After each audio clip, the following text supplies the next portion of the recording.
And we are back. Welcome back, guys, to the channel. It's been a while. We haven't streamed since Friday. And I have to apologize, first of all, to everyone who's on here because I was supposed to send a message yesterday to everyone to say that we weren't going to be doing a stream. And I actually thought I did.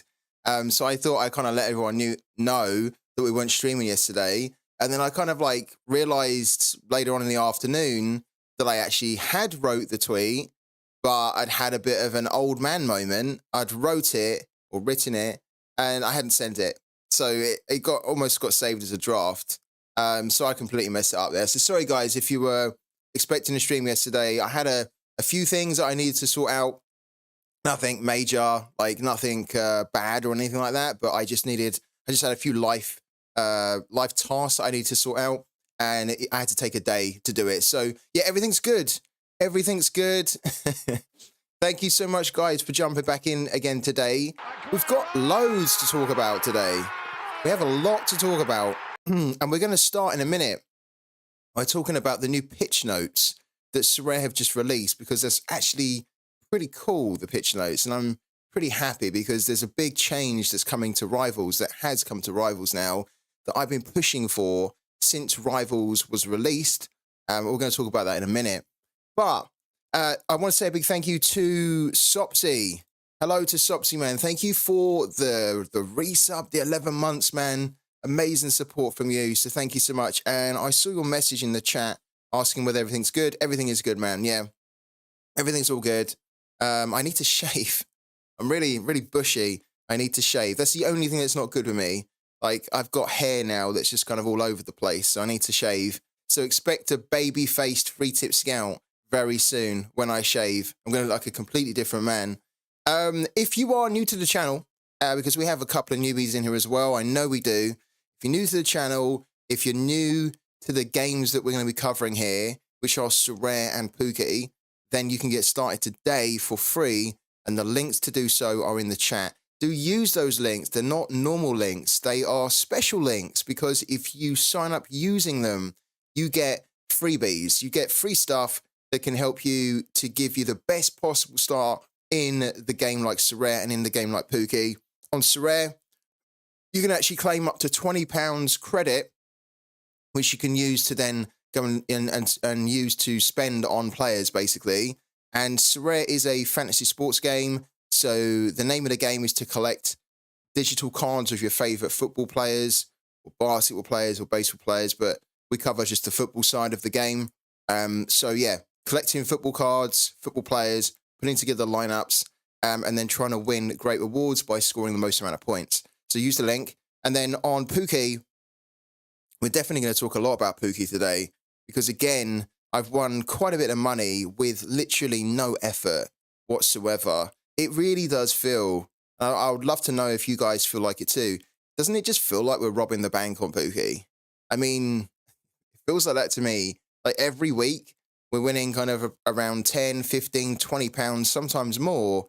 And we're spending like 2 minutes of our time to play it. And we are not even doing any effort or any research at all. You don't need to have any knowledge to play this game. You don't need to have any football knowledge, should I say, to play this game.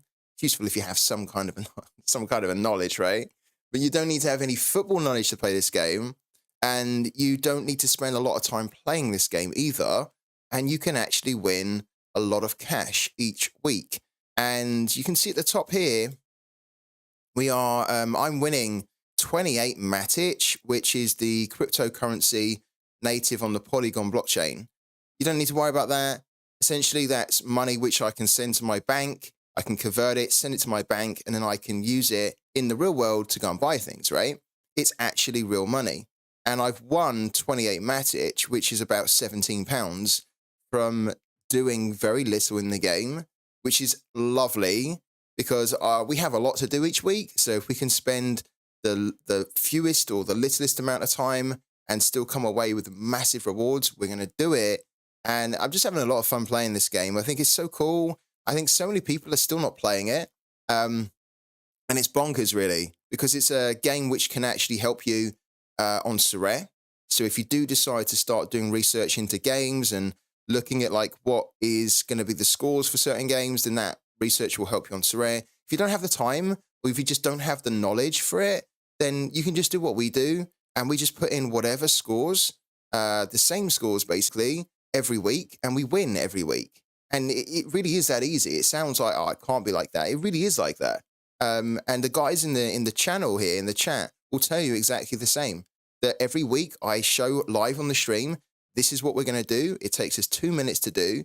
And then every week we come away and we win cash rewards. It's brilliant. It's so brilliant. So if you're not playing this game, do check it out. The link to do so is in the chat. Again, use that link because you'll get freebies to help you play the game better and to just give you an advantage early on in the game, which you're really going to need.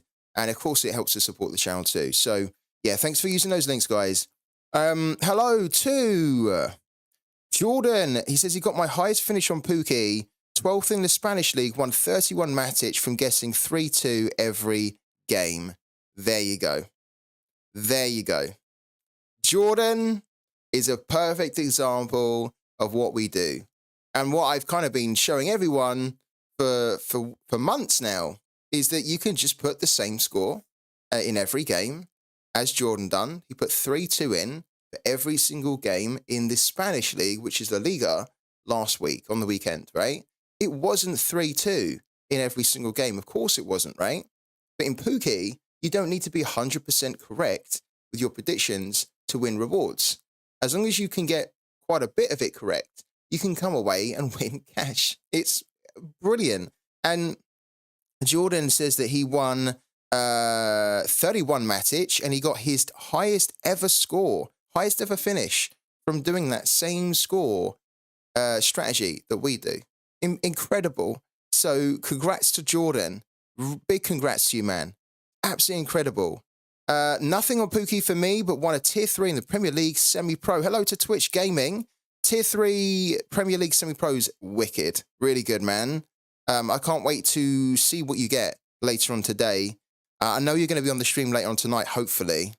I say I know, but hopefully. And then you can tell us all about it. Funny thing is, after the first 6 games, I had about 80 points, says Jordan. I think I actually saw you, Jordan, because I was looking at the Spanish league, because we have our Beat the Base, right? Our weekly series that we do. And when I was looking, I actually saw your name quite high up. So if we go into the leaderboard here, this is for the La Liga. And then I go into the base here, for example, and then my rivals. I think we should see Jordan quite high up here. There we go, look. In fact, Jordan, this is you, right? This is you? Because if this is you, your game week on Pooky has just got a lot better because you've just won the Pooky sticker. You've just won Beat the Base. So not only did you get the highest ever finish that you've had on Pooky and you won a load of money, you've also won from me, and I will send it to you after this stream.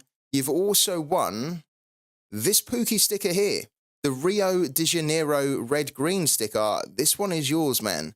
I will be sending it across to you, and everybody can win Pooky stickers from me every single week if you can get the highest base score. You need the highest base score, okay? As Jordan done there, basically you need to be the most accurate predictor. That's essentially what you need to do in a league that we choose, and Jordan done it. So Jordan, well done to you, man. Congrats, you are the Beat the Base champion this week. So I'll drop you a message after the stream. I'll drop you a message on Twitter, right? And then all I need from you is I'll just need your wallet address, which is this one here. So you know when you click on your balance at the top right, you can copy this wallet address here. So you just need to copy that wallet address and then drop me a message. But I'll write you a message after the stream, and then you can respond back to me with it. So incredible, absolutely incredible. So Jordan is the Beat the Base champion. Guys, we'll come back to this a bit later, and we'll talk about the rewards. We'll claim the rewards as well, because it's just amazing. £17 for 2 minutes of my time. Absolutely just kind of shits all over Sorare Limited at the moment. It really does. So I think it's absolutely brilliant. We're going to talk about that more. But the first thing I want to talk about is I want to talk about the pitch notes here, because this was released by Sorare 34 minutes ago, and I am gonna toot my own horn here. I definitely am gonna toot my own horn, because there is a couple of things here, especially the first point, that is massive. It's a big change, right? Let's run through it, and then I want to get your thoughts on it, okay? So Rivals pitch notes. The winning streaks are no longer going to reset to 0 once you complete a mission. Big win. Big win for the community. Big win for Sorare managers. And I've already wrote a tweet about this. I'm claiming this is a big win for me personally too, because I thought this was a ridiculous way. I've never ever seen a game or a team behind a game come up with streaks in the way that Sorare done it. And it was really unintuitive, or counterintuitive if you want to say that, really confusing, and actually very unfair. Because the way that Sorare had the streaks working was that it would reset you back to 0. So if you had to hit 5 streaks or 5 wins in a row, you'd hit the 5, right? And then rather you being at 5 then, so that then you're already on your way towards the next streak, which is what pretty much every game out there does when they do streaks, right? You hit 5, you're at 5 of 10 then, if you're then going to be hitting 10 streaks next. What Sorare were doing was they were resetting you back to 0. So you'd hit 5, then you go back to 0. Then if you needed to hit 10, you have to hit a fresh 10 again. You're not already halfway to the 10 streaks. So what it essentially meant was that as you got further and further into the game doing the streaks, it became more and more unattainable, because you would then need to not hit 10, for example. You would need to hit 15 or 20. If you wanted to hit 20 wins in a row, it would actually be in reality about 51, which is ridiculous, right?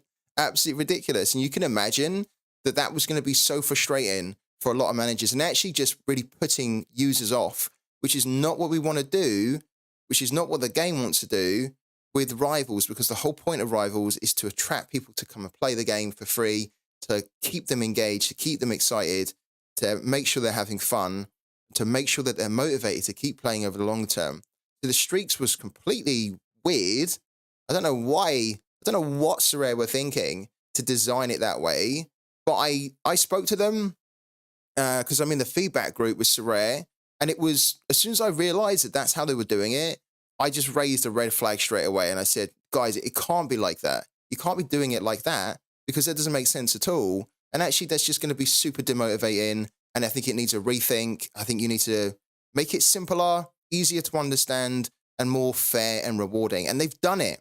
They've listened, which is great. So thank you to Sorare for listening to the feedback. And I'm glad now that we have a normal streak challenge where it doesn't reset. If you hit 3, then it keeps you at 3, and then you're on your way to your 5 streaks in a row or your 10 in a row. Obviously, if you lose, you go back to 0, and that's the way it should be. But it shouldn't be that you hit 3 out of 3, the next goal is 5 out of 5, and then it resets you to 0 that you then have to do 0 to 5. It shouldn't be like that at all. They've listened. It's not going to be like that anymore. So amazing, amazing.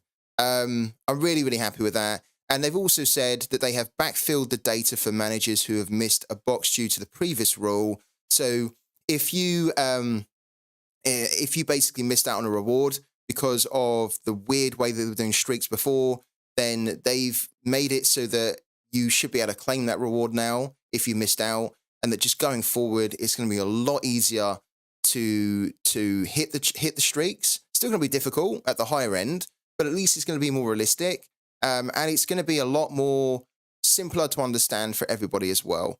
It also says here that please know that you have 7 days to complete your current challenge streak. If you fail to complete the streak or lose an arena match, your score resets to 0 for your current challenge streak. For example, resetting at 4 out of 5 will bring you to 0 of 5. So basically, you have 7 days to complete your current streak now. And then if you don't do it in 7 days, it's going to reset you to the new system, right? Which is actually better. These changes are very good, especially they removed the reset 100%. So big, the reset gave me 5 tokens for 5 wins. Sadly, lost the game for 7 wins, says Sopsy. And hello to a Nathabam as well. I could have saved so many tickets if it would have been like this at start. I honestly don't know what they were thinking at all. And I don't know who came up with it. They might have thought it sounded like a good idea, but I've been playing games my whole life, and I've never ever seen a game design a streak challenge or streaks like this at all. It was completely the wrong way to do it. I'm really happy that they changed it. They saw reason. It was actually a lot of back and forth with Dan Sorare in the Discord. I think initially Dan didn't really get what I was saying, because I was the only one. I was the only one in the feedback group, guys, that was complaining about this. So again, I always get a lot of criticism for kind of like pointing things out, right? But I'm actually happy to be the only one pointing things out, because if I wasn't necessarily saying this, I don't know whether we would have seen a change or not, you know? And I was going back and forth with Dan, and then I think it was Nacho, who's currently he's doing really well in Rivals. He then kind of chipped in and said, actually, Free Tip Scout's saying this, and I think I think he's right here. Because I basically said, look, Dan, the way it is that people are going to be so demotivated doing it like this, right? And also, it wasn't explained in the game, like in Rivals, that's how it worked, right? So for me, for example, I missed out on a reward, and I didn't know why, because the achievements for the manager challenges were calculated differently. So they were calculating the streaks differently for the manager challenges, which is kind of this section here, right?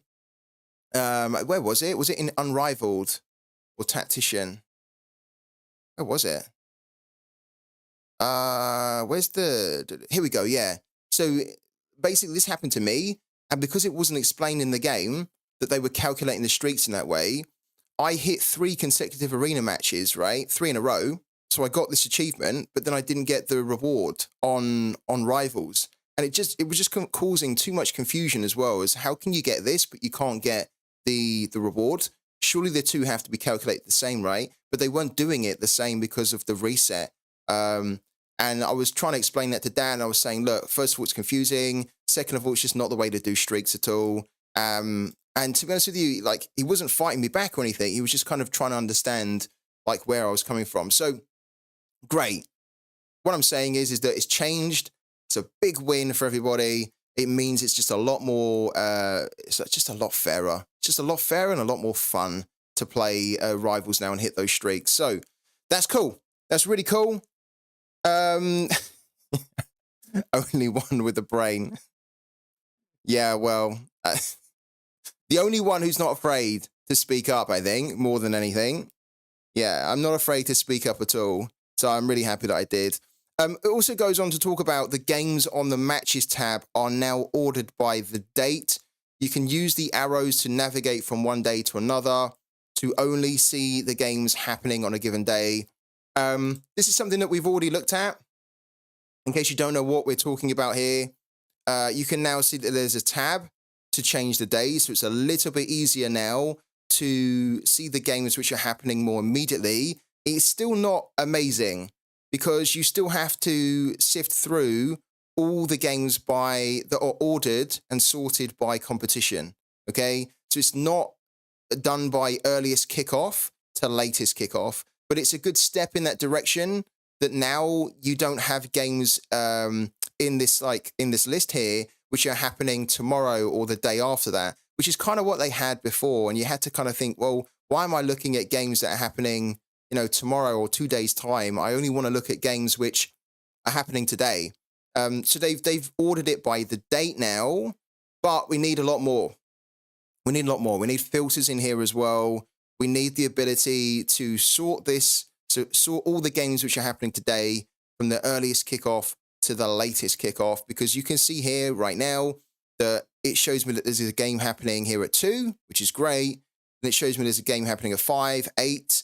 If we scroll down a little bit further, you can see that these games here are happening before these games.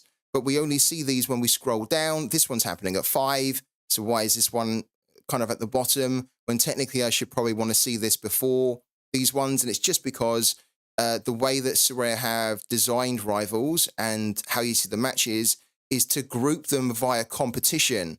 So you can see like these games here are together because they're both Super League games. These ones are also Super League, but the Turkish Super League.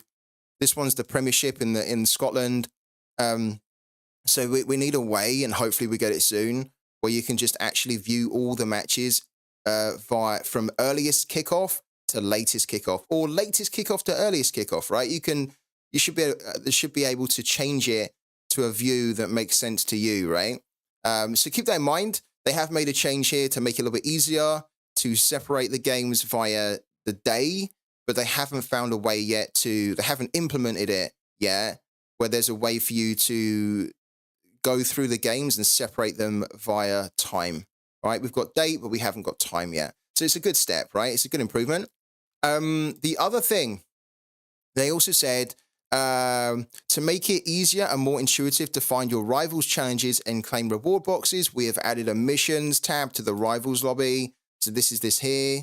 We didn't have this before. This is definitely welcome. And if in actual fact, look at that. There we go. I'm very happy that they have, wow, we have a reward box to open, which I wasn't expecting. I was not expecting at all. But because they've changed the streaks now, it means that I can claim 7 wins in a row because I had done 7 wins in a row just, without the reset. So pretty cool. Reitz, thanks for buying my Juan Lucero. I wanted 33 euros from the start, but then I saw it was from you, so I'm happy we made a deal. Oh, thanks, Reitz, man. Really, thank you so much for the generosity there.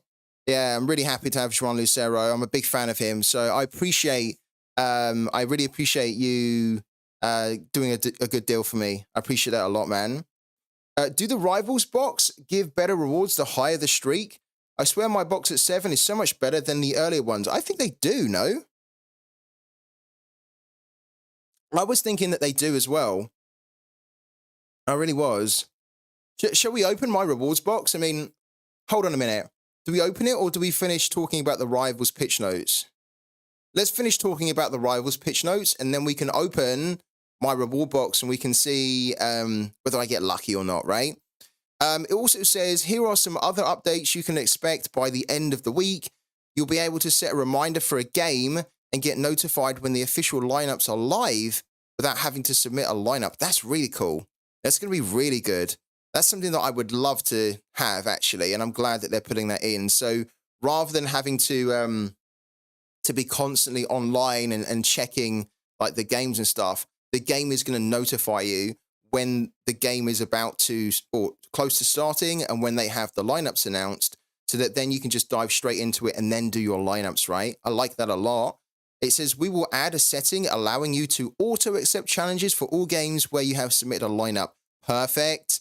That's another little frustration that a lot of managers have had. So, for example, rather than having to accept all the challenges for a match that you are doing, to do them manually, Sorare are going to add an auto-accept, basically, where you can just click one button and say, accept all my challenges for that game, done. Or it will just auto-accept it for all the, I think that's what they're saying, is that when you do a lineup, whoever then challenges you for that lineup is going to be automatically accepted. I think that's what they're basically saying, which is great. We need that. I do hope the streaks reset at some point. I might lose the will to live if I lose on a 14 streak, or give us another way to get tickets. Yeah, or just mix up the streaks, right? I don't think it necessarily always has to be, like win 10 in a row, win 15 in a row, win 20 in a row. It could just be like win 2 games or 3 games where you have had a lower rank than the person you're playing or something. They can mix it up, right? They can make it a bit more different, add some variety to it. But I agree with you. Yeah, I do agree with you.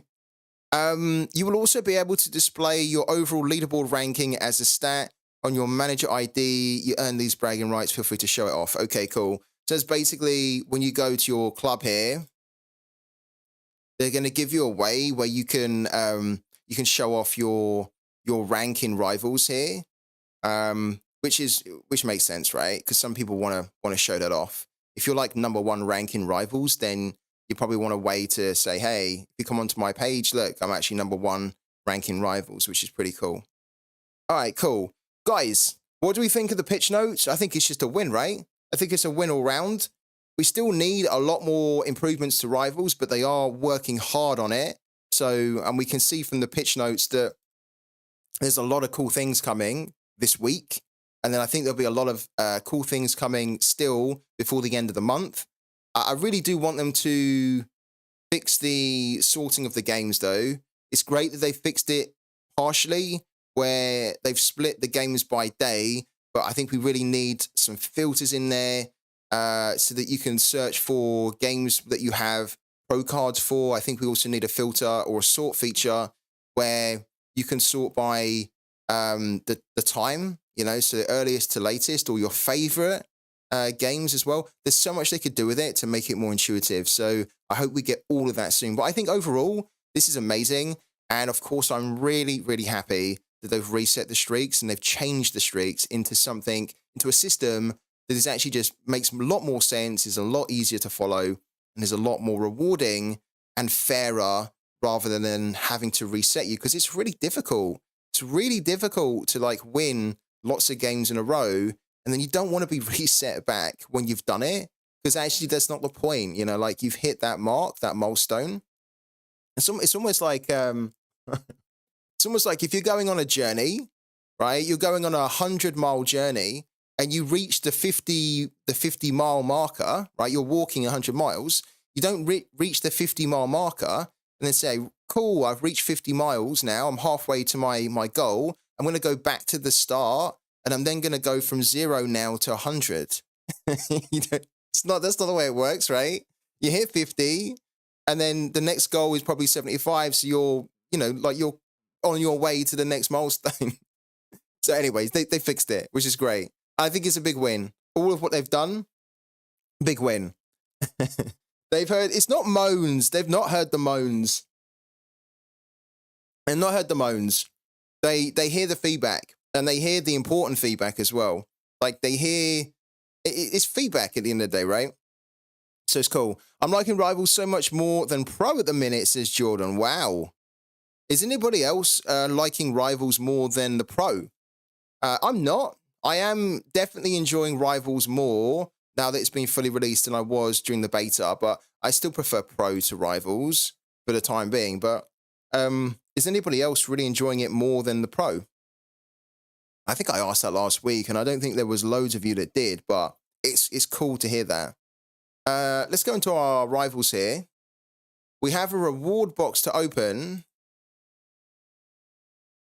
These are our percentages to win something. So I think pretty much every reward box I've opened so far, I've just got arena tickets, right? So the last one I opened, I got 10 arena tickets. The one before that, I think I got 3 or 5. So it is improving on the arena tickets, isn't it? I prefer Pro, but it's cool you have something to do every day, basically. Yeah, and there's also going to be, look, you can see here, it's almost like it got a weird loading animation, even though there's nothing loading. But they're going to start to give us daily missions as well, which is really cool. So that's going to be something additional that will keep you hooked and keep you coming back to playing Rivals, right? Which I love. And then maybe you'll get some rewards for that as well. Maybe it's Sorare coins that you can win or something. But that'd be really cool. Really cool. All right. Should we open it? So we have a 65% chance to win 10 arena tickets. We have 16% chance for 20, 5% for 30.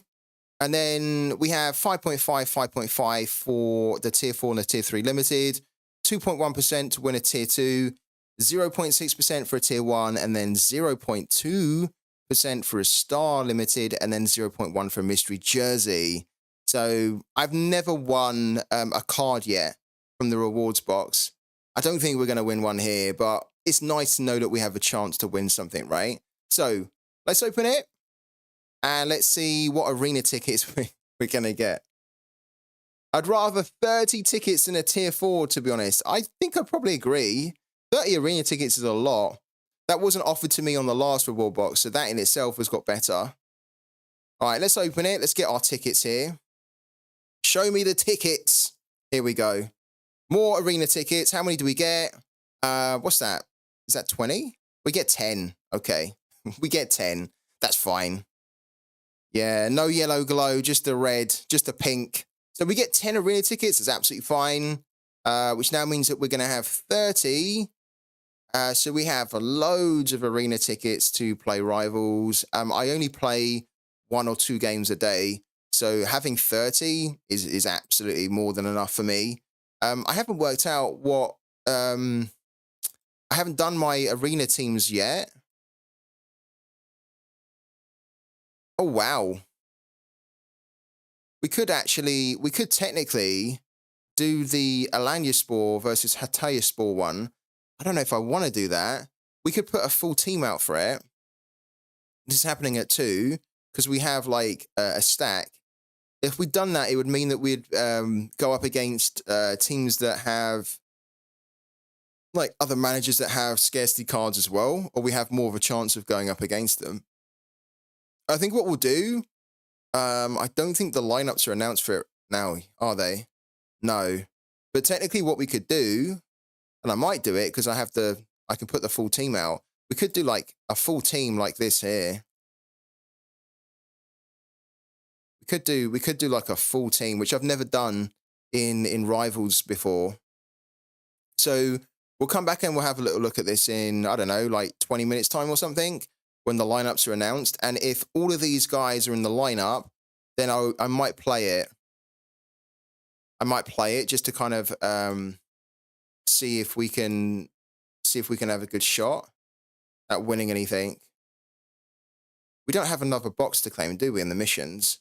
Just going back to check it, because I don't think we do, but I want to double check it. Yeah, what streak are you on now? Yeah, that's what I need to go and check now. I just opened the box, right? But then I didn't go back to see what streak we're on, which I need to do. And the page is kind of having a bit of a fritz now. Have we just broken the page here? Let's have a little look. Pre-tip Scout, I'm still enjoying Promore, just hit limited threshold. Congrats to you, Arthur. I also feel that if you come up against a team with more limited rare cards, the points you win from the game should be more. I have this issue a lot since the Rivals change. What? The page loading. Let's exit out of it. Let's reload. I mean, I guess we should expect it, because when Sorare make improvements or they make tweaks to their game, there's often a few bugs or a few glitches that happen, unfortunately. Let's try it again.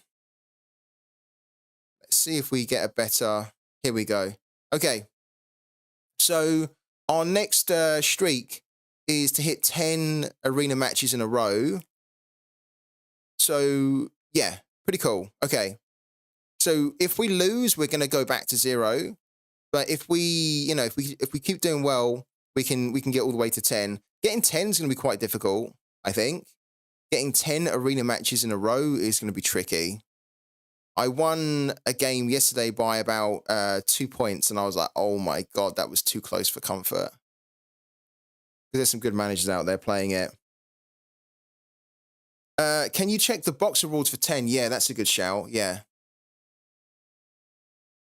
Okay, so the percentage for a tier 3 is higher. We've still got 10, 20, 30 arena tickets in here. There is, what's that, like less chance now for, we're still a 50% chance for 10 arena tickets, but there's an improved chance to get a tier 3. There's a lower chance, well, there's a slightly higher chance to get a tier 2 as well, isn't there? Slightly higher chance to get all of the cards, actually, because they've reduced the percentage on the ticket. So it does improve, doesn't it? It does improve. There's no tier 4. So there were tier 4s, I think, at the win 3, win 5 games in a row. there wasn't a for the last reward box that I just opened, there wasn't a tier 4 in there, and there isn't a tier 4 or tier 5 in this one. It's just a minimum of tier 3. Pretty cool, right? Pretty cool, right? So that's what we've got to aim for now. So we're gonna try our best. So I think to hit 10 in a row, this is just from my experience, right, from playing Rivals. I think to hit the streaks well and consistently, you really do need to pick and choose which games you're going to do. So rather than just kind of like doing a spray and pray strategy where you go in as many games as you can each day, that's not the right way to do it, in my opinion, and from my experience, because you will end up losing the odd game here or there. It's much better to just try and target fewer games, but to target the ones which you think you have a much better chance of doing well in. Maybe you have a better feeling for the game, or you feel like the game's just a lot easier on paper. So, for example, if I go back to the matches here, I can see Dynamo Zagreb versus Lokomotiva Zagreb. I would probably back Dynamo Zagreb here. So that would be a game that I would be interested in, potentially. African games, not so much, actually. Like these ones here. Guinea versus Senegal, I don't think so.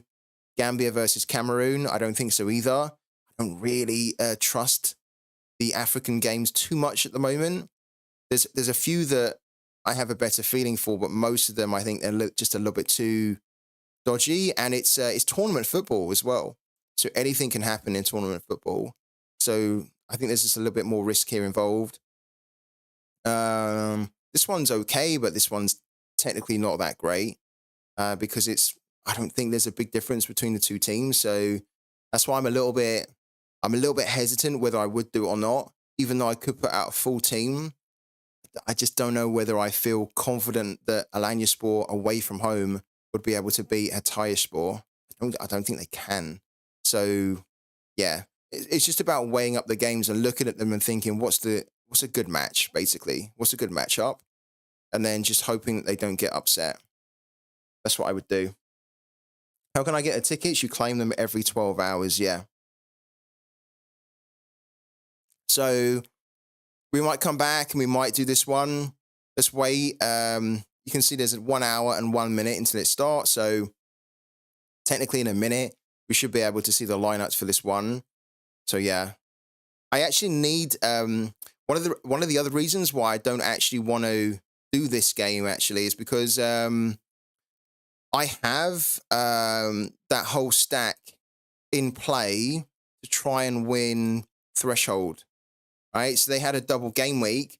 They hit me 274.51 points from the first match that they had, and I need an improvement by 5.49 points to then hit the threshold. So I almost don't want to put this team out again because I'm already hoping and praying that they can do something for me. And if they don't, then I don't hit the threshold.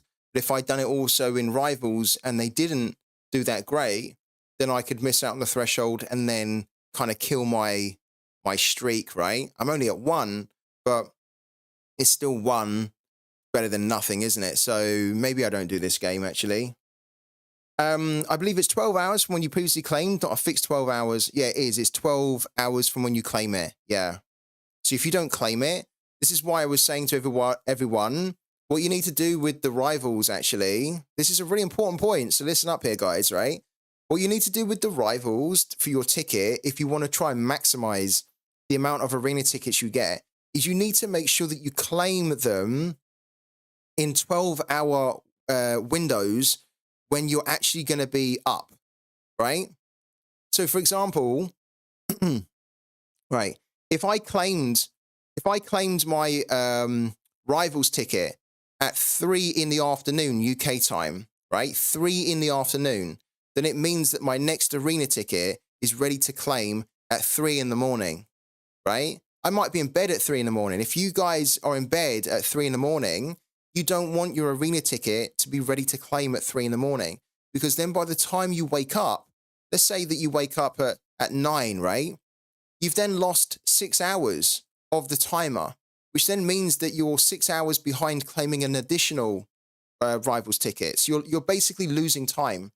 So you want to be able to claim your arena ticket when you know you're going to be up, right? Or when you're going to be awake. You don't want to be leaving your arena ticket unclaimed whilst you're asleep, because that is time that could be spent to pull the next arena ticket, right? So you can see here that I've deliberately got my arena ticket set now, where in 4 minutes time, okay, 4 minutes time, it's going to give me another arena ticket, which then means at 1 in the morning or 1:05 in the morning, I'm going to have another arena ticket to claim. And you might be thinking to yourself, well, are you not going to be in bed, free tip scout, at 1 in the morning? I can tell you I'm not. I'm a night owl, so I stay up really late. So 1 in the morning for me is fine, because I'll be up and I can then claim the ticket and then reset the counter again, right? Really important. Make sure that you claim them. And if yours is out of whack, right? If yours is out of whack, then just wait until there's a time where you can claim it, and then figure out that if I claim this now, in 12 hours from now, am I also going to be awake then? And if you are, great. Then you've got a nice cycle to your arena tickets. And that, it might sound like a small thing, but trust me, that in itself will mean that you can actually claim 2 tickets within a 24-hour period. Because if you're not doing it like that, then you're only getting 1 within a 24-hour period, right? So you're missing out on getting an additional 1 every day. So it's important. Ryan Gilles is leaving to go to Hull, by the way. Oh, is he? I'm actually happy he's leaving, because he wasn't really getting played at Luton.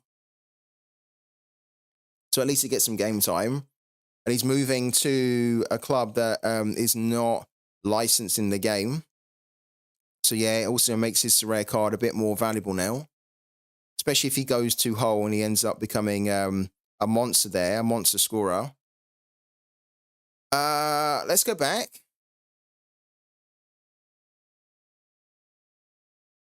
Do we have the lineup for this one yet? We don't. Okay. Yeah, they're doing some good business, aren't they? Very good. Right, let me show you the lineups that I have, guys, for Pro for the midweek. My 12-hour cycle is from 10 to 10. Perfect. Yeah.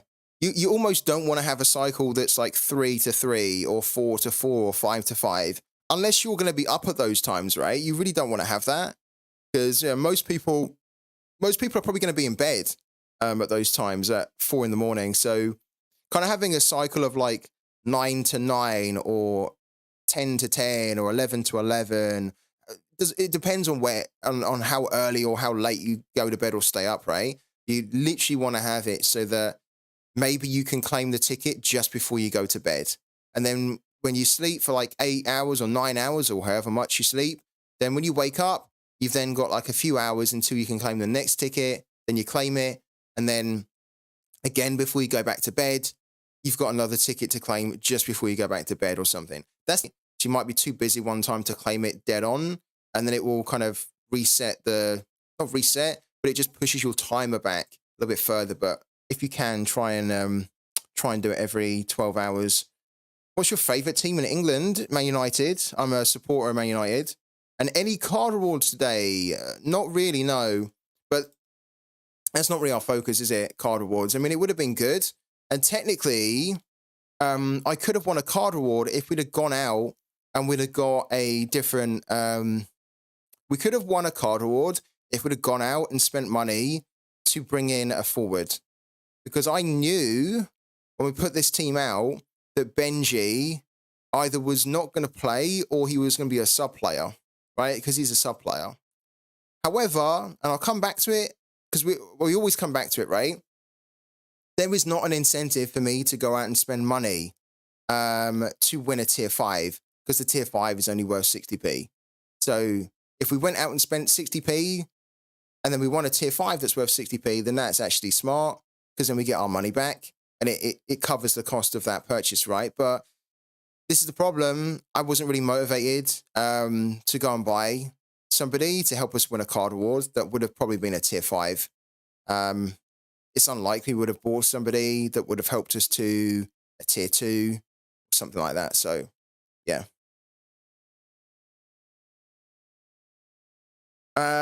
Somebody won a massive reward in Rivals. Do you have a prediction who will win UCL this year? I'm going to go with Man City again, just because they have Haaland. Yeah, I'm going to go with Man City. I mean, technically PSG should really try and win one, but I don't think PSG can do it. But I'm going to go Man City again. Man City are a team that always do really well in the second half of the season. Looking at the rest of my teams here, what we're winning from the weekend, guys, is £40 from the Cap 240 Rare. And then if we hit the threshold with these boys that are playing now, then we can hit the limited $5 as well. Everything else was kind of a bit pants, really, but that's fine. We're not really focusing on winning card rewards at the moment in a card game. So sue me for saying that, but I do think it's a bit bizarre. We're still not playing properly for card rewards in a card game. It just makes more sense to try and hit the cash of like threshold, and that's what we're doing. Haaland didn't score a single goal in semis or final last season. It makes it a good time for him to do it now, isn't it? There's always a time for a first time. Guys, what did you win? What did you win this week on Sorare?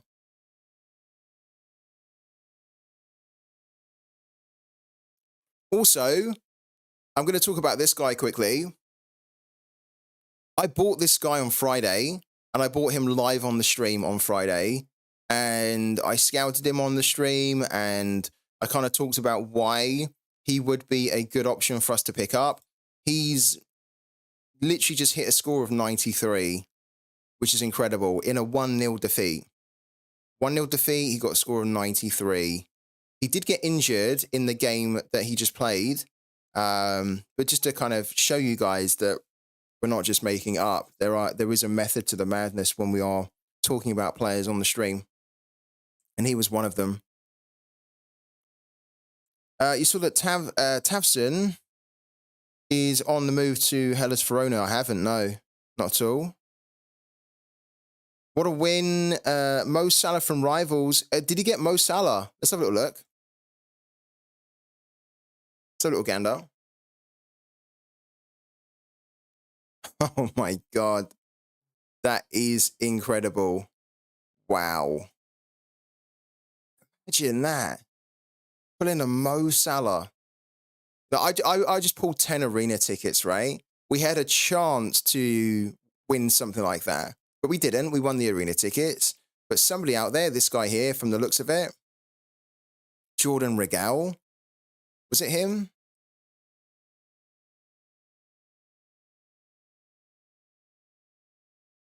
Yeah, it was. Apparently it was Jordan Regal. He's just pulled a Mo Salah. Wow. If you don't know how much Mo Salah is in his limited, I'm just going to show you. Mo Salah right now is worth £40, which for Mo Salah in the limited is actually quite low.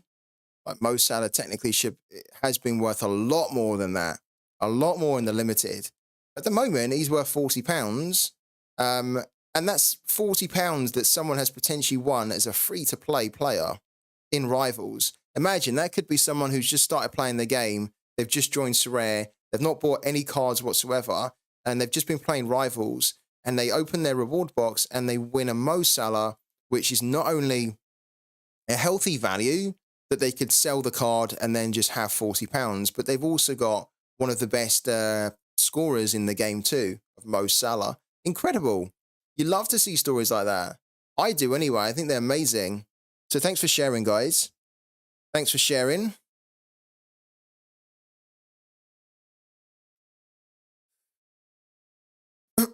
All right. So let's go through the teams which I'm going to be entering really quickly.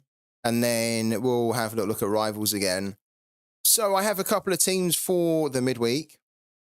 Let me run through them. I have a Cap 240. This is my Cap 240.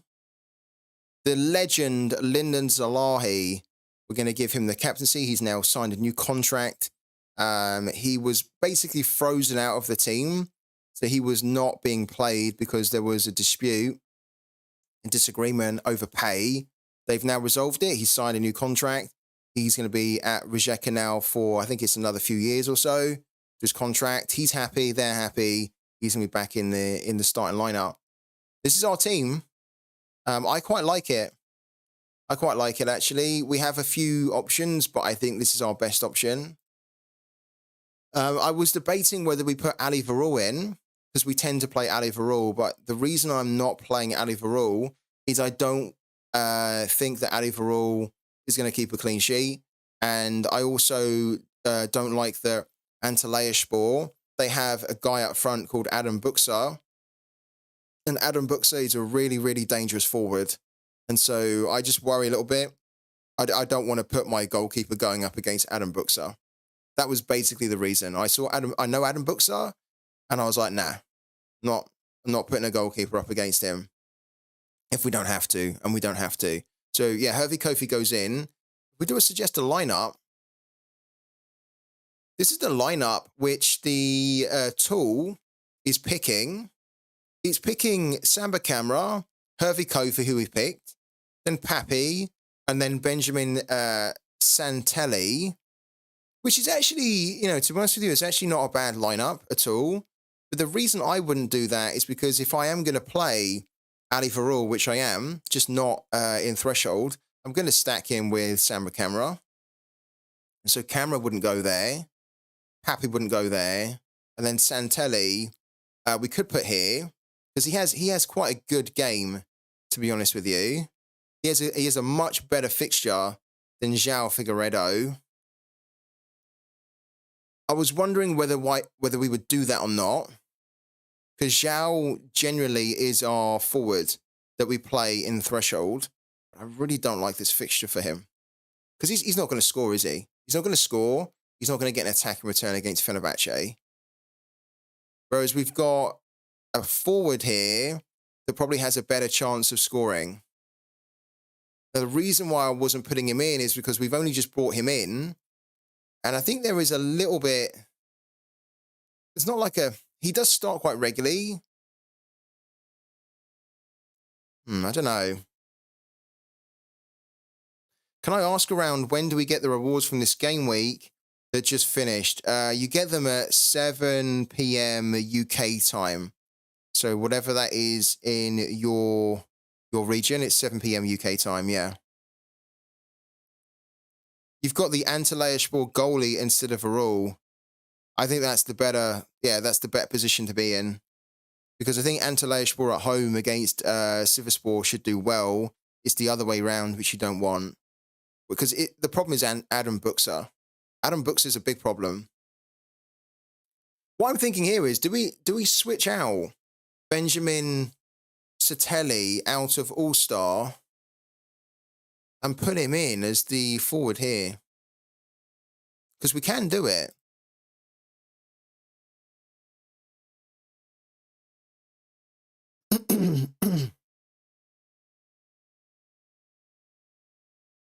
According to L'Equipe, Santelli will be in the starting 11. Thank you, Fred Zerg. Yeah, I've also checked Play Sharper too. I checked it yesterday, and the expert was predicting him to be in the starting lineup. It's also one of the reasons why we brought him in, because we only brought him in last week. We brought him in on Friday because I was expecting him to be in the starting lineup, even though I didn't know for sure. So the fact you're telling me that, the fact that the expert has also put him in here as the starter, makes me think that we should maybe put him into Threshold. Because this is a way better fixture for them than targeting a forward that's going up against Fenerbahce. Hello to FBL Thinker. How you doing, man? How's everything going in Sorare? We could take Figueiredo out. Then we have 48. Benjamin Satelli's only 44. So we could play Santelli there. That gives us 4 points left over. Unfortunately,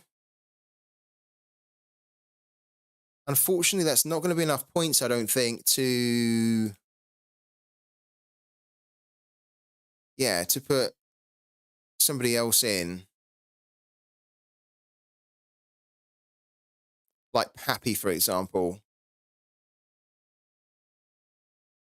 You pulled back a bit, started selling off my res too. Have you really? How come you're selling off your res? Is it just because you want to try and focus on the threshold?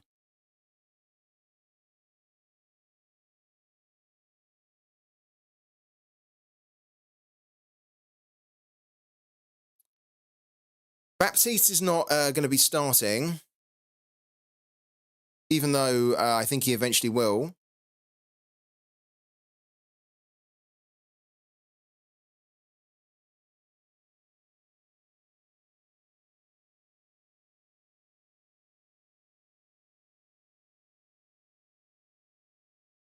Yeah, it's because you're focusing on the threshold. It's the right thing to do, man. I think it's the right thing to do. Excuse me. So we can play Ali Karimi. That's fine. That's what we were doing. I think if we put Santelli in, then that's what we have to do. Karimi hasn't been scoring that good, to be honest with you.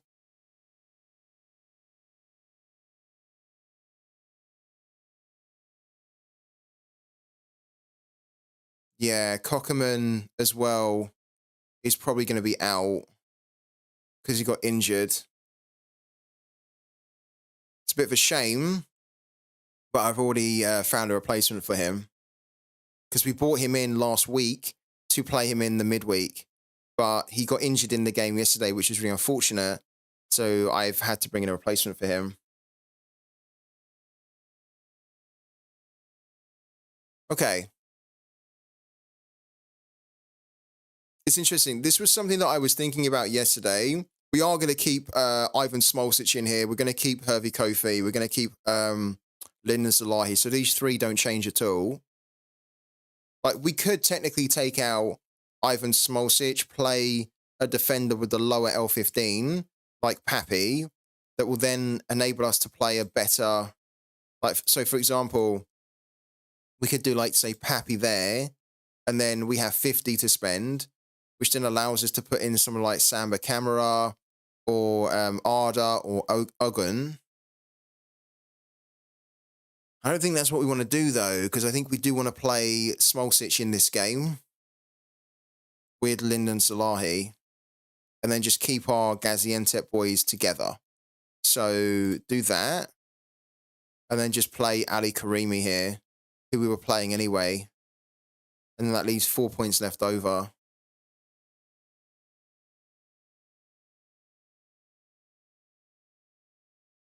The slight problem with Santelli is that if Santelli doesn't score, he's only going to give us a score of like 40, right? If João Figueiredo doesn't score, he has the potential to give us a score of 50.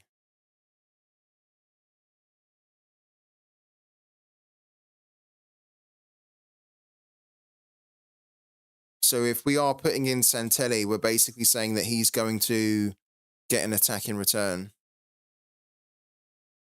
This is why Zhao's quite good for threshold. Because look, he can do that. I don't think he will be able to do that, though, against Fenerbahce.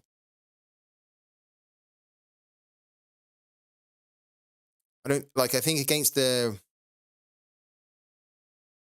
Yeah, look.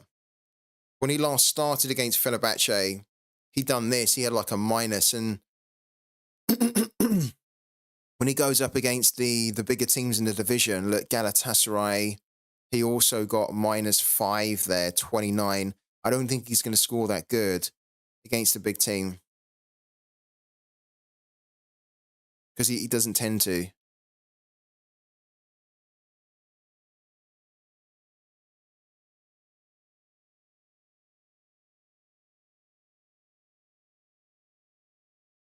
Yeah, I don't think we're going to do it. I've got £350 sat ready to go into rare cap 240. I hate all these rumors about thresholds. It's going to happen, though. Something's going to happen to the threshold. I'm sure of it. Something has to happen because it can't continue the way it is. I mean, it'd be lovely if it did, but the reality is it can't. Can't continue to be $50 every week for hitting 280 when all the other competitions are not paying out anywhere near enough. It can't. So yeah, I'm sure there's going to be something. It's a bit annoying though because there's so much speculation on it. I think that's the annoying thing is that we almost want Sorare to just come out now and give us an update to tell us what's going on next now, and what is going to happen with Threshold. But the fact that there's no, we're still waiting for an official word just means that there's a lot of speculation, doesn't there? Let's make that change. Let's put Santelli in there. Let's put Santelli in. This is a little bit of a risky play because, you know, like Santelli does not have the potential to give us a score of 45-50 if he doesn't get a attack and return. Figueredo does, but I don't think Figueredo is going to score that good against Fenerbahce. If he does, then I'm going to be hating this moment when I look back at it. But Figueredo, is he really going to score against Fenerbahce? I don't think so. Even if they do score, they're probably only going to score one against Fenerbahce. And then we're then banking that he either scores that one goal or he has a hand in that one goal. If he doesn't, then it's very unlikely that he's going to score good enough to help us hit the threshold. Santelli has a home game against an opponent where there probably should be some goals in this one. Let's have a quick look.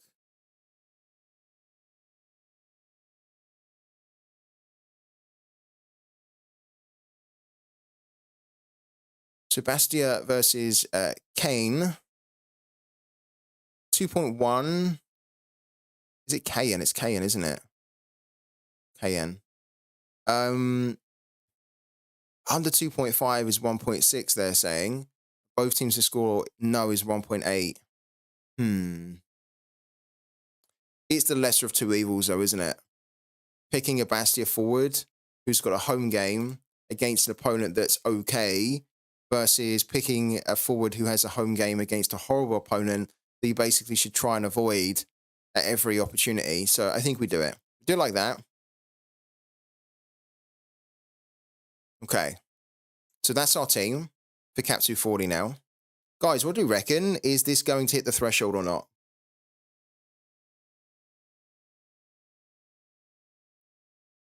Is this team going to hit the threshold? And would anybody do anything differently around the captaincy? Would anybody captain a different player here?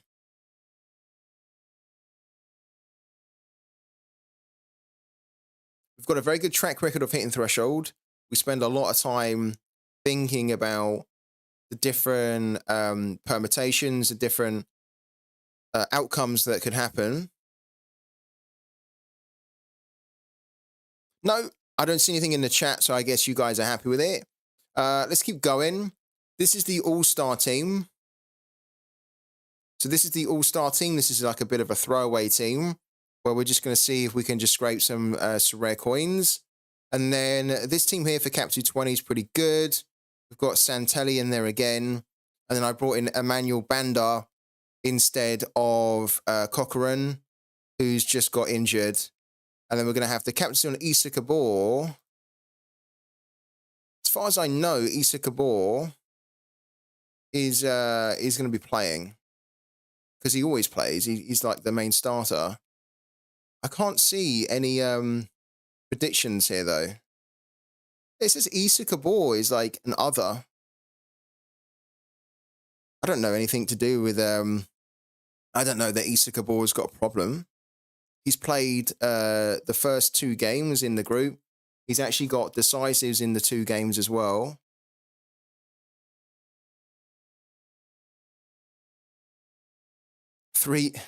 Threshold tip scout.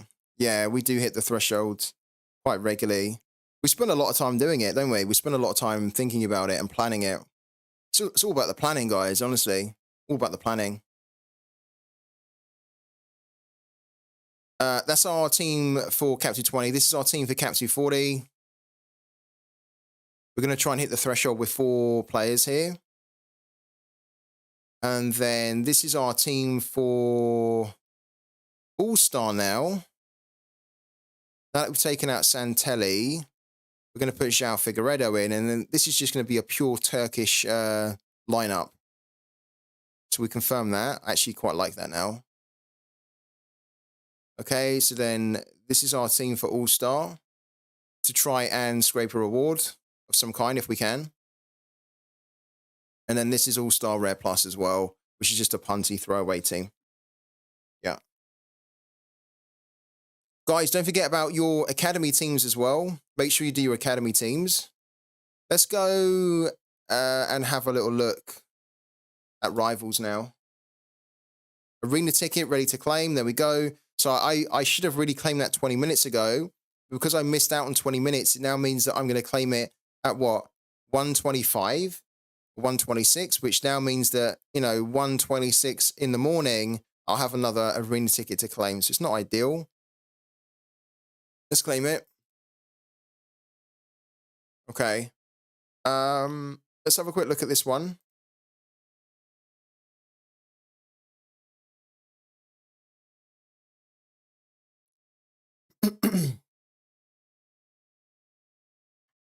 So, Tascaran, Hadashinai, Balkovic is not playing.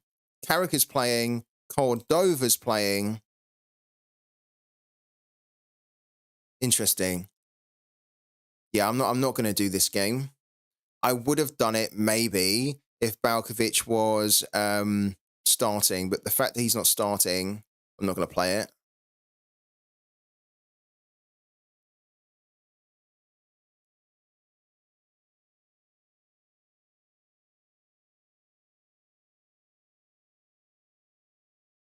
I might do this one though, the Dynamo Zagreb one. But I think I want to see the team first before I do that. Have they fixed it now? I don't know whether you guys saw it, but there was a way where you could see what your opponent's cards were. So the cards were not revealed, but then if you clicked on the cards, you could see them. Should we see if they've changed it? I alerted them to it because it's a bug. Let's have a little look. Dynamo Zagreb. Is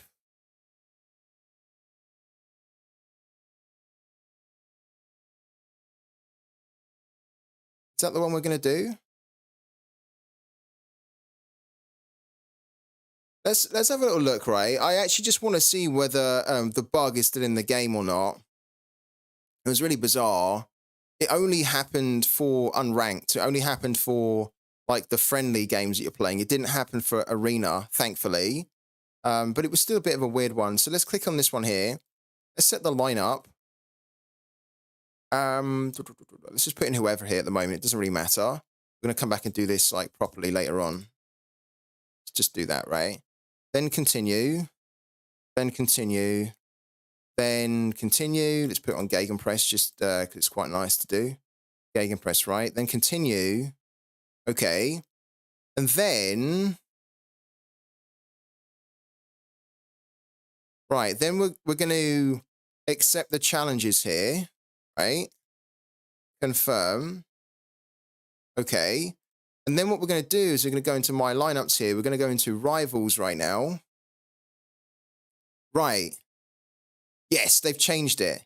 Great. They've changed it. So, yeah, that was really, really crazy. That shouldn't have happened. Even though it doesn't affect your ranking or anything. Let me bring it up in case you guys missed a tweet from yesterday. It was here. It was here. So this was happening in the game yesterday where you would go into your lineups here for rivals and then you would see that the cards were unrevealed. But if you clicked on the cards, it would tell you who the cards were, who the players were, which shouldn't happen, right? Because that's the whole point of them not being revealed, is that you shouldn't be able to see who your rivals' teams were before the game starts. So it basically allowed me and it allowed others to see what your lineups were and then to potentially make changes if I wanted to, right? Giving people a slight advantage. But yeah, I told them about it and they've changed it so that now when we go back, you can see that when I click on the cards here, it doesn't reveal them. I can't see who these players are, which is the way it should be.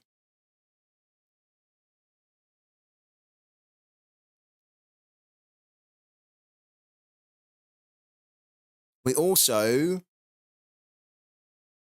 I think this was the game that look at this here, look. I won this game by 4 points in my arena. 4. Look. I had 287.7 and I beat the guy here by, well, not even 4. 3.5. 3.5 points. Very close, actually.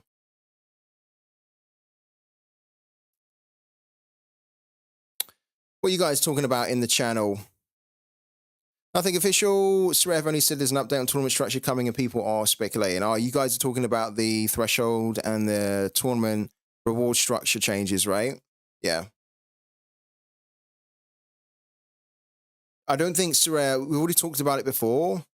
Sorare, I don't think would remove the threshold. But guys, come on, like we've got to be honest here. They're paying out $50 every single week to people that hit 280 points, and you can do it with a team that costs about £200 to do, less than £200 actually. You could do it with a team that, well, £200 maximum. It doesn't make sense at all. So I think, as I've said to everyone, I think everybody should mentally prepare themselves that the threshold is going to change, but they're not going to remove it. Everyone should mentally prepare themselves for that. That it's probably going to be reduced a little bit. This is just, there's no official confirmation of that, right? This is just me looking at the situation logically. They still need to pay out the threshold because the threshold is important to keep the game going and to keep liquidity in the market, in the game, so that people have money to then go and spend in the game, right? And potentially spend on further cards in the game. They can't remove it. But at the same time, there's a big problem in their game. I feel like if nobody can see this big problem, then it's a problem in itself. The problem is that threshold now is too important to compete for, and the other competitions are not that important to compete in.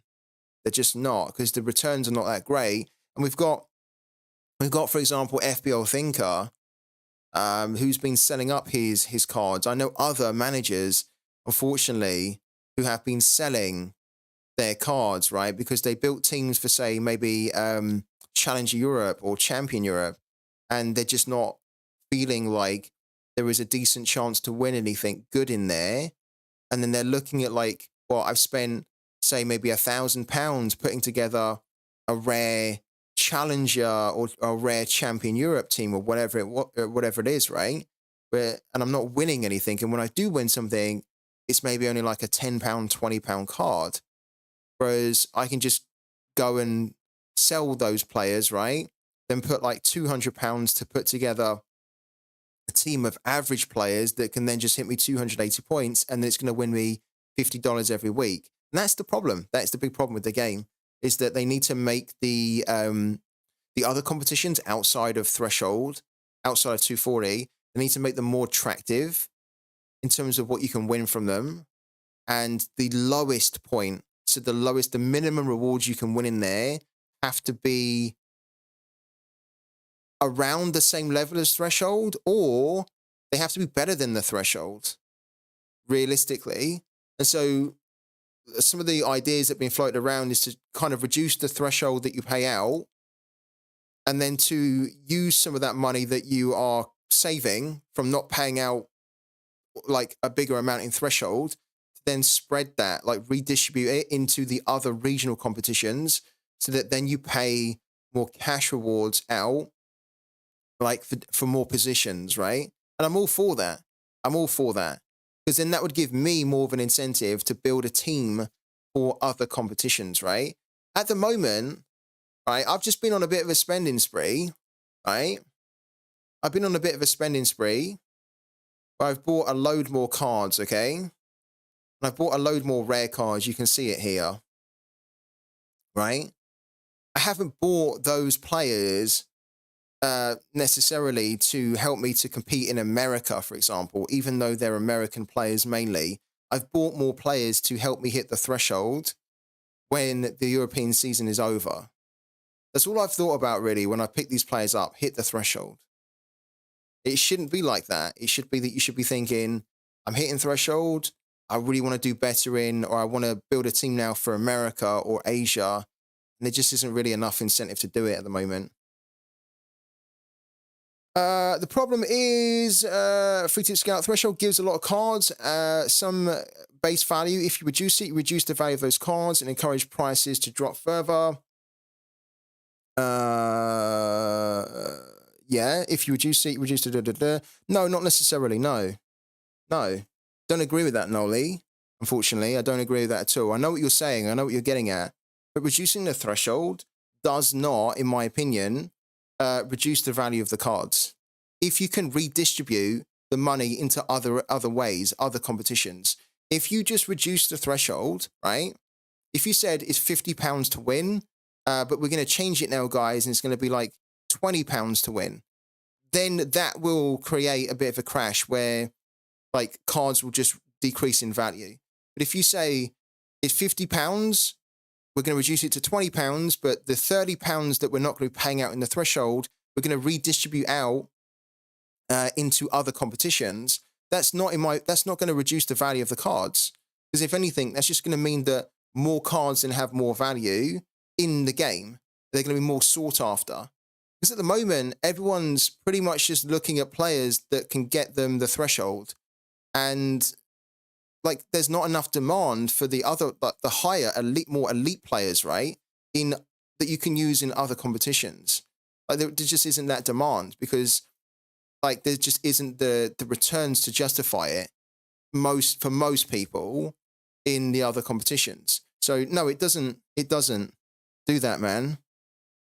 If they have the budget to do so, then increasing cash rewards not necessarily should in theory increase auction revenues too. Yeah, okay, so I see what you're saying now, yeah. But this is what we've been saying all along. This is what we've been kind of like talking about all along. It's funny, right? Because whenever you talk about threshold, everybody kind of gets really defensive on threshold. Because if you ever start to talk about threshold and say that the threshold is going to be reduced, or maybe the threshold should be reduced, everyone starts to get very antsy, because it's like you're taking money away from them, right? But reducing the threshold, but then redistributing the money around the game, the wider game, is the smart play to do. And it actually doesn't mean that you're worse off. It's going to feel like, oh, you're going to win less, of course, in threshold. But if you have a chance then to win better in other competitions, then that should really help users, and that should help Sorare. Because at the moment, I'll be honest with you, at the moment, I think Sorare are struggling to incentivize and encourage managers to go out and build more teams to compete in more competitions, because of the fact that the threshold is too good. Because everyone's talking about the threshold, because the card values are so low that why? Like literally, guys, like why? I've talked about it so many times. Why would I, as a manager that's been playing the game for 2.5 years, right? Why would I go and put more money into the game? Why would I go and deposit, say, like £500 into the game to build a team for Champion Europe, when realistically I can go and spend £200 to put a team together for threshold, scrape 280 points each game week, and then win $50, right?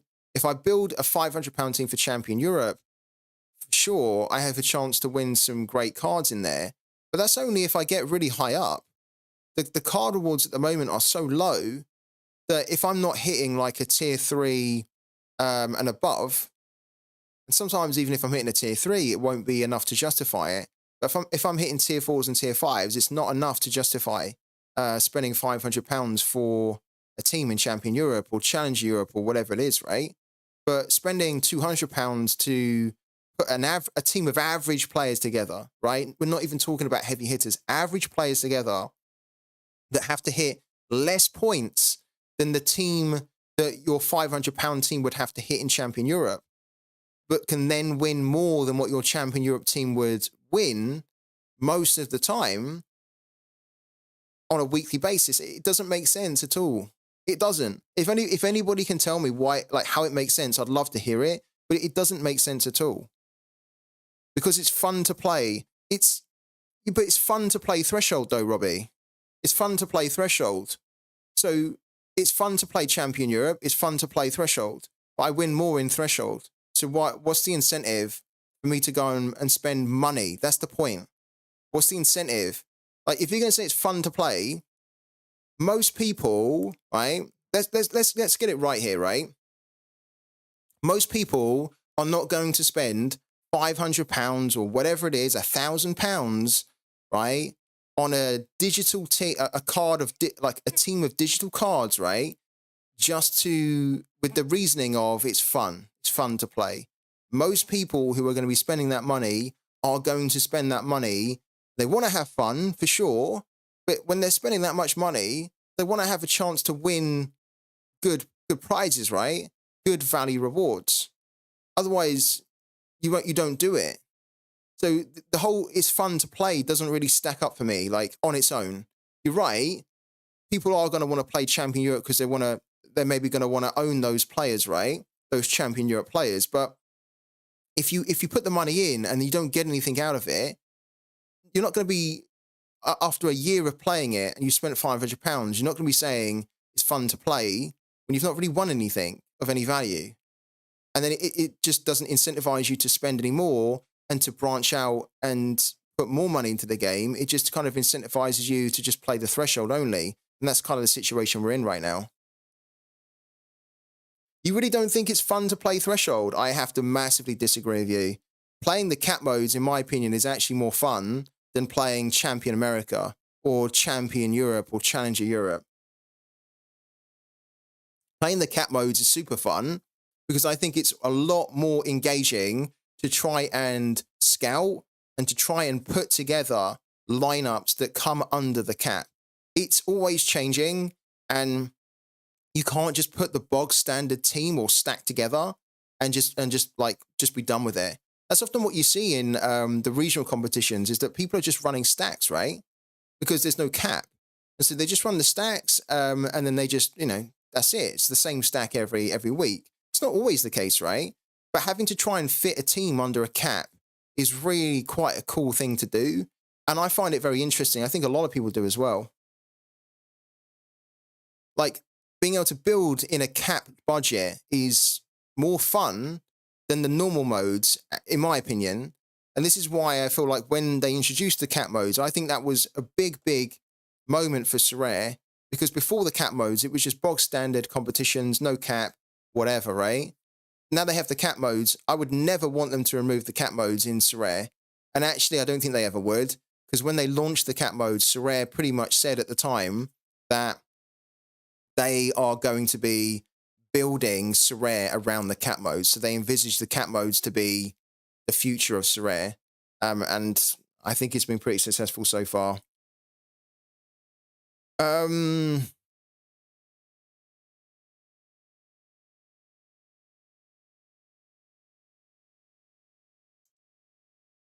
But do you guys not see the problem there? Do you guys not see the problem?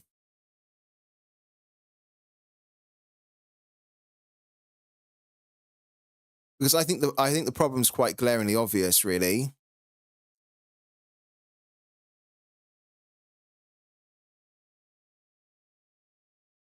Right, because Sorare want users to spend money in the game. If you want your users to spend more money in the game, you need to make sure that you have a balance to your competitions and you have a balance to the rewards, right? And if any one competition is just too rewarding in comparison to the other ones, then it's out of balance, right? And so then it means then that your other competitions are less appealing. And if they're less appealing, then it's less of a chance for people to go and spend in them. Like, and I've already said, like, like, for example, I wouldn't go today and I wouldn't go and spend, you know what? Let's put this out to the chat. Let's put this out to the chat, right? Let me ask the chat. Okay. Let me ask the chat. This is a question for the chat, not a question for me, okay? Question for the chat. If you had £500 to spend today, right? £500, I'm going to give you £500, right? You have £500 to spend today. How are you spending it, guys? How are you spending £500 in Sorare today with the knowledge that you have of the game? I don't mind. Any answers are welcome here. It's just like, how would you spend it today? How would you spend the £500?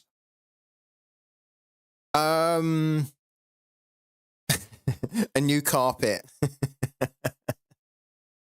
Love it. How would you spend the money in Sorare? Would you get a Sorare carpet? Rare cap mode, says Sopsy. Lionel says rares, build a cap 240 team. Volt says cap 270 maybe for rare. Thanks for the $500. You're welcome. Arthur, is that your actual answer? You would spend the 500 in Pooky. You have to spend it in Sorare. I mean, that's a separate question. If you could spend £500 in Sorare, £500 in Pooky, that'd be a separate question. But in Sorare, how would you spend the £500? £500 maybe is enough to buy the Sorare hoodie. You might be right there. Building a rare cap 240 team. If a new starter, £500 on cap mode rare with existing gallery Girona players, right? So at the moment, just from the responses I'm seeing, I think the responses I'm seeing already kind of highlight the problem in the game is that everyone at the moment would pretty much, with the £500, would pretty much just go and buy a team for threshold to hit the threshold.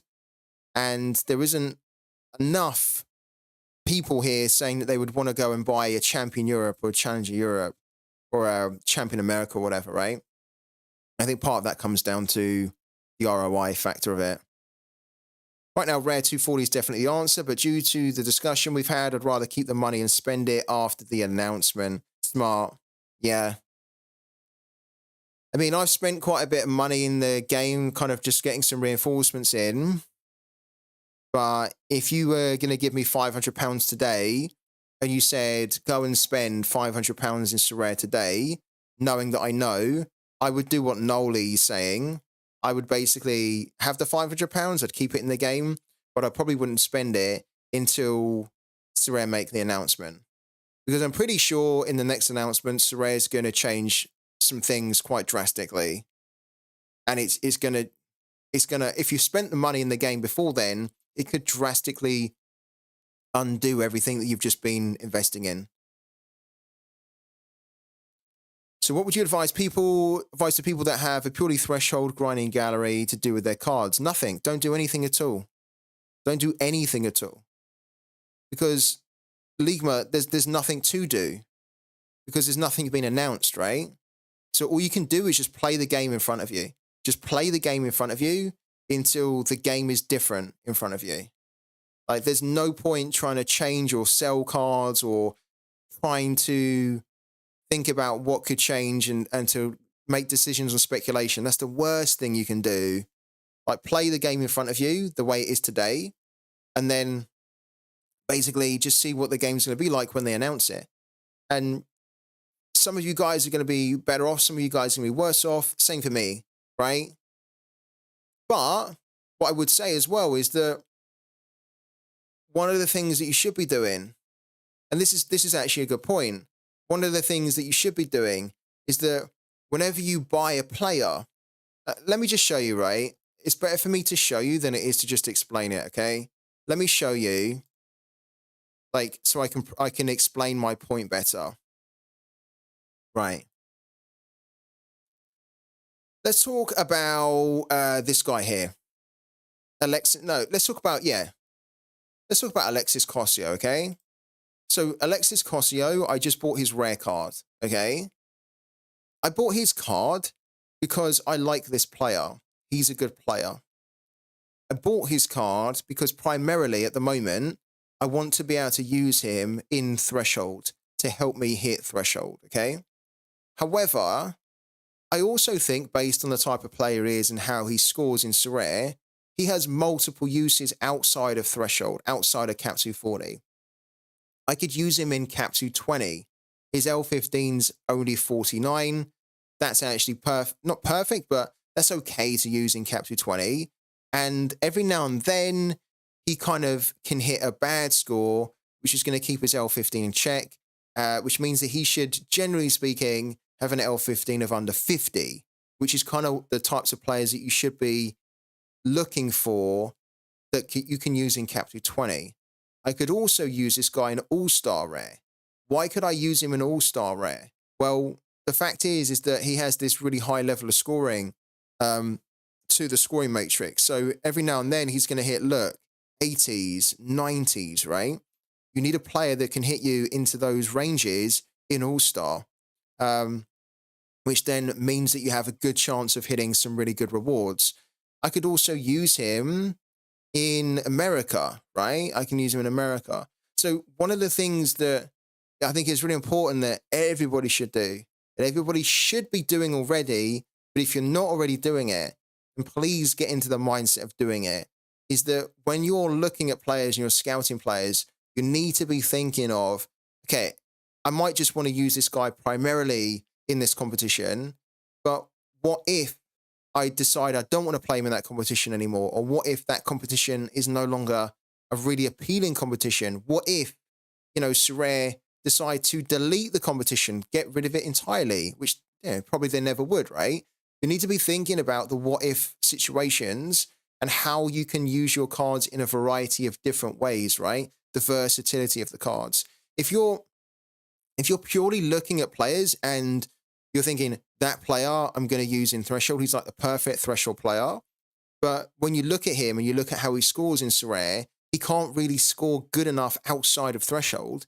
Then you're going to put yourself in a situation where you are too stacked up on that type of player for that one competition, so that then if Sorare change it, you're going to be a bit screwed, because then you have players that won't necessarily be a good fit for other competitions as well. So it's just about trying to diversify like the players that you have, diversify your portfolio so that you are flexible and agile, so that if Sorare ever change anything, you can just easily adapt to it rather than just being stuck because you focus too much on one type of player for one type of competition. That's what I'm doing, yeah, but one could argue selling now could avoid the card price drop when they announce the threshold drop. There's no guarantee that they're going to announce a threshold drop. So equally, Ligma, they could make a change which could increase the prices of your cards, right? That would be great, wouldn't it? So staying put and not doing anything at the moment, because there is nothing to go on, just pure speculation, I think is the smart play. You don't want to be reacting to things where there's nothing to react to. Because when you start doing that, you will make decisions that you didn't need to make, and then you'll be regretting them. So play the game in front of you. And then as we hopefully get closer to the next update, we might have some signals or some signs from Sorare as to what's going to happen. And then we have more information then maybe to make some decisions then. But right now, there's no decisions to be made because it's all just speculation, to be honest with you. I wish they'd just get on with announcing something. Speculation goes on for months without any info to go off. I'd be happy if there is an incentive for people to build galleries rather than farm threshold. I agree. I also agree with that, the Don. It shouldn't technically be a game where everybody's just playing one competition primarily just to farm threshold. I've mentioned it before. I'm going to say it again. this is a card game, right? So it should be about trying to win cards, and there should be an incentive to build a collection of cards that you think can give you an advantage in the game. It shouldn't be a case where nobody's really too interested in winning the cards and nobody's really too interested in building other teams of a bigger collection of cards, because there's just like there's no real appealing incentive to do it outside of one competition. I agree. I completely agree with you, man. As far as I know, they haven't hinted at changing the threshold. They haven't, no. The only thing that Sorare mentioned, right? So listen up, please, guys, because I've mentioned it before. The only thing that Sorare confirmed is that they would not make any changes to the threshold by the end of last year. So and they did make a change to the threshold, but they said that they were guaranteeing effectively the threshold until the end of last year, right? All of the discussions and all of the chats that I've seen from the guys on Sorare indicate that they have no plans to get rid of the threshold. And as a few of you guys have mentioned in the chat, it'd almost be like suicide for Sorare to announce that they're removing the threshold. And I will tell you now, right? No shit. I will tell you now, if Sorare were ever to announce that they would be removing the threshold, I'd probably stop playing the game. Unless they said we're removing the threshold entirely, but then look at what we're going to do, and what they were proposing would be vastly better, right? Which I don't think it probably would be, but you never know. But the main reason why I started to play Sorare was for the threshold. That's what got me into playing the game in the first place, the threshold. And I don't mind, actually. I don't mind in a way. I don't want it to happen. I want to be winning $50 every week, right? I want to be winning more than that. But technically, I don't mind if they say that they're going to be reducing the threshold because it's too high based on the current values of the cards right now, and they want to try and redistribute some of that money into other areas to make them just as appealing, just as attractive, so that there's more options for managers to go and earn in the game than there is just in the threshold. I wouldn't technically mind that, but if they turn around and they said, which they wouldn't, right? I don't think they would. But if they turn around and said, we're going to remove the threshold entirely, I'm pretty sure there'd be a big sell-off, and I'd be one of those guys that would probably be selling off my cards, which is why I don't think they're going to do it. Hello to Salary's Beast as well. How you doing, man? Understandable. The investment between playing for the threshold to other competitions is so much. It really is, yeah. It really is. Sopsy, you legend. Thank you so much for gifting out a sub to Salary's Beast there. That's really cool, man. Thank you so much, Sopsy. Has there been an announcement or anything? There hasn't been any kind of announcement, has there? Apart from the rivals pitch notes.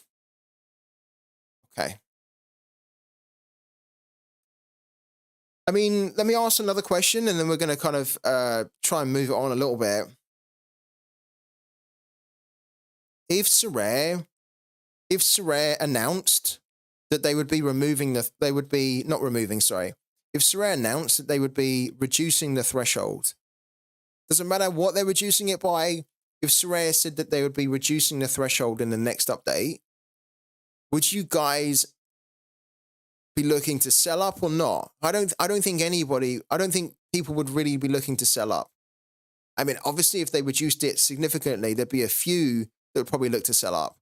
But I think, generally speaking, I don't think people are going to be looking to sell up if you reduce the threshold, if when you reduce the threshold, you're redistributing some of that money into other areas of the game, right? So that the money still stays in the game, but you can just earn it in more places, right? Rather than it all being concentrated in one area. I definitely wouldn't be looking to sell up if they reduced the threshold and they said that it's now going to be 25 or 30 to win, but then we're going to put the rest of that, the difference, into the other competitions so that you can earn more if you, depending on the places you finish, right? So more positions get rewarded. I wouldn't have an issue with that at all. But I'd like to know what you guys think, because I think reducing the threshold's fine. I think removing the threshold is not fine. You wouldn't sell up at all, Robbie? Would you? You'd sell up.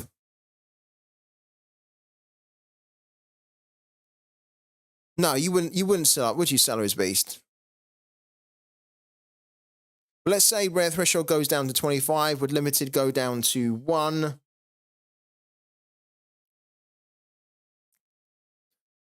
I think it also depends on the amounts, right? I wouldn't sell. Reduce gallery already to something I am more comfortable with. Yeah, okay.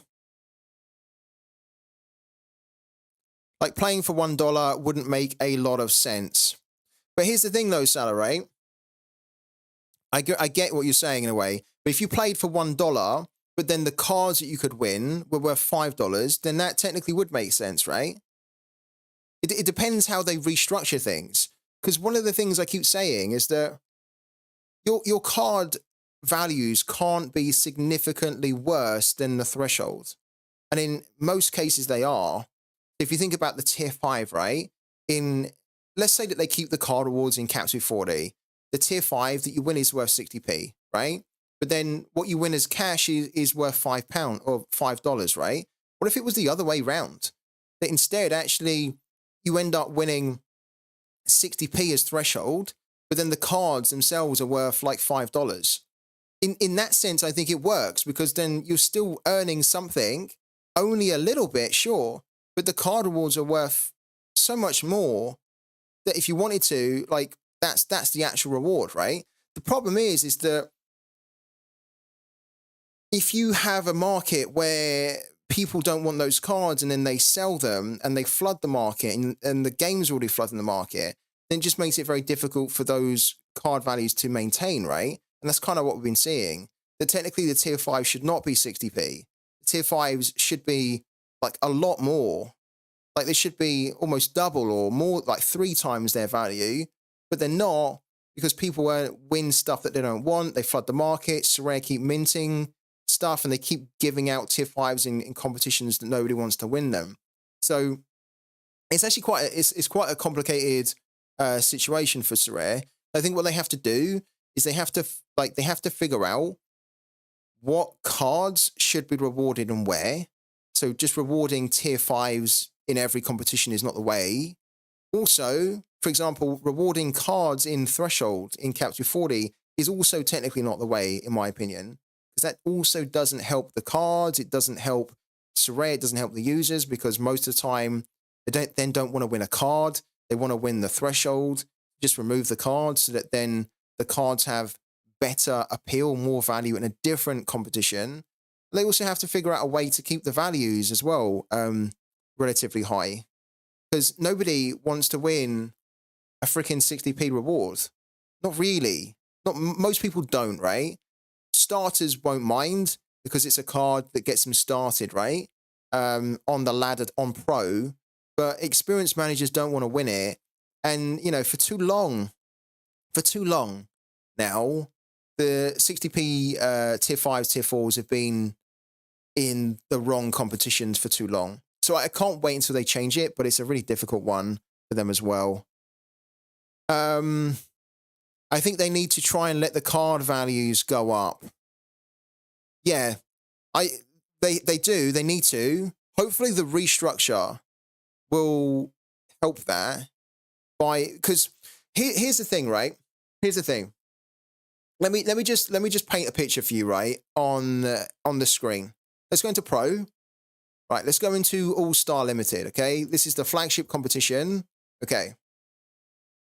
There's no way right now, there's no way for tier 5s to be increasing in value when you offer tier 5s in the numbers that they do in All-Star, right? There's no way to do it. The reason there's no way is that the tier 5s here that people win in All-Star, that most of these, I'd even guess that like 80-90% of these are probably going to be sold because the people that are going to win them aren't going to want these cards, right? So then what happens is that these tier 5s just go on the market, they get listed, and so then there's more selling pressure and there's more cards in supply that people don't want. And there's already too many of these types of cards, right? So the tier 5s are just constantly going to be dragged down in value when you are dishing them out in the droves, right? In the hundreds and thousands every week to managers that don't want them, to managers that don't need them. If they were only paying out tier 5s, for example, in starter or beginner competitions, which is kind of what they're starting to do now with the reward boxes, and if they were not minting the tier 5s as rewards in any other types of competitions, right? There was only a handful of them, and then they were auctioning the tier 5s too, but not in a great supply, then the tier 5s would increase in value, right? But the fact is that there's just too many of them, and it's the same for the tier 4s, it's the same for the tier 3s. You know, something that I've talked about a lot is that some competitions should not have tier 4s, tier 5s. Some competitions should not have tier 3s, for example. Like, as you go up in the ladder, you should find that there are certain competitions where you can only get tier 3s, tier 2s, tier 1s. There's only certain competitions where you can get tier 4s, tier 5s.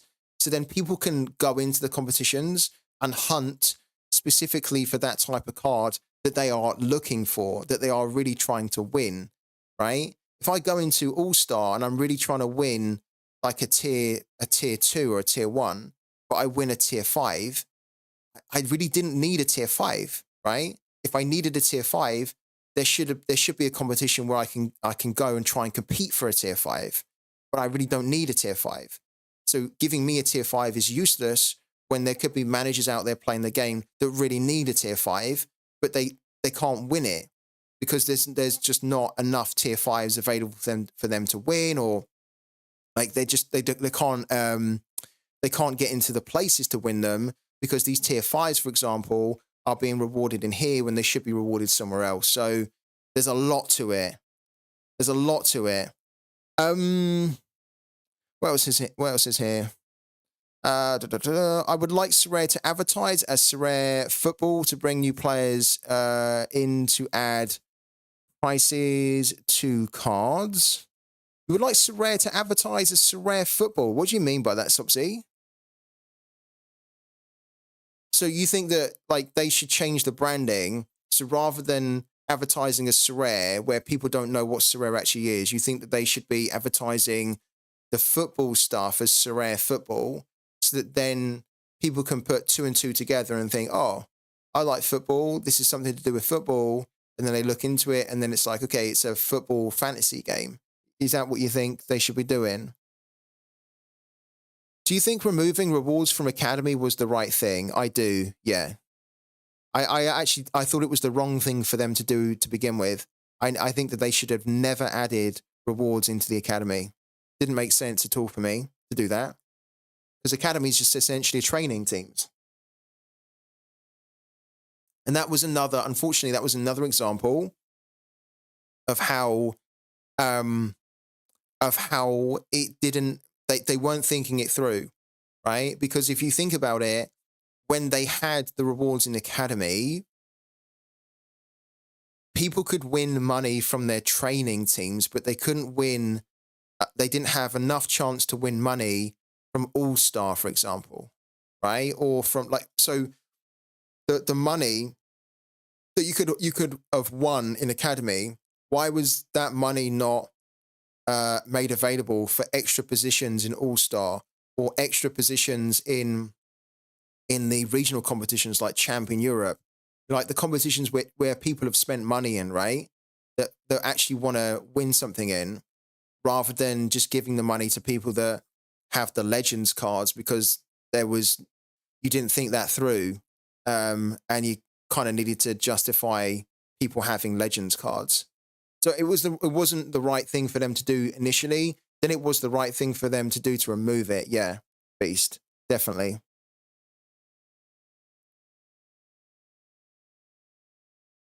Look at your hoodie. It just says Sorare. Nobody knows what that means or why they should look into the name. Yeah, I know what you're saying. I think one of the things that one of the impressions I get from Sorare often is that they want to become a brand, right? They want to become this brand that everybody relates to, and that like you hear Sorare and you're like, oh, that sounds so cool. We saw a little bit of it when they were doing the advertising for the Global Cup. So do you guys remember? I wonder if I can bring it up, right? The Sorare Global Cup, when they done the advertising and the marketing for the Sorare Global Cup, I actually thought the marketing and the advertising looked pretty cool. Yeah, but they were kind of like using these like models, weren't they? Right? But I want to find just a picture of those guys there. Where were they? God, there's actually a load of Sorare stuff here, isn't there? I'm not quite finding it. It's typical, isn't it? When you want to find it. But I think a lot of you guys remember anyway, because you were probably playing it. But yeah, essentially when they done the advertising for the Sorare Global Cup, they kind of branded it almost like a designer brand. That's the kind of direction they took with it, where they had, these like really trendy, stylish looking models that were advertising a fantasy football game. But if you took like the text away from this, right? They've done a lot of advertising and marketing just with these models, and then just with the name almost like Sorare. And you can kind of do that when there's already some brand recognition. Like there's some wide brand recognition where people already know what your brand stands for and they know what the product is, right? But Sorare's obviously not an Apple. And so like people don't really know what they are still. And so I get what Sopsy's saying, that he wants there to be a bit more of a focus on advertising what this brand is all about rather than advertising the brand, because it's probably not got that brand recognition or that brand value yet, because it's still unknown, right? Maybe in like 10, 15 years time, when everybody's played Sorare or everybody knows about Sorare and Sorare is way bigger, then you could start to kind of maybe brand just Sorare stuff, right? But very often, if people don't really know what your brand's about, like you could look at this on a billboard and you would honestly not have a clue. You would honestly not have a clue what this brand stands for. Like the way it is here, if you saw this on a billboard, like, and it was just like that, you wouldn't have a clue what that company does. I wouldn't, because this logo in itself doesn't even hint at what products they do, right? It doesn't look like a football. It used to look like this, right? When it was like this, then you wouldn't think, okay, it's some kind of a football company or it's a company that's to do with football in some way. But when they rebranded it so that it doesn't just encompass football, because there's now basketball and baseball, and they turned it into a bit of a star, if you literally saw this on a billboard, you might think that it's some kind of consulting company, like an Accenture, or you might think that it is, I don't know. What would you think it is? Advertising company? I wouldn't know. I wouldn't honestly know at all. I wouldn't know. Yeah, I agree with you, man. I agree with you. I think the direction that they take with the marketing, they're often trying to do the marketing in a cool, stylish way to make the brand seem really appealing and sexy. But it's all very well making the brand sexy, but if nobody knows what your brand stands for or what it represents, what the company does, then it can be a little bit wasted, right? It can be. I mean, the one thing with branding, though, is that if you brand like that and somebody is curious enough to know what is that, what do they do, then they will go and they'll Google them and they'll find out what they do, right? But a lot of people won't. And if they don't already know what it is, they won't then go out their way to understand what this is, right? You almost need to make it very clear from the offset, this is what we do, so that then people who are into that can then be like, okay, I'm into that, and that's what they do. Boom, let me go and do it. But you could be branding and marketing to people that actually would love what you do, but if you don't actually make it clear that that's what you do, they could just almost walk by or just ignore it. They might see it, and then after seeing it several times, then the brand will start to infiltrate in their mind. But if you see it like once, you're like, well, I haven't got a clue what that is. Forget about it. You don't even think about it, right? It's so subliminal. You don't even think about it. The only way that this is really successful when you brand like this is when you brand to death, right? So when you're branding this name and this logo and this image down people's throats, they're seeing it everywhere. That's called like brand proliferation, where like you basically saturate the market with your brand so that then it becomes second nature and they know what it is because they always see it, right? And then like that's what they've done with like McDonald's and Apple and that, right? You see it all the time and it then becomes like subliminal to you, but they're not at that level yet. They're not at that stage yet to do it. We got a little bit off track there, didn't we? We were talking about branding, but I quite like the conversation. Thank you also to Smickers as well, man. Thank you to Smickers for the sub. Really appreciate it. For the 7 months as well, man. Right. So, let's just go back to rivals here really quickly. There's also a game that's happening right now that I think I want to keep an eye on. It's the Alanyaspor one. Oh my God. Let's take it out of that mode. Okay, let's put Halogenai in. I need to keep an eye on it because this is a chance for us to hit the threshold if my guys can improve. They're already 1-0 down. Oh my God. I'm so glad that I avoided this game then. So I thought that maybe Tascaran could improve. Maybe Halogenai can improve. Karaka can improve. I basically need an improvement from a few of those guys there. But if they're already 1-0 down, that looks unlikely now. I mean, technically, Karaka needs to improve from 66.3. Halogenai needs to improve from 51.4. If Cordova scored, then that would give us the improvement that we need.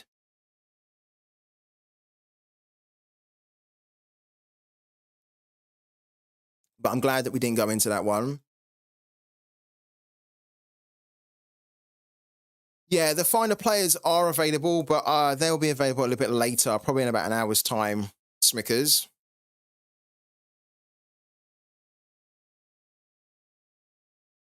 Let's have a quick look. I think we're good here. Yeah, I think we're good. Right, cool. I want to talk a little bit more, actually, about Sorare in general. I do want to talk about the competition structure. Because at the moment, it's probably been one of the areas which a lot of Sorare managers don't really think too much about, competition structure. But Sorare have already hinted that they want to create a structure that is more in line with real world football. So I actually think that we could see some tournaments or some competition structure that allows for progression up into different divisions. That's actually what I thought it was going to be like when I first joined Sorare. Because when I joined Sorare nearly 3 years ago, they didn't have these names such as like just All-Star. It used to be like Division 4 or something. They had like divisions and the numbers to them. And it was kind of like, okay, this is the division that you almost start at, and then this is the highest division. And I actually thought when I started that it was going to be that in order to get into the higher divisions, you would have to achieve X amount to then be able to even enter into those divisions, right? So like All-Star, for example, I was a bit surprised when I first started playing Sorare that I could enter All-Star just from having the cards. I thought that I would actually maybe need to do something, um, maybe to have like achieved certain milestones in order to even unlock All-Star to get access to it, let alone just own the cards. So what would you guys if Sorare introduced a tournament structure, right? Where you could be promoted or relegated. Do you think that that would be a good thing in the game or not? And if you got relegated, what would be the consequence? The consequence could be that if you got relegated, then you would have less chance of winning the better prizes in the game. If you got promoted, you'd have a better chance of winning the better prizes because in the higher divisions, you would get more, like there'd be a bigger share of the bigger prizes in there. Don't know what everyone thinks about that, but just an idea, putting it out there. Relegation promotion in Sorare, is it a good thing or a bad thing? In principle, we always need to see how it's executed in real life, but in principle, is a promotion relegation format a good thing or a bad thing in Sorare?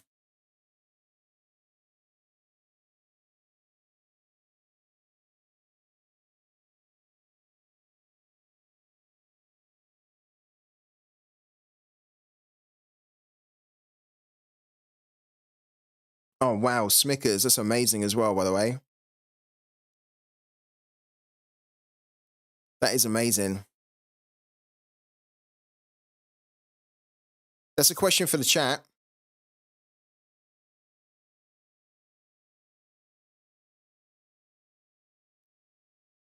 It's an interesting idea, allowing managers with less cards to compete with managers at the same level and really winning something. But the prizes won't be good in the low divisions. Yeah. Do you think if they'd done it like that, Smickers, do you think it would promote spending in the game? That if you didn't want to be in those low divisions, you had to get better cards to try and get out of the low divisions? So I think it would. I think it would promote spending in the game. I think also, to be fair, it would also reward scouting. Whereas, like, if you weren't really, if you didn't have the money to go out and like buy all the best players, right, to give you a better chance of progressing, because having the best players doesn't always mean that you can do better, right? We know that in Sorare. Sometimes just having smarter players or players that you pick that have a better fixture is the way to go. I think that I was thinking about it the other day. In fact, I was thinking about it yesterday and the day before. I feel like the scouting or the significance of scouting in Sorare has dampened down a little bit compared to like maybe 2 years ago. Even when they introduced the cap modes initially, I felt like there was a lot of reward that you got from scouting, like a lot more reward from scouting the right players and finding those gems, right? I think with the prices being so low all across the board, there's almost like it's almost less unique or less special now to find that really cheap player that can explode and hit like a massive score or hit like a big increase in their price, because they're all really low. So there's tons of really good players now that are really low. Do you know what I mean? Like before it was the big crash, there was still low players, right? Low cost players, but you were pretty smart if you could find them and spot the kind of the 60p player or the 30p player that really shouldn't have been a 30p player. Now there's just tons of them out there. Specialist and underdog were good for scouting. Oh, Paolo, you're so right there. There's the underdog. I used to love the underdog a lot. I used to love that. I really didn't want that to leave, actually, underdog. And specialist too. Caps is too difficult to preview mid-long term. So if you don't know, maybe you haven't been playing Sorare for long enough. Underdog is essentially what Cap 220 is today, but it was different because underdog was player specific. So rather than having an overall cap of 220 that you have to spread across the whole team, in underdog, I think you could only pick players, right, that had a cap of like less than 45 or something? It was like really low. I think it was like less than 45, which meant that you couldn't put in a player with an L15 of 50 or 55, and then another player with like an L15 of like 30 or whatever. They all had to be under their individual player cap, which meant it was quite tricky to find every 5 players who were going to really overperform. But it was also quite rewarding when you could do it as well. Was it 40? Yeah, it might have been 40, actually. I think you're right, Lionel. I think it was actually 40, wasn't it? They did do one, though, with 45. Maybe that was a specialist, wasn't it? So maybe specialist was 45 and an underdog was like under 40. I think you could be right there. Yeah.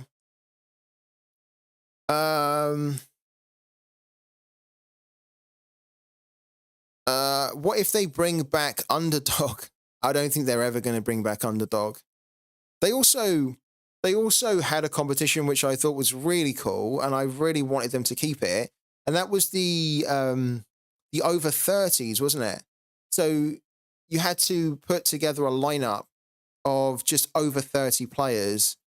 I can't remember what they called that. I can't remember what they called it. It might have just been like over 30 or something. But I really enjoyed that because it gave the older cards, right, the older players a bit more utility as well. And I thought that was quite fun because you obviously have like under 23, but then you don't have like a over 30 or something, which I think was really good.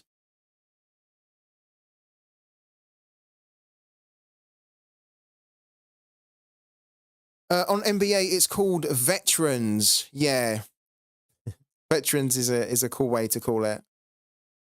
They could have in football. They could have had underdog, and then they could have had old dog. They could have had the old dog competition, but that would be too ageist, wouldn't it? But that could have been quite a fun way to name it. I'd actually like. I mean, just going back to my question, like I put out to everyone, I'd actually love it if there was some type of a format in Sorare where you could get promoted, or you could get relegated. I think that would be such an engaging game mode. I really do.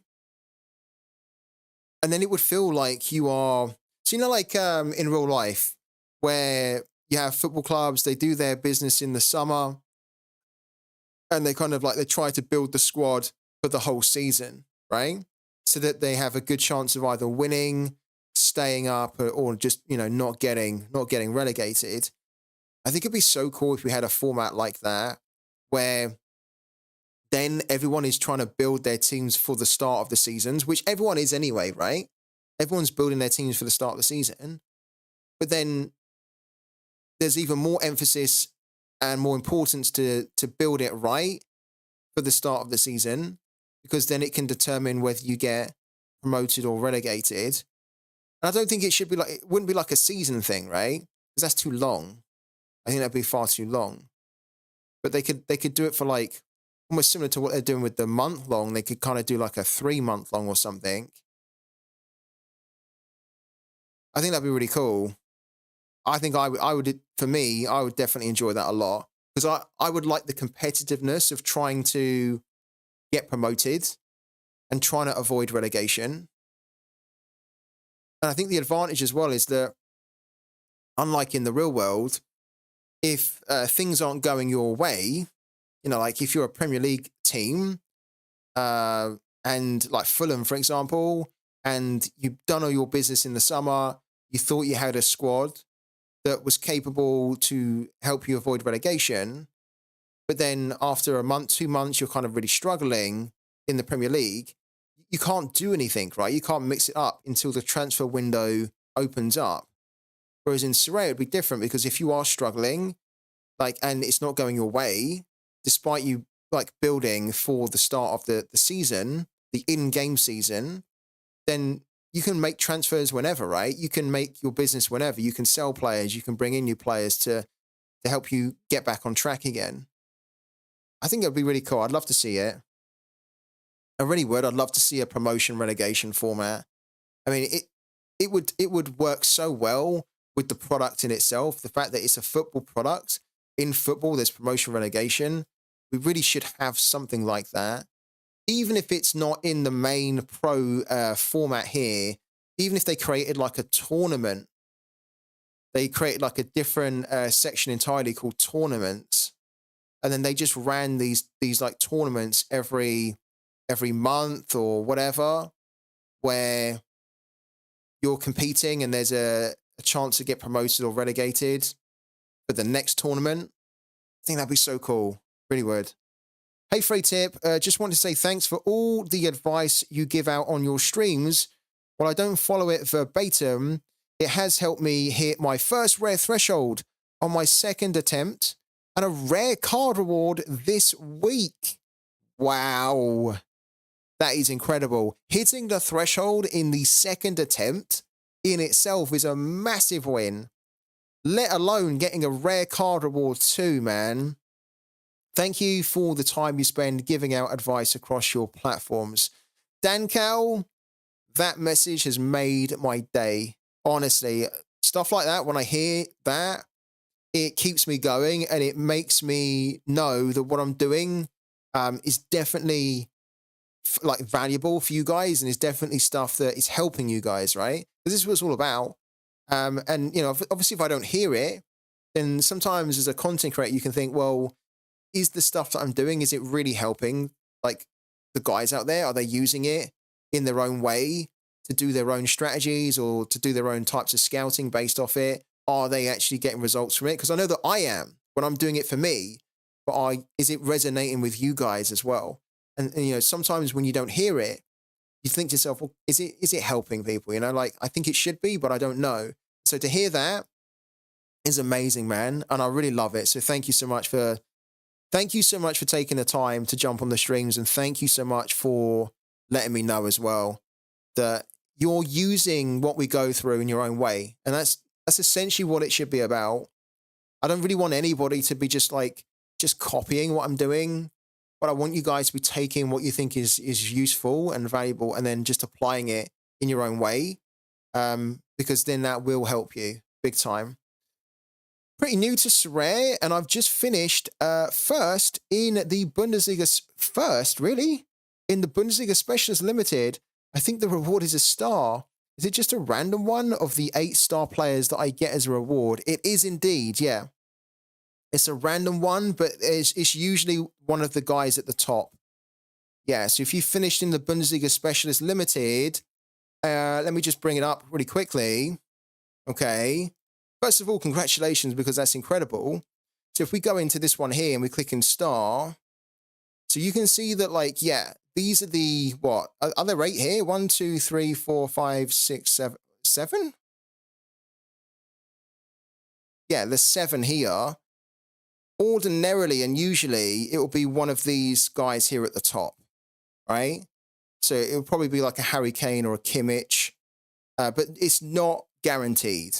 It's not guaranteed. One of the reasons why it will be usually one of the guys at the top is because these guys usually have the higher value. Like a Harry Kane and a Kimmich are like, they should be, I think, in theory, more valuable than these guys down here. But it's not always set in stone like that. But yeah, congratulations, man. Oh, if you get Kane, that'd be incredible. How long have you been playing Sorare for? God, it's incredible that you're quite new to Sorare and you've already hit a podium. That's amazing. I haven't even hit a podium, man. I've been playing Sorare for nearly 3 years. I've never hit a podium. You've come in and you've done what I haven't been able to do, which is incredible. You've got Harry Kane there at 140. How much is Kimmich these days as well? We'll have a look at a few of them. Not all of them, but we'll have a look at a few of them. Kimmich is 78. Okay, that's really low for Kimmich, by the way. And then how much is Wirtz? Because he was the other one that's like a top talent there. Wirtz is 64. So that you can kind of see at the moment, and this is just the valuation on Sorare data. So Sorare have a different valuation to this here, but it's like a good guideline. It's a good guide. So technically, if you've come first, you should probably be expecting or hoping to get Harry Kane because he's the most valuable in that star. He's actually arguably, yeah, one of the better options as well. I can't believe Kimmich is like £78 there in limited. That's really good. I mean, it's still really expensive for limited, but it is really good for this type of player. I think his limited was insane amounts, wasn't it? What was his limited like a year ago?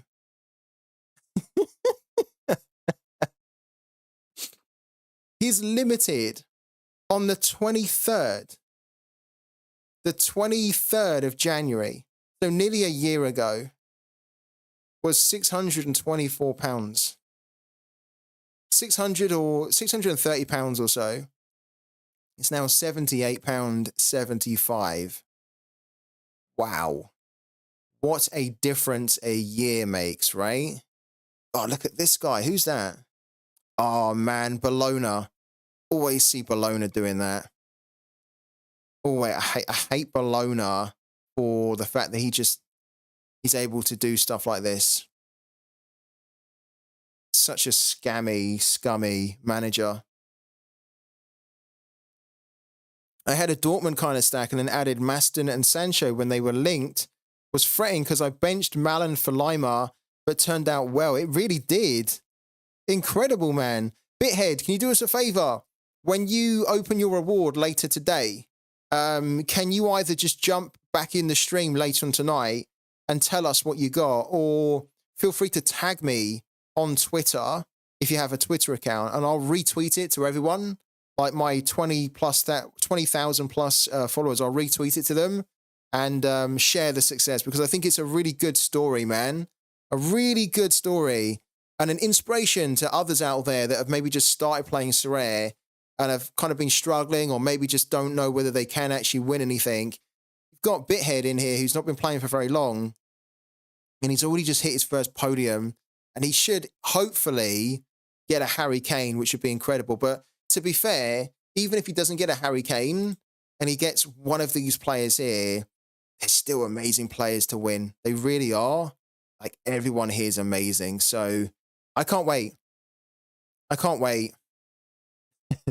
None of my friends play anyway, so no one else cares. I have so many friends that still don't play Sorare. They're big football fanatics. They've even played fantasy football in the past. They still don't play it.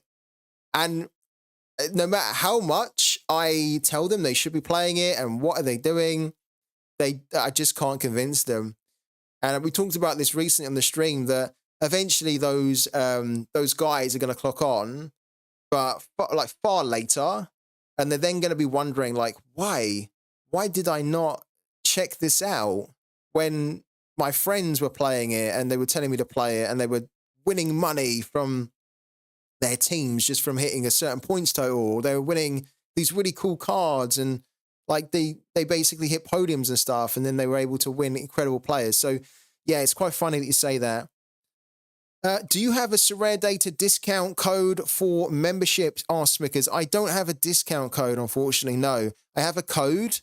So the code that you can use will help to support the channel. It unfortunately doesn't give you a discount. The only guys that get the discount are ambassadors to Sorare Data, and I'm not an ambassador. Yeah. So unfortunately, I can't give you the discount, man. But the codes, you simply type in Free Tip Scout. Yeah, you type in Free Tip Scout. If you ever want the code, guys, just as Smickers is asking, if you ever want the Sorare Data code, if you ever want to help to support the channel in any way, which allows me to keep doing this content for you, and we can do lots of cool things on here, like giveaways and whatnot. If you ever want to support the channel, there's a couple of different ways. You can subscribe to the channel, of course. Retweeting and liking everything that I do that you like anyway is also a big help. But you can also use the links in the chat, and you can also use this this code if you type in exclamation mark and an SD into the chat. What it will do is it brings up this little command, and then it tells you the code. So if you use code FreeTipScout, when you are upgrading a membership on Sorare Data, or maybe you're continuing a membership, you can use that code and I then get some credit for it. And then, yes, Sorare Data will give me a little bit of money just for referring somebody to them. So, yeah, thank you. And also a big thank you to Dave the Boy for the Prime, man. Thank you so much, buddy. Thanks for the support on the channel and welcome in. So, let's go back here.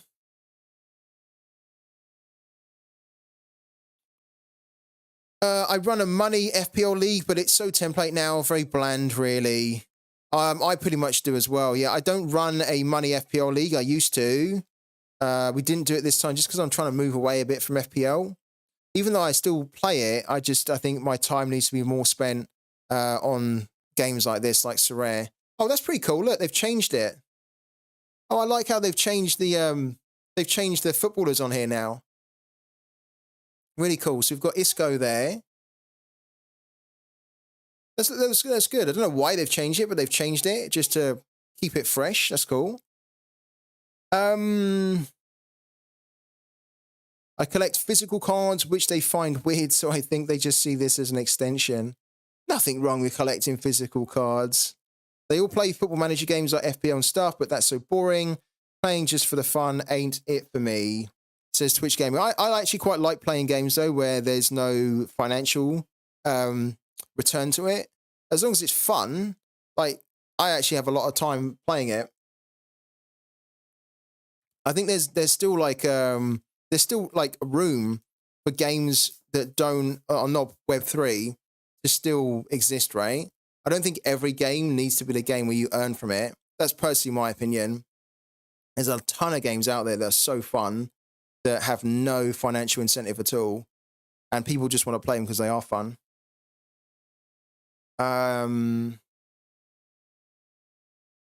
Yeah. Anyways, let's keep going. Right. So our lineups are done, guys. Don't forget about your academy teams. I'm just going to get a quick drink. I'll be back in a second. So yeah, don't go anywhere.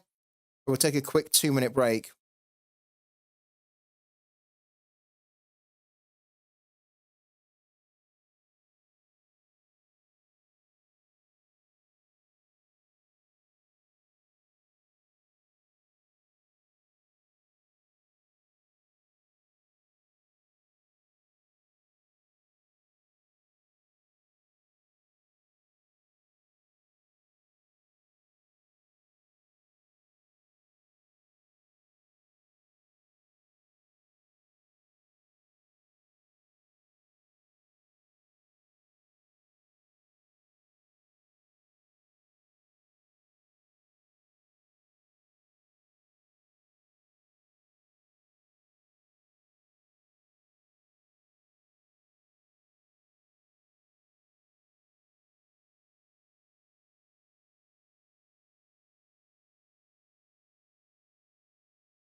All right, guys, we're back again.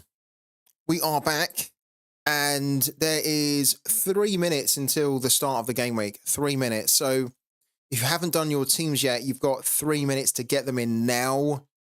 Do it. Otherwise, you're going to miss the game week window, the deadline. All our teams are good.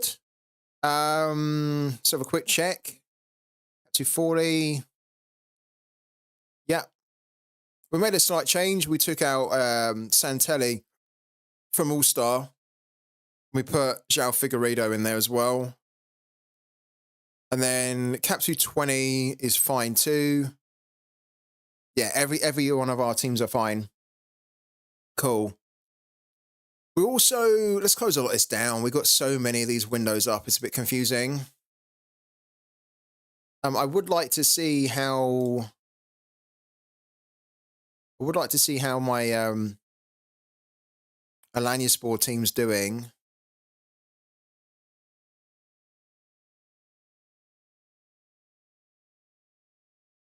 Because when we last looked, it was 1-0. Still 1-0. Okay. Yeah, probably I'm going to miss out on the limited threshold, but from the weekend. But that's okay because we hit the rare threshold of 40 pounds. Let's move over here. Right. We must talk about this again. We have to talk about this once more. I feel like we're talking about this every week, and it's a good thing we're talking about it every week because we should be talking about it every week. But Pooky at the moment is a game where you can win so much money with such a little time and effort that it does feel like we are robbing the bank every week. And we've done it again. And it's super, super cool that we've done it again. We've ended up winning 28 Matic, which in fiat terms is about £17, something like that. And this took 2 minutes of my time to win it. And I often get asked every week, in fact, not often, I always get asked every week, Free Tip Scout, what's your strategy? How did you win it? All that sort of stuff, right? And I always say that I show everyone how I do it, and you don't have to do the same, right? You can play Pooky however you want because there's no right or wrong way to play it. The great thing with this game is that everyone and anyone can play it, and you can play it in any way you want to, right? And the name of the game is to predict scores for the leagues here. So, for example, this is the German league, which means that we can make predictions on what we think the scores are going to be. Now, you can put whatever you want in here. You can put whatever you want for your predictions. You don't need to look into the games at all. You can if you want to. You don't need to be a football expert on the Bundesliga to play in the German league, or you don't need to be a football expert for the Spanish league to predict on Spanish league games, right? This is the strategy that I do. I'm going to claim my rewards first of all. Right. I'm going to show you, as if you're new to Pooky, this is exactly what you need to do. If you don't have the time, or if you don't have the knowledge, or if you just want to have a little bit of fun experimenting. This is how easy this game is right now. Let me show you. All right. So we need to claim our rewards now. It's not too late to begin with Pooky, no. Do use the link in the chat if you want to give it a go, because this link will give you a big benefit to playing. But it is getting to the point where if you're not playing it like now, soon it will be too late. Honestly, because I don't think you're going to be able to win the way that we do every week long term. I really don't. There we go. We now have 29.9 Matic in the account, which is about $21. We just won that from predicting on football games, and I'm going to show you how easily we done it. We've also got a load of PXP as well. Let me show you, first of all, view game week 61. Guys, look at this here. We competed in 4 of the 5 match days for the game week, which was on the weekend, right? We came 302nd in the English League. We won 0.18 mattage, which is really not a lot at all, but we won something from it. You have to finish in the top 50%. 634, 302nd is top 50%. So we're at the lower end, but we win something. Italian League, we finished 187th. We won 1.29 mattage, right? The German League is rare. It really went well for us. We finished 10th out of 831. We won 26.55 mattage, okay? How did we win this? How did we come 10th in the German League out of 831? It's not because I am a mastermind with the German League. It's not because I know some secret formula about what's going to give you the right scores for the German League, right? This is what we've done to win £17. This is what we've done. We put 3-2. We put 3-2 for every single game in the Bundesliga on the weekend. That's all we done. We put 3-2.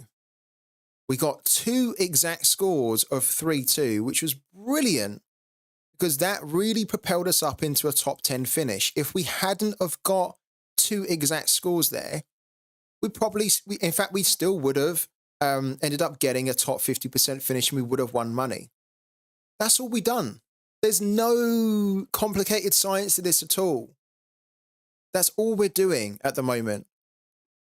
We're putting the same scores in and we are coming away laughing because we are getting more money going to our bank every week. Free Tip Scout, how have been smashing it so much in Pooky? I'm hardly doing well even in Bundesliga. Help me. Well, the answer's right there, FBL Thinker. The answer's right there.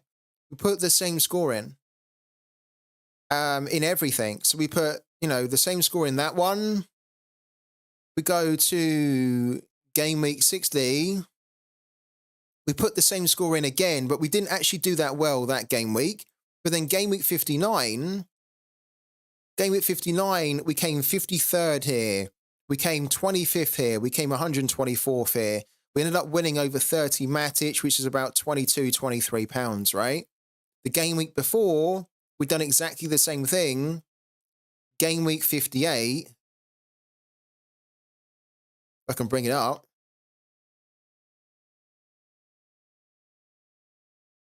Game week 58, look.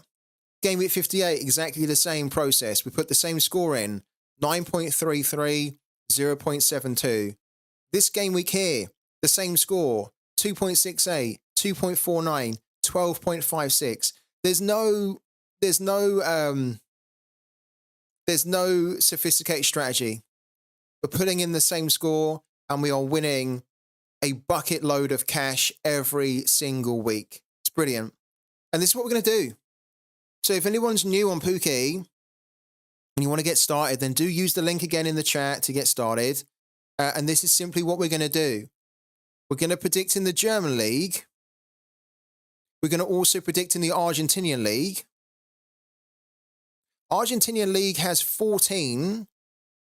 So that's going to cost us 140 to predict in that one because it costs 10 energy to make per prediction. We have 241 energy. And then the German League is going to cost us another 80, isn't it? Because we've already predicted 2. Hold on. 1, 2, 3, 4, 5, 6, 7. It's going to cost us another 7. Right. Are you ready? Are you guys ready for the mastermind, even though it's not? Are you ready for the mastermind strategy as to how we're going to win even more money on Pooky this week? Because I will show you how we're going to do it. And then feel free to do your same sort of thing for your own Pooky predictions. Still hit 79 points last night, which helped me hit threshold. I would sell him. I would sell him. I would sell him for the profit.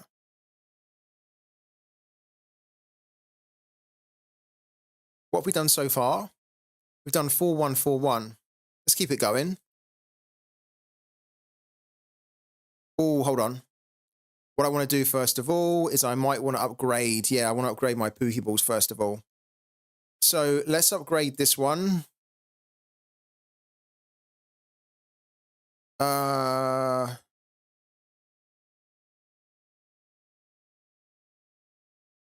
Oh, we're just short of being able to upgrade that one.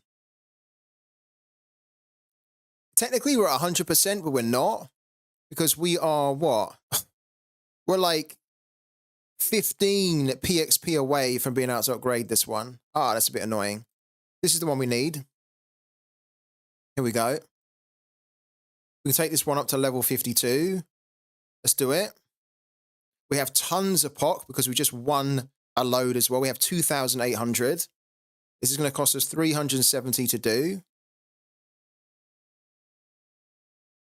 You can also buy stickers and Pokeballs right now, which I think we're going to maybe do. This one is our over 2.5 and our draw. So there we go. Confirm.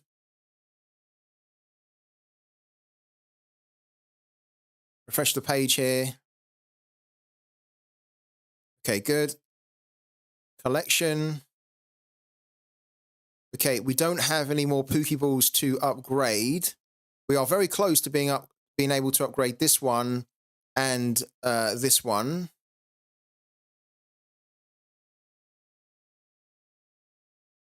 And then we probably have some stickers to upgrade as well. Yeah, we have the Leipzig sticker to upgrade, so we're going to need that for the German League. Let's upgrade that one. Take it to level 39.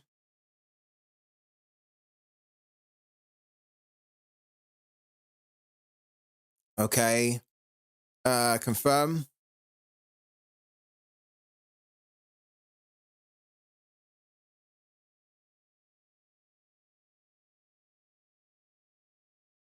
In fact, I don't think we need to buy a Pookie sticker at the moment, a sticker pack, because I have the Poland one and the international one still to give away. So I think we're good for stickers. You can buy them though right now.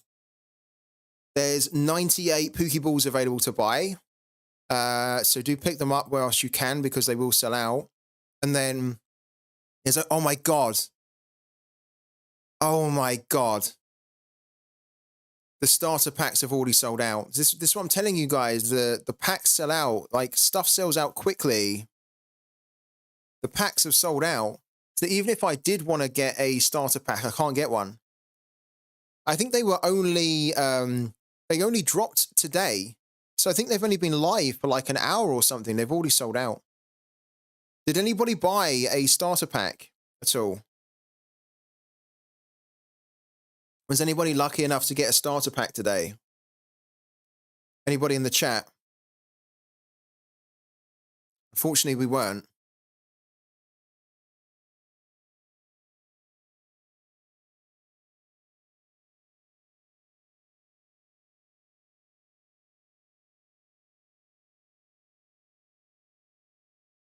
We do actually have an Argentinian ball.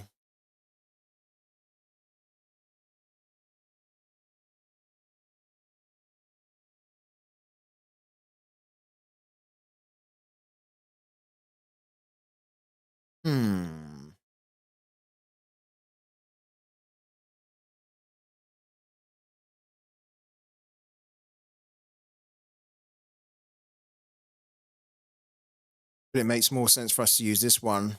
And we've also got the 1-1 on it, haven't we? Yeah. Let's do that then. Here we go.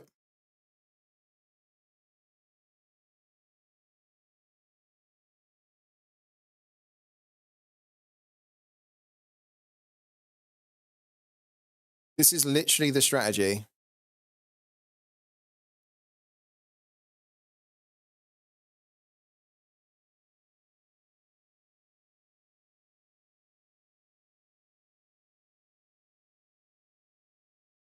Let's see if we can go for the win.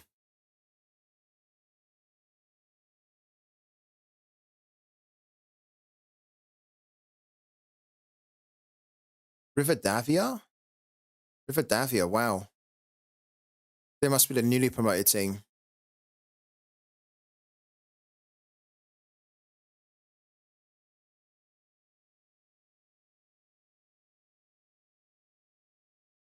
We are down to 81% pressure, so we might have to repressurize this ball in a minute, but that's not a problem. We've got the currency to do it.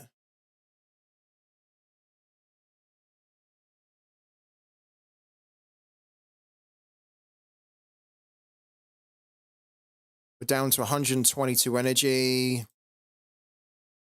There we go. And then there we go. Okay, so I don't think we need to repressurize the ball. We might still do it though. But that's done. There you go, it's done. And then what we're going to do is we're going to do the German League. And in the German League, what we're going to do...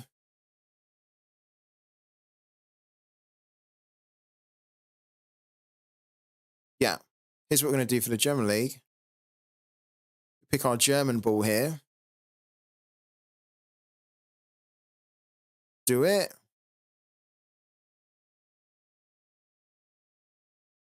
Do it.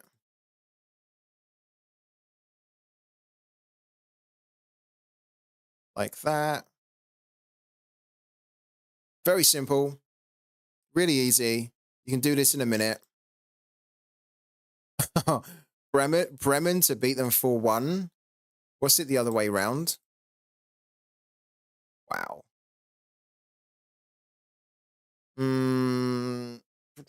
I don't think Bremen can beat Freiburg 4-1. Let's do it this way.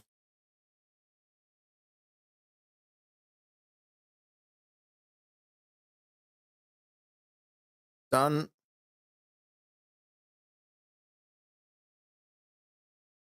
Let's do that.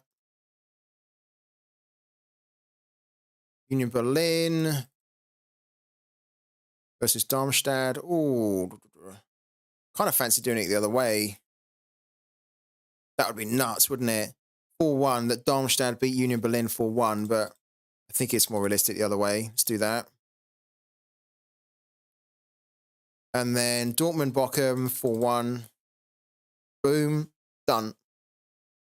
We don't need to look at this again now. We're set for the game week, so we're done. We do have 22 energy left over. So what we could do is we could start to pay that forward. We could start to pay that forward into game week 63.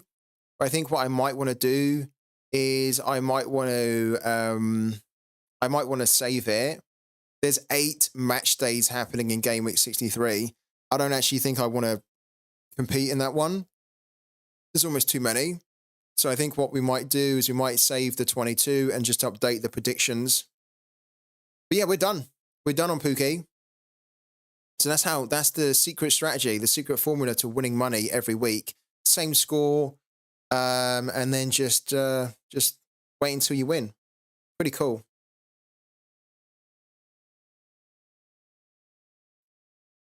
We could, and we probably should spend more time looking into the games, but this is working so well for us that there's no need to change it at all.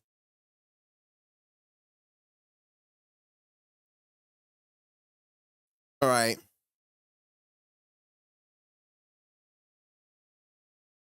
Because the chat's a little bit quiet, I'm going to go on mute for a little bit. But yeah, if anyone writes in the chat, I'll respond back to you.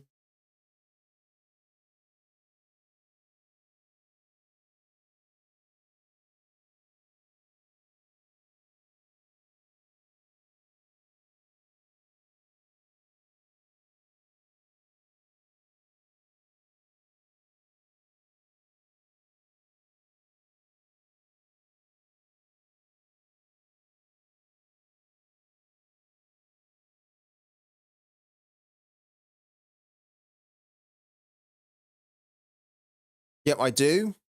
What about him?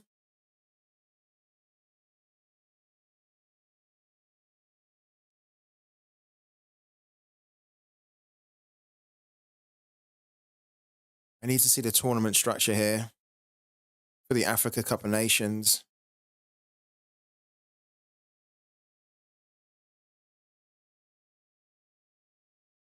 Oh, do we not? What's the knockout format for the Africa Cup of Nations here? I need to see it.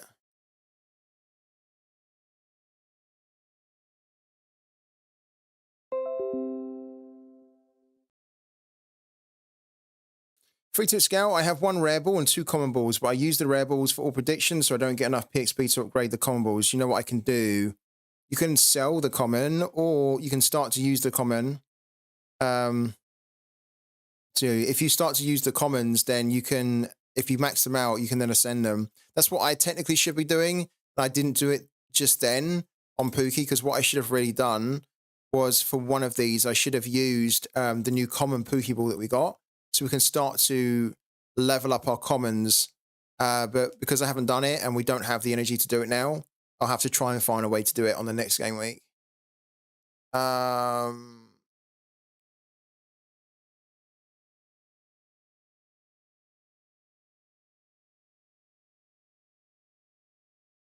Okay.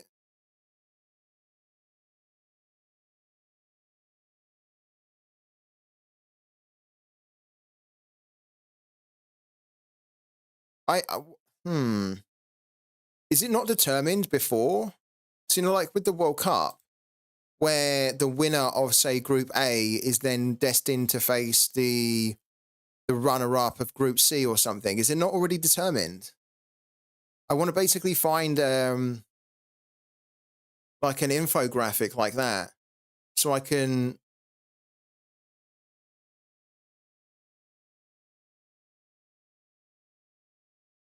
Because the reason I want to look for it is because what I want to do, I want to try and figure out who Hervey Kofi might face in the next round.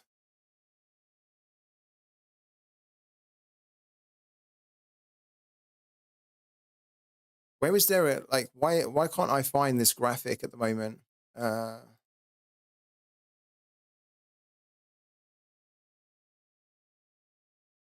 do a planner. African Cup of Nations 2023.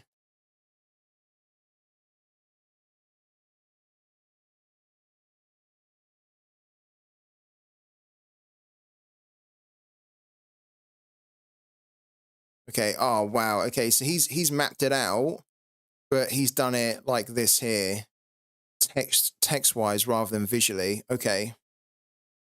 And then the next game is happening on Saturday the 27th. So the first knockout stages are happening on Saturday. Okay. So let's have a little look then. We can work it out. So Burkina Faso are in Group D. They're currently second. So we need to work out who they would face potentially if they're a runner-up or if they win. So Group D, the winner of Group D, oh wow, faces the third place Group B, E, and F. And then,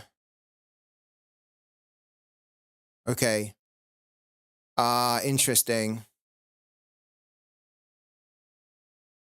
So then the winner of Group E versus second in Group D.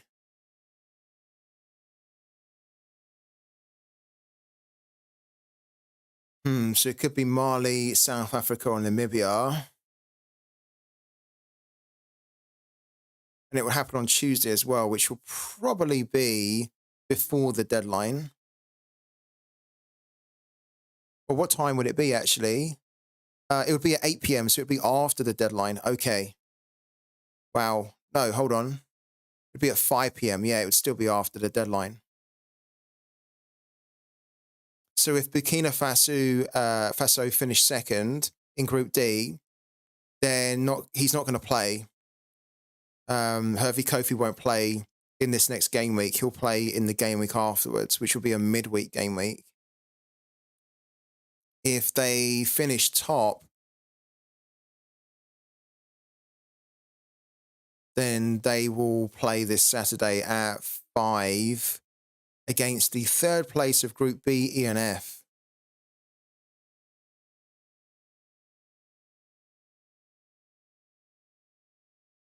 Oh, wow. So that'll be Ghana or Namibia, if Namibia stay like that, or South Africa.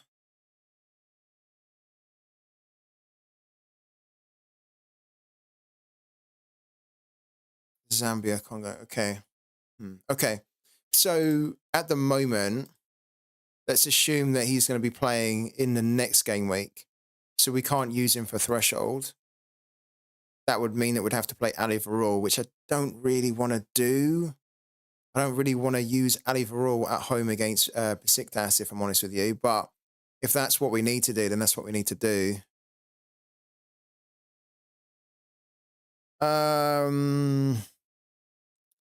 Peter Scout, thoughts on a swap of Calvin Phillips to Willian and Jan?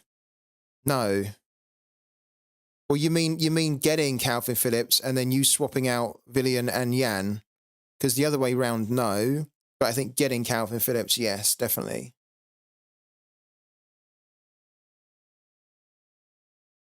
Okay, so we have Leonardo Morales back. We have Cosio as well. Interesting.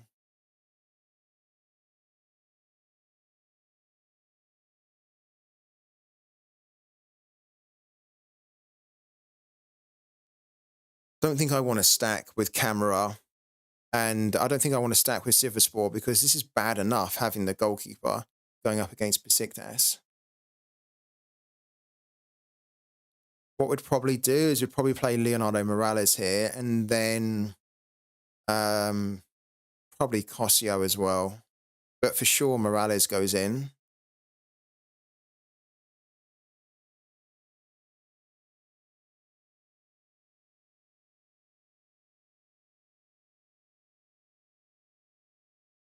And so Grigic would be a good one. We've just picked him up recently. So would Kadri. So Kadri and Grigic could be good here.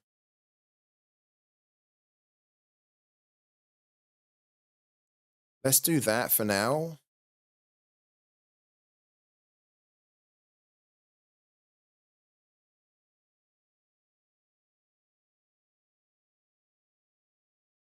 Then that gives us 51, which is then enough for us to play Carlos Garces in there.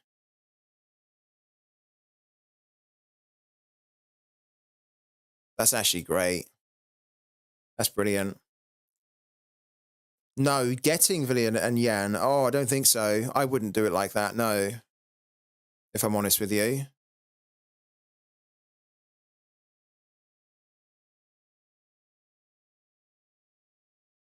This is a very different threshold team to the one that we usually do.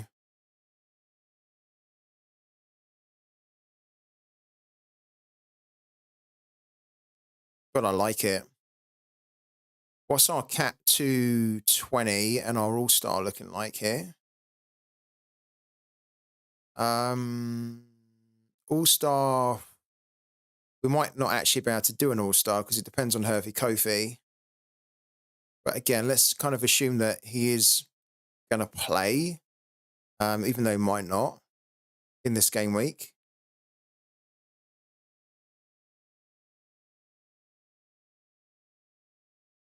Who's Zhao got? Zhao's got, okay, Konyaspor.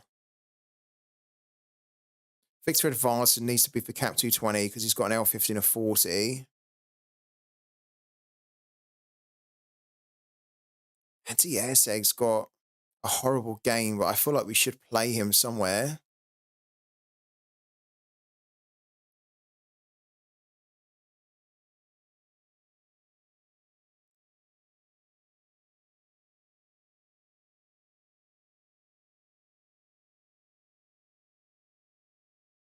Okay. Zapa's great, but it's a little bit of a tricky fixture. Zapa and Zalahi. They're basically playing in the same match, aren't they?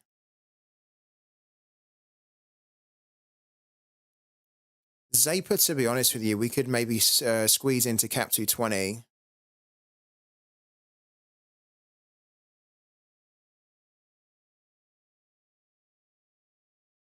Yeah, I think we probably could.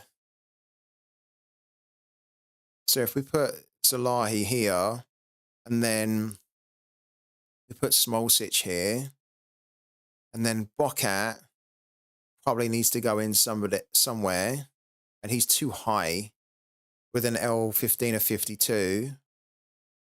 So then we could put Bokat in there, and then give the captaincy to Bokat, and then press confirm. And then cap 220.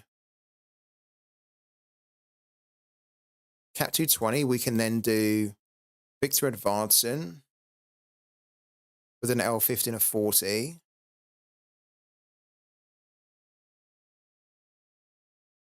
Then we were talking about Zappa with an L15 of 49. So Zappa goes in there. Then defensively, we need ideally a defender with like a low cap. Or Cossio's not got a really low cap, but we also need to play him somewhere because he's actually very good for cap 220, as I was explaining earlier. So I think we'd put Cossio in here for 49, and then we have 82. Who's our goalkeeper here? Then we have Mark Martinez with 38, which is, I think, what we need to do. And then we have 44. Okay. We can make that work, surely. I think we've got someone at a cost of 44, right? We have Benjamin Santelli. We've got Karimi. We've got Sandy Walsh. We have a few options there. Hello to Mark Gork as well. How you doing, man? Super Bowl prediction. I know nothing about Super Bowl, so I'm the worst person to ask about the Super Bowl. I don't even know the teams that are playing. I don't follow that sport at all.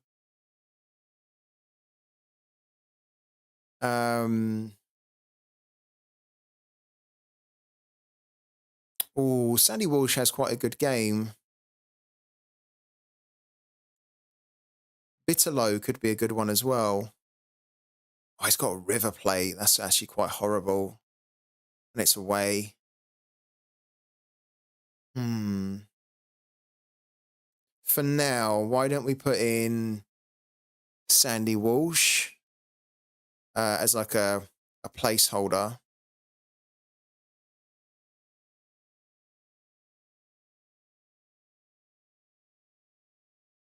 And then that means we have an all-star rare plus team that we can do. With no capital.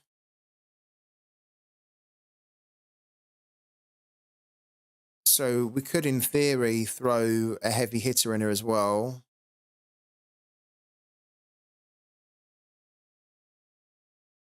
We could put Heiser in here, but he's got a really horrible game. Let's do it. Heiser. Then we've got Luke Browers, who also has a bit of a horrible game. But yeah, we should probably do that too. And then Zhao, Santelli. Let's put Zhao in. And then let's do... Could do Samba Camera as well. Yeah, let's do Samba Camera. Like that.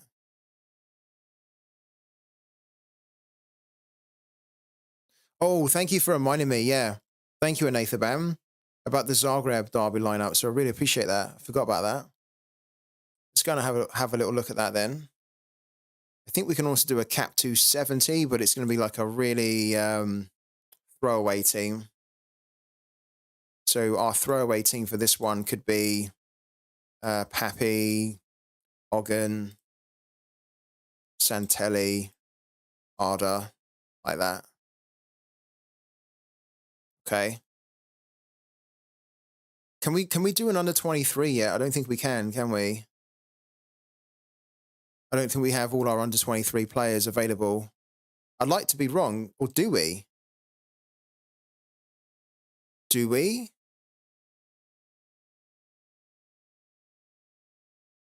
Oh, I think we can do it. Guys, I think we can do our under 23 team again. Yeah, we can do Lovro. Then we can do Smolcic and Kosanu. Wow, hold on a minute. Costu's not going to be playing, is he? He's away. We could technically still line him up, though.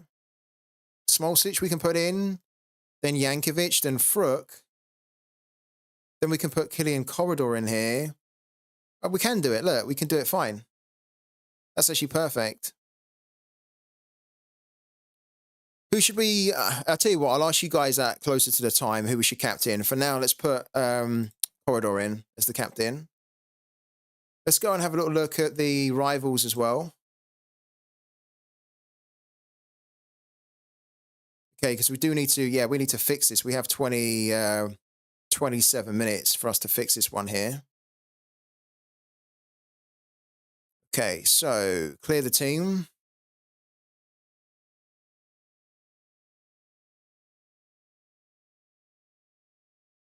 There's no lineups being predicted, though, for Lokomotiva Zagreb at the moment. Not that would pick them. We would do Dynamo Zagreb here.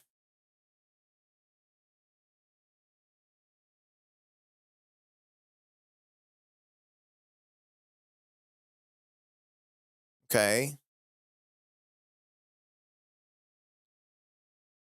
We need to have Petkovic in here for 49.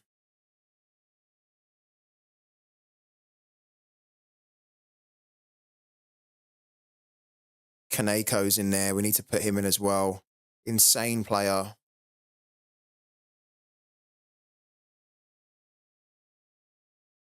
It's only 57 as well. Wow.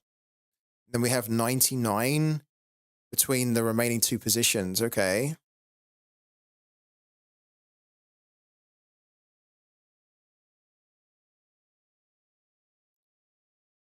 You accepted, did you? What, the challenge? I don't even remember doing a challenge, to be honest with you. If we'd done him, we'd only have 44. But then we can then put this guy in. Kevin, Theophile, Catherine. Honestly, I'm not really too familiar with that guy, to be honest with you. He hit a really good score in the last game, but I'm not that familiar with him.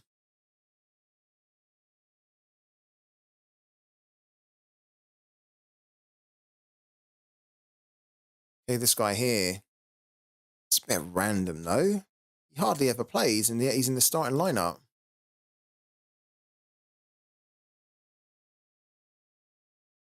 Wow, lots of people been picking him up now, haven't they? It's a bit of a cheat code, an L15 of 41.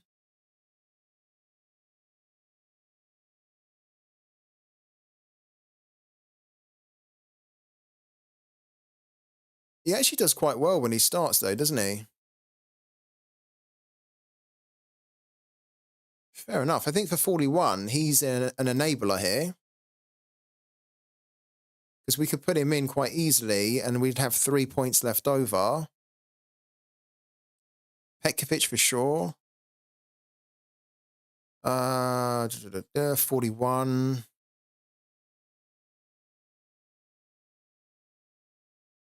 Like the lowest, aside from him, the lowest costing defender is Ristovsky at 50. It's quite high. Oh, no, that's not true. Zivkovic is in there for 48. Okay. We can't afford him because we are definitely going to play Kaneko, who's just banging right now. Look at that. Batarina's good. Batarina's very good for 48. 49. He's a great player, but I don't think we'd pick him. I think we'd pick these two instead. A bit more reliable for scoring.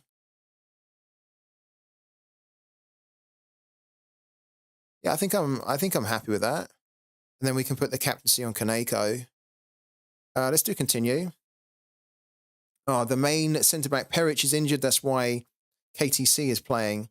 But why are they playing him instead of somebody like Maxime Bernauer, who I think is younger, way better?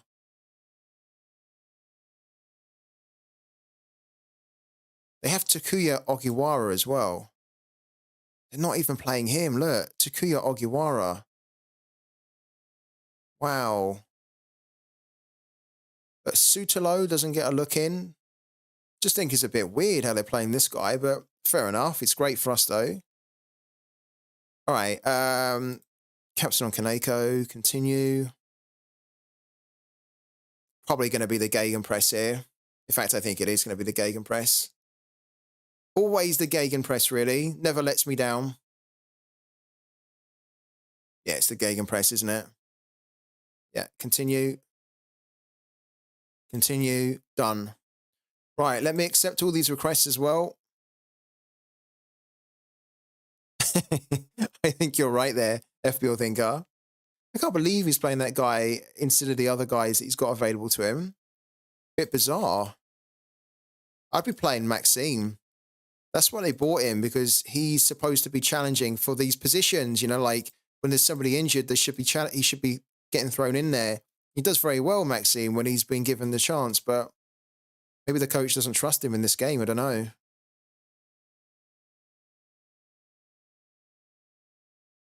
Is that the only Rivals game that we're doing?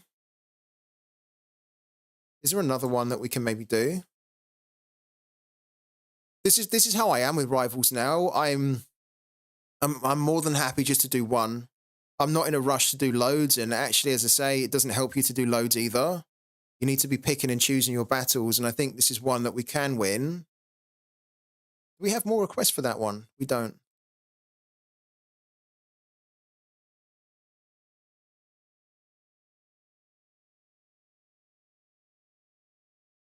I think with the Rivals, I know that a lot of managers, myself included, were very gun-ho with Rivals, where, because it's a new game mode and you can kind of enter loads of teams, right, with all the tickets that you've got. The temptation is to go into loads of them at one time. But when you do that, the quality goes down.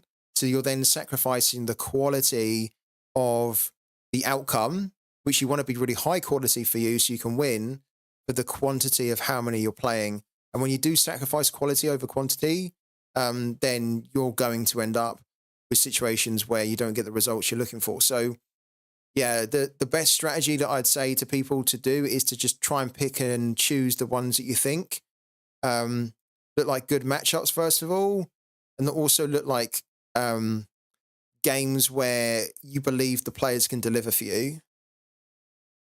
Like, that's why I often don't pick the African Cup of Nations, because first of all, I don't like the matchups most of the time. And then even if I do, I kind of question a lot of the time whether, like, what type of performance I'm going to get from some of these African players, because like the Africa Cup of Nations is so unpredictable. Like, you get players that should perform really well and they don't. You get so many really weird plays or bad mistakes or errors, and it's like it can be really hit and miss, right? So it's almost like predicting on games. You don't want to predict on the unpredictable games. You want to try and predict on nice and safe and steady that will then give you that outcome that you're looking for, right?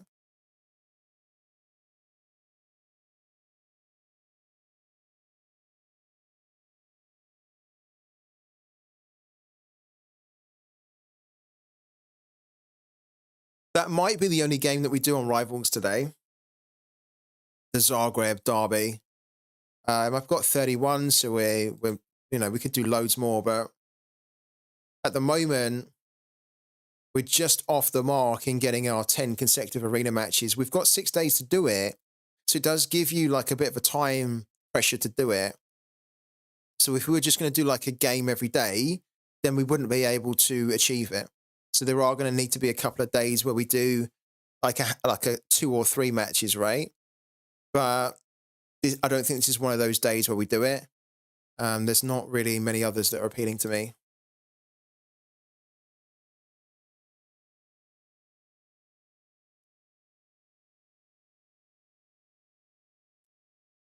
Okay. What else can we do for our lineups for the weekend? We need to do Cap 240.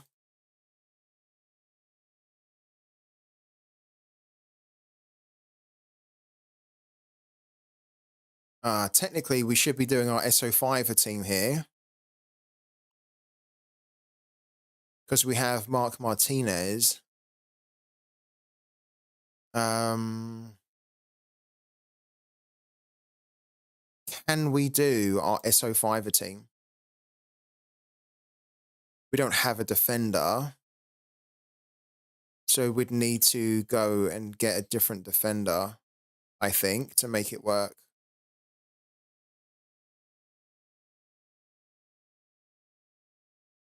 We have Nicolas Lopez. Do we have... Oh my God. Did you just see what happened there? Oh, how is this bug still in the game? It resets the team for me. Do you ever use Scottish Premiership players? Not really, no. Not really. I don't really follow that league, if I'm honest with you. Like, I know it. It's just never really been a league that's appealed to me. And I feel with that league, it's too one-sided. You've got Celtic that just dominate. So there are some good players you can pick up, right? For sure, there's some good value there. But I don't like the Scottish league for the fact that if you're not Celtic, then most teams will struggle to score lots of goals, right? And then I think, like, just defensively, I don't trust enough of the players to give me the scoring in Sorare that I need either. So, no. I think there's better leagues in Sorare to target for better scoring from players, if I'm honest with you. Personally, that's for me anyway. What do we have here? Mark Martinez. Then we could do Nicolas Lopez. Then we've got then Liam Henderson. Then we have Jean Amani. He's the other one, but Jean's not playing.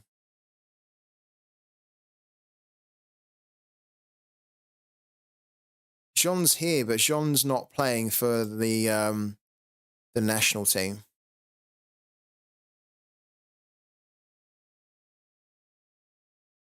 What we might do tonight, actually, is we might do an SO5 rebuild. Not rebuild, but it's like, I want to run this series where we can potentially give 5 players away. And we, like, you guys built it, it's fine, but it's not been working for us. And I'd feel like we almost just need to sell these players if we can, and then just like redo the whole scouting so that we can then get 5 players that are capable of hitting the threshold. At the moment, we're kind of clinging on to these, and it's not happening. I don't think it's going to happen anytime soon. And the whole point of the SO5 is that I can give away these 5 cards when to 5 different, 5 of you different guys, right? When they hit the threshold, and then we rebuild. Then where we put like £25 into the game, and then we go out and we scout another new 5 players, right? So I think we almost need to press the reset button. Do you guys fancy that? If we do a stream tonight, will you guys tune in and we can do some scouting, like for the SO5er?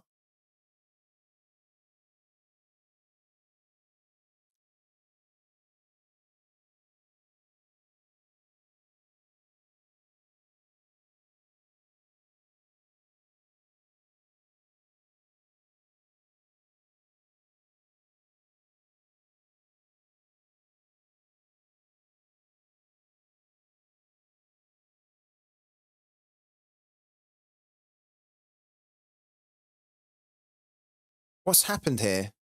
Where's our... Okay, here we go. Cap 220. Oh, my fucking God. Oh, my God. So annoying. When you scroll down in the lobby, and it constantly is like looking to readjust. You scroll down, and then it's constantly moving. So you think, okay, I want to click on that one, and then it moves at the last moment, and then you click on a team that you don't want. I know that the guys at Sorare are playing this game now, so they must be able to see how annoying that is. They must be thinking, why? We need to fix that so that when managers scroll down to select the competition they want, don't adjust the position of the lobby, no? It's so freaking annoying. Right, let's see if it does it this time. So cap 240 rare, cap 220 is what we want to go into here. Right. So technically, if we did want to run with the SO5 team, we could for threshold, and then we could put Tascaran here. I mean, to be honest with you, Tascaran's probably got the better fixture here anyway.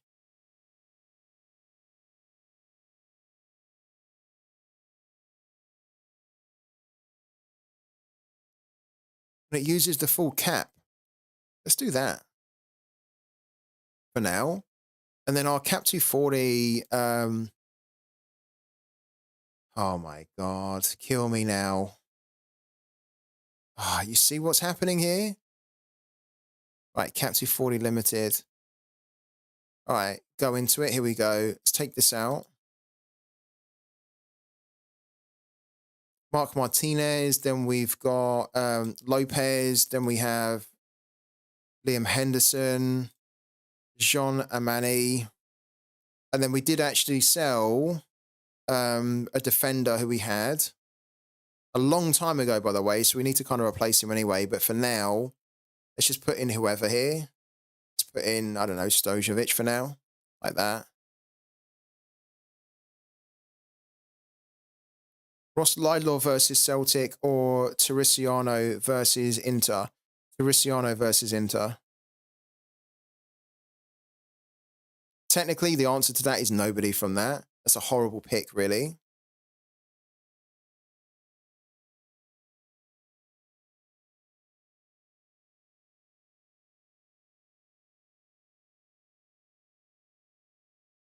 Okay.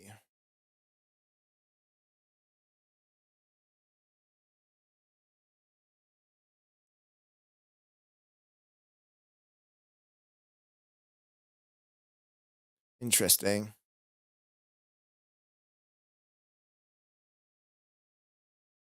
If we can do Mike Magnan, we will.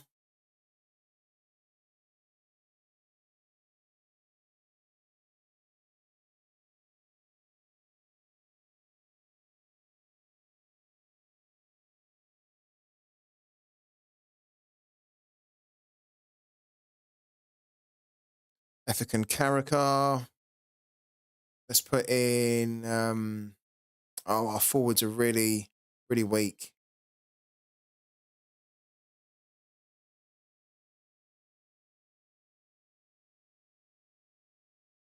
Then we have 20. Okay, that's not going to work.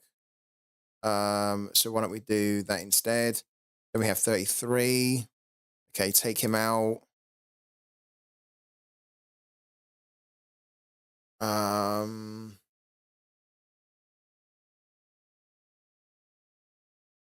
Inaki Penna, to be honest with you, at 41 is quite good. Then does that mean that we can play, where's he gone? Alexis Cossio. No, we're one short of being able to play Alexis Cossio in here too. Got Jose Estrada though. Put him in there for now.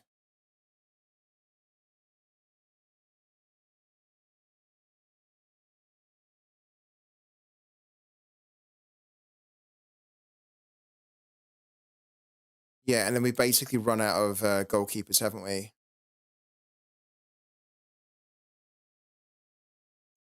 Miguel Vargas is unlikely to play.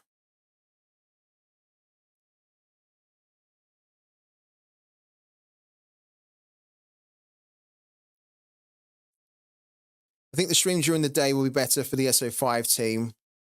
Why do you think it'll be better?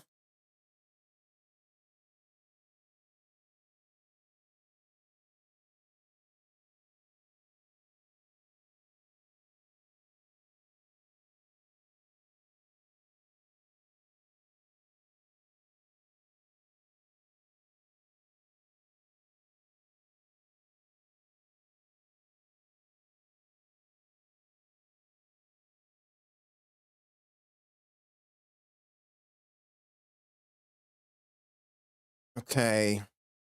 Because we don't have a load of... We don't actually have a load of limited cards anymore. Can't do a ton of limited teams, but that's actually fine. Kind of happy in a way, secretly happy that we can only do a few. The main focus is on the rare.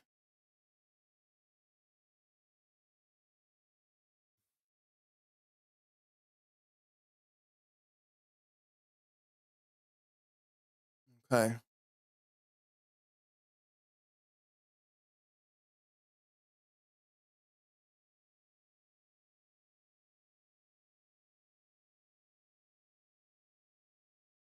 At the start there, it's more active.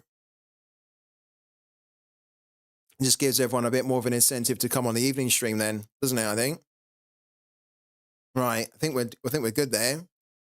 Guys, what else do we need to cover today? What would you like us to cover? I can do the free Tit Scout Fund coupons. We can open them up now. Might as well. Open up a few.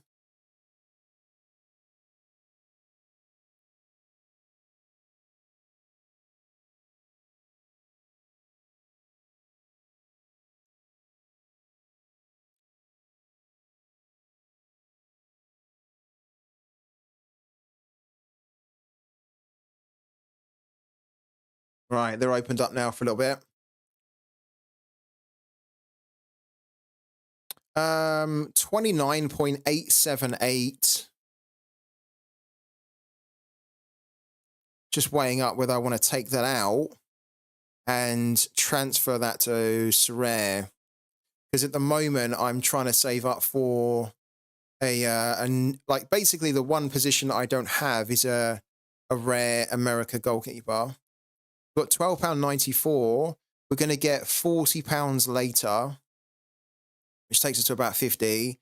And then if we threw in like what we've got on Pooky, we'd probably have just shy of about 70.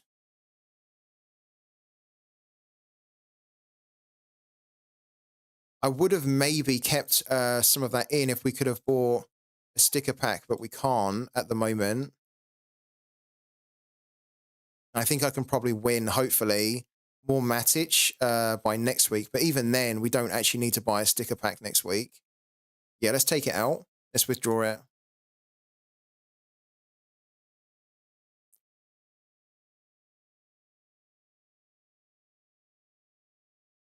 We need to withdraw. Let's withdraw 29 of it. Okay.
Oh, yeah. Thank you. Thanks, Connor. Yeah, good reminder there. Thank you, Sopsy. Oh, okay. So he's not actually improved. Cordova. Halushani is improving. Well, he's not. It doesn't at the moment. No. Because Carracker's got a lower points total than what he got before.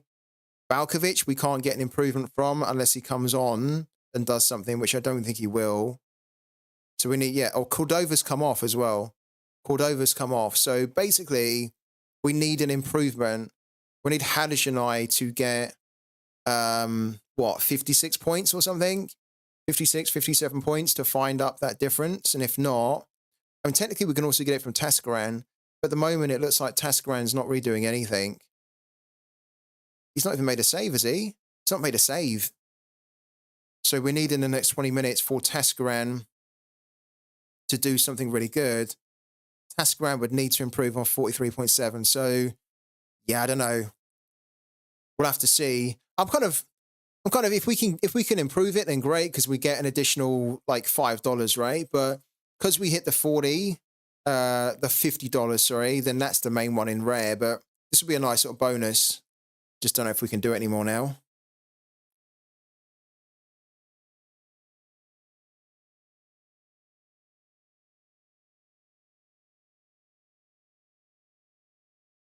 Right, our team should have kicked off in Rivals as well, shouldn't it?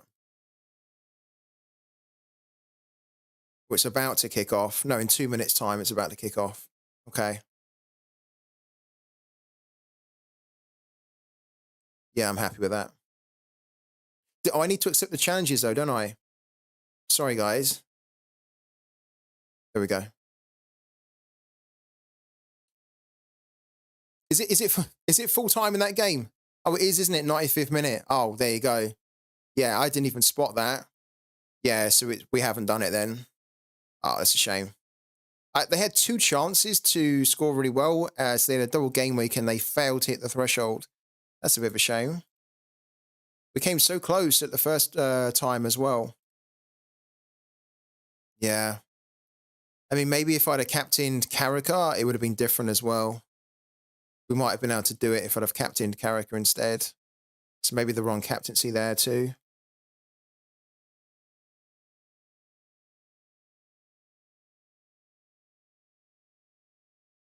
Okay. Let's go back into here. Whilst we've got the POC, I think I do want to refill the pressure on this one. We don't have to, but I think we might as well.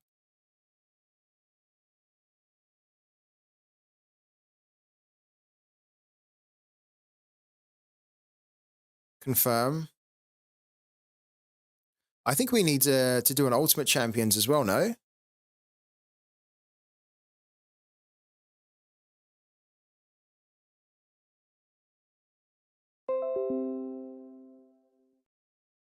The others are at 90%, which is fine. Look at the amount of POC that we're sitting on here.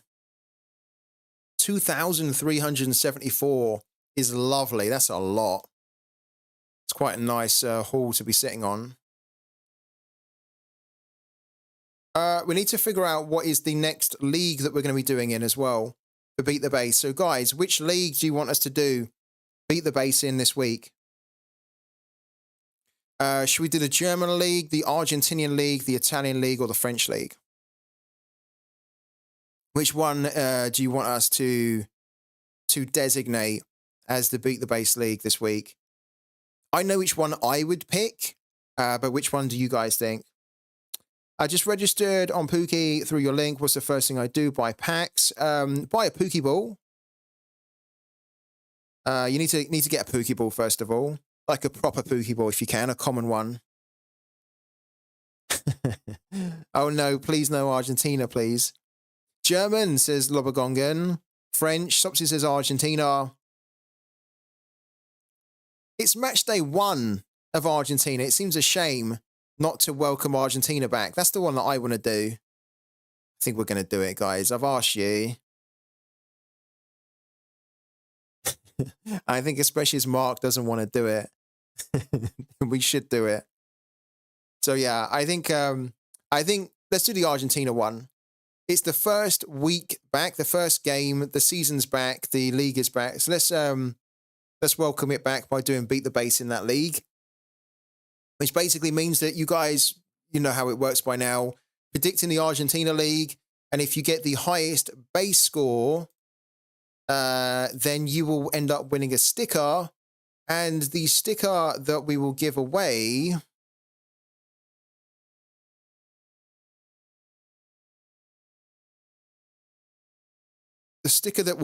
will be the Poland one. I'm saving this one. I think I'll save this one until the week after. This is the really, really special one. This is like incredible, this sticker. So I think we're going to save that one. And then we'll do the Poland one. So yeah, you have a chance to win the Poland sticker this week, but you have to predict in the Argentina league.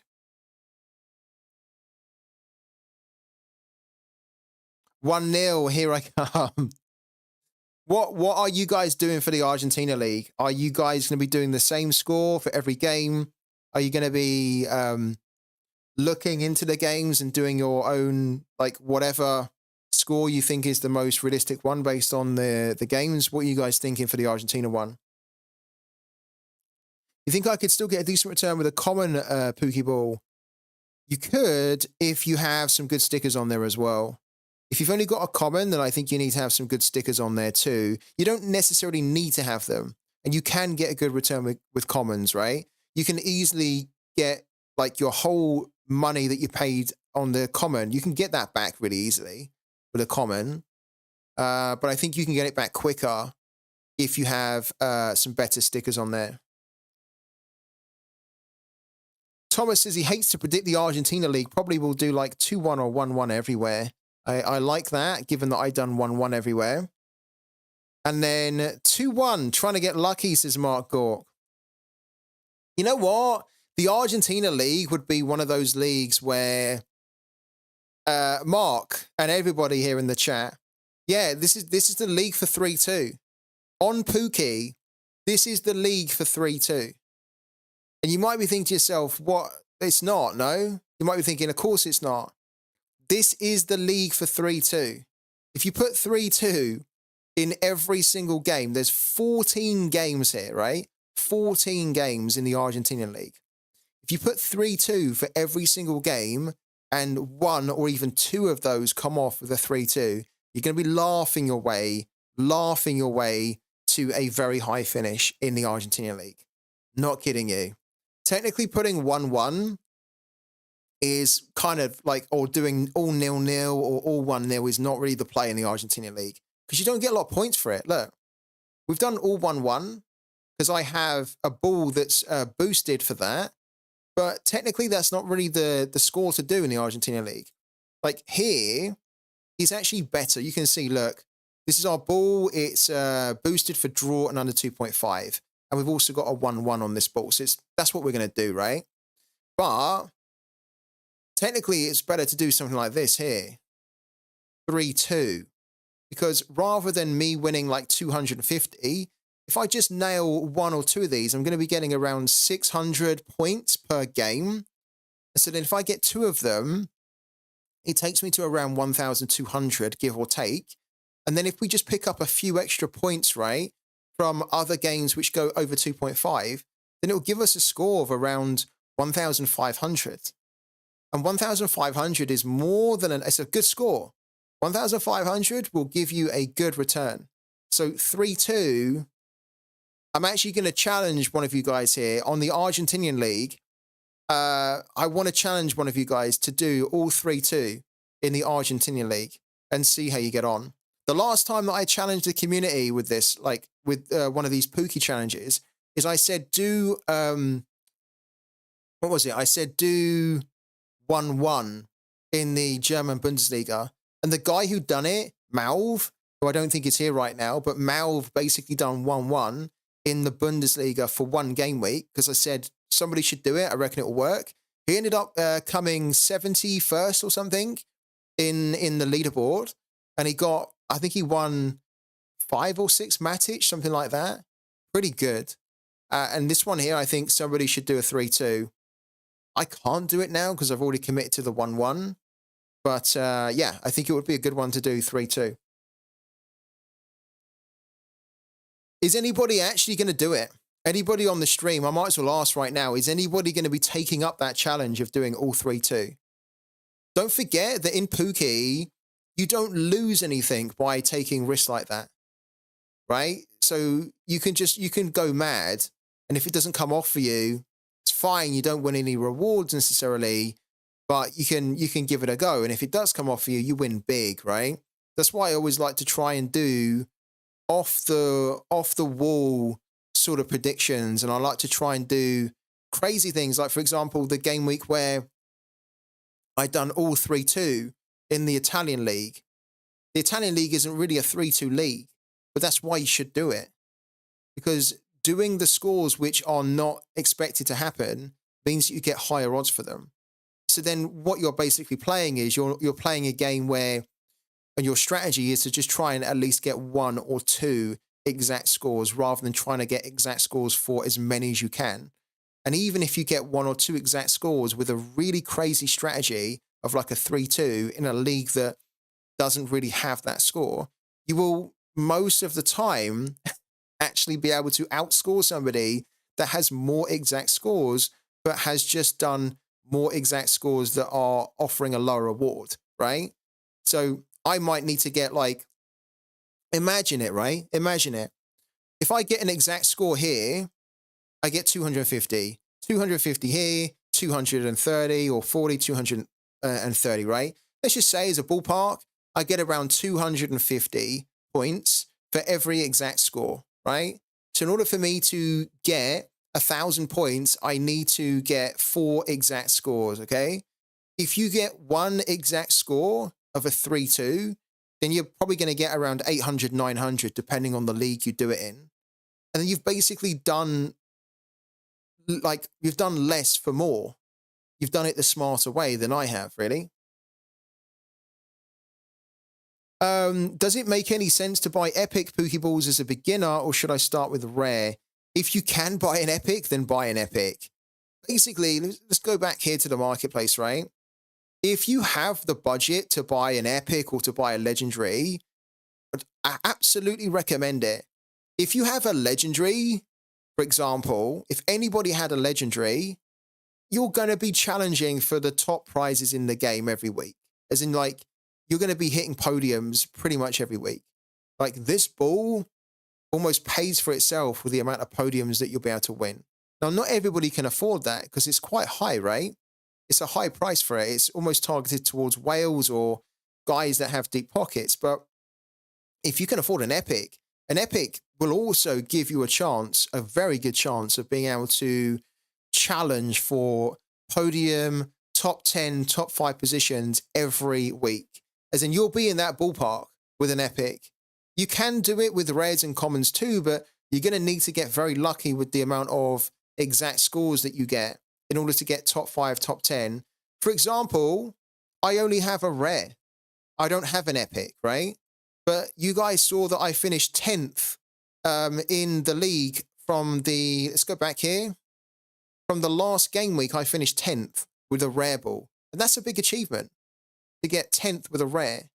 Let's go back to it. Game week 61. Yeah, look. 10th place out of 831. I don't have an epic. I don't have a legendary. But I have a ball that's very suited to the German league.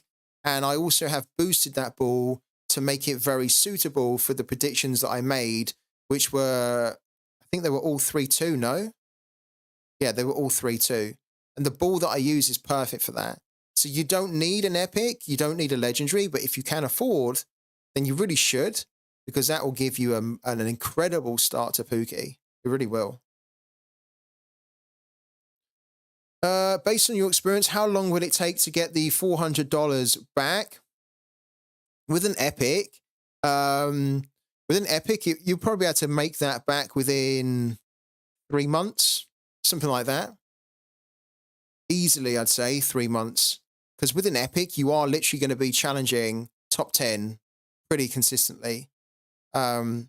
Even if you do a same score strategy within 3 months, definitely.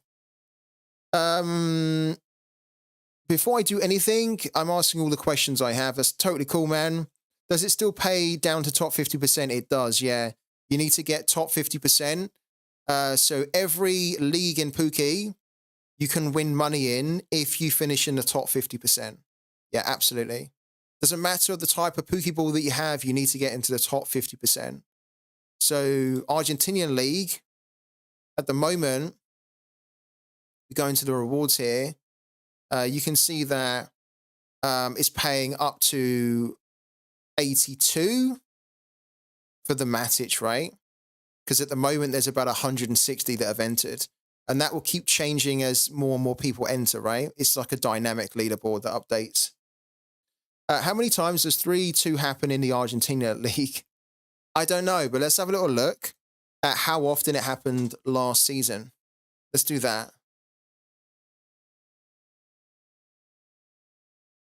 Uh, let's do it differently, actually. Let's do Hurricane. Okay. Then we go into the Primera division. Okay, then we go into 2023. We actually need the Primera division rather than anything else, really. We don't need Hurricane. Here we go. Let's do that, and then let's do 2023. Okay, and then we go down. How often did the 3-2 happen? Wow, the 3-2 in the Argentinian league, the 3-2 happened only 6 times, so 1%. It did not happen very often at all. It really didn't. 1-0, 0-0, 1-1. Which will be no surprise to a lot of you guys that have been following the channel for a while. We've already looked at this before for the 1-0s and 0-0s and the 1-1s, but we didn't look at it for 3-2. Technically, 3-2 away also happened 3 times. So, yeah, if you'd done 3-2 at home last year on every game, you would have been able to nail it 6 times. If you'd done 3-2 away, you would have been able to nail it 3 times, but very low percentage because it's not that type of league, which is why you're going to get crazy odds for it. Because if it does happen, you are going to clean up with the points that you can get. Is it 2-0 to Lokomotiva Zagreb? Oh my God. It's quite funny because when I was looking at the odds, they had Lokomotiva Zagreb priced really short. And I didn't really understand why they were so short to win. Wow, this guy is exploding, isn't he? But I guess this is what happens when you put together a defense that consists of Zivkovic and Theophile Catherine. I mean, what is that about? I said it before, didn't I? I thought they'd do better than that, though. This is shocking for them to be 2-0 down. At home as well in a derby. Oh, that's not good. This guy doesn't really do this as well. He doesn't really look. He's not scored any goals. He scored his first 2 goals of the season. Last year he got 4 in 21. He's not that prolific, really. I don't think he's not. Fair play to him though. He's on it. He's eating his Weetabix, isn't he? 3-2 home only. The 3 games I couldn't do will be 3-2. Did you do it, Sopsy? Did you do the 3-2? Wow. I think Sopsy says that he's just done 3-2 in every game in the Argentinian league. I'm really going to be following that now if you've done it. So that any game that ends up being 3-2 is going to feel like you've won the lottery. What's the most amount of points that you're going to get from a 3-2 that you've done? Like, what is the highest amount of points you can get from any one game with a 3-2? It's got to be like 800, hasn't it? I'd expect it to be around 800 or so. Because it's such an unusual scoreline for this type of low-scoring league. I mean, the highest points that I can get, look, I don't have a single prediction that can give me more than 300 points. That's the problem with this type of strategy. If you predict what is expected to happen, then you then have to make sure that you get as many. You have to get as many exact scores as you can. Whereas with Sopsy, all he needs to do is just get 1 or 2 rather than he needs to get 14. And if he gets 1 or 2, he'll outscore me. I promise you, if Sopsy gets 3-2, 1 or 2 times, and I say get 1-1, like 4 or 5 times or whatever, like an exact score, he will outscore me. He will place higher up in the leaderboard than I will. 594 is high, and the lowest is 532 with a common ball. That's really good. That is really good. I mean, to be honest, I'm slightly regretting that I've done 1-1 now because, yeah, just the points we're going to get from it, it almost doesn't make sense. We should have gone a bit harder here. Next time, I think we will. Next time, we will do like a 3-2 or a 4-4 or something in this one. Back from the gym, what have I missed and what is your strategy for the Bundesliga on Pooky this week? I thought about going with 1-1 everywhere. I like it, Twitch Gaming, because the one time that we said to do 1-1, what was it, like 2 weeks back? Somebody done really well in it because there was a lot of low scoring games. I've done all 4-1 in the German league. Yeah, because we already had a couple of predictions in that were 4-1 that I'd done from last week. So I just figured, well, why don't we just commit to the all 4-1 strategy this week and see whether that pays off? And this is quite cool because actually there's a high upside with this one. Like, we have the potential to win 767 points here, which, you know, to be honest with you, look, we're saying Leipzig to beat Stuttgart 4-1. It's unlikely, right? But there's a nice potential for some points here. Look, Leverkusen to beat Gladbach 4-1, 450. Hoffenheim to beat Heidenheim 4-1, 510. Dortmund to beat Bochum 4-1, 450. Those are some healthy points for a scoreline which actually could come off, right? To the real world. Like Bayern Munich versus Union Berlin 4-1, that's 391. I don't mind that at all. I actually think that's kind of realistic. So yeah, I quite like our strategy in the German league this week. All 4-1.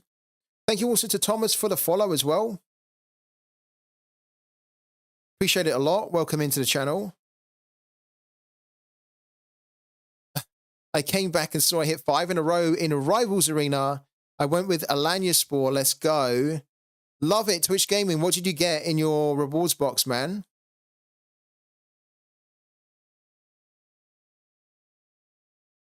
Guys, don't forget to add me as a rival.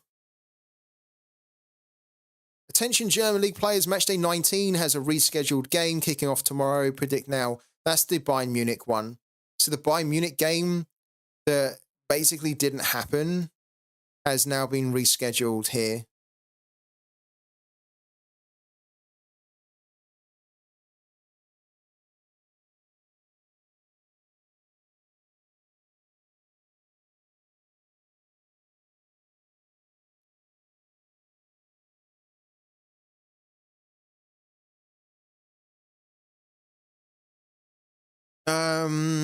Yeah, that's fine.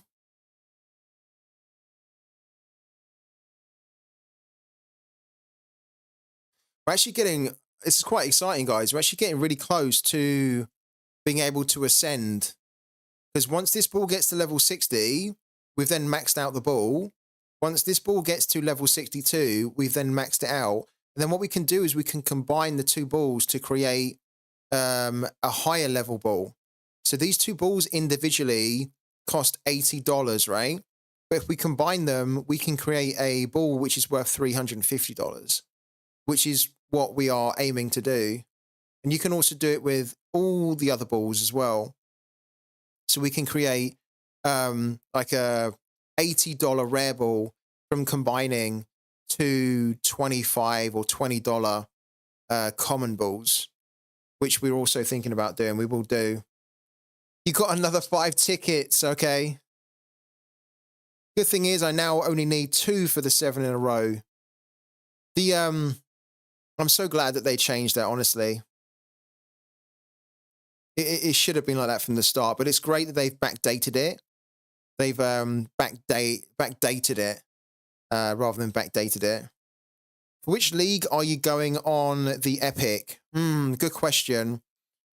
Thomas, what I'll probably do, this ball here is a Brazilian league ball, which, to be honest with you, is a good one to have as the ascending ball, because we know that the Brazilian league hasn't even started its season yet.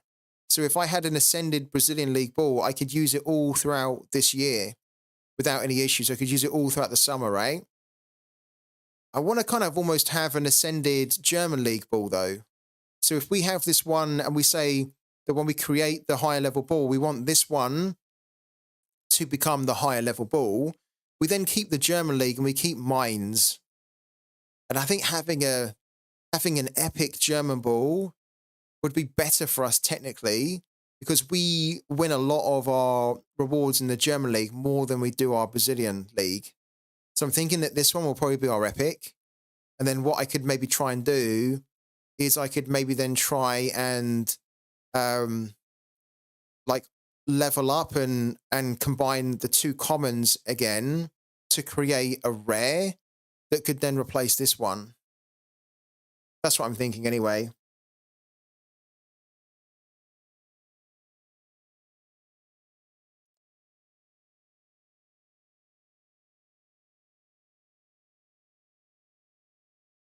Guys, don't forget, you can get started in Pooky today.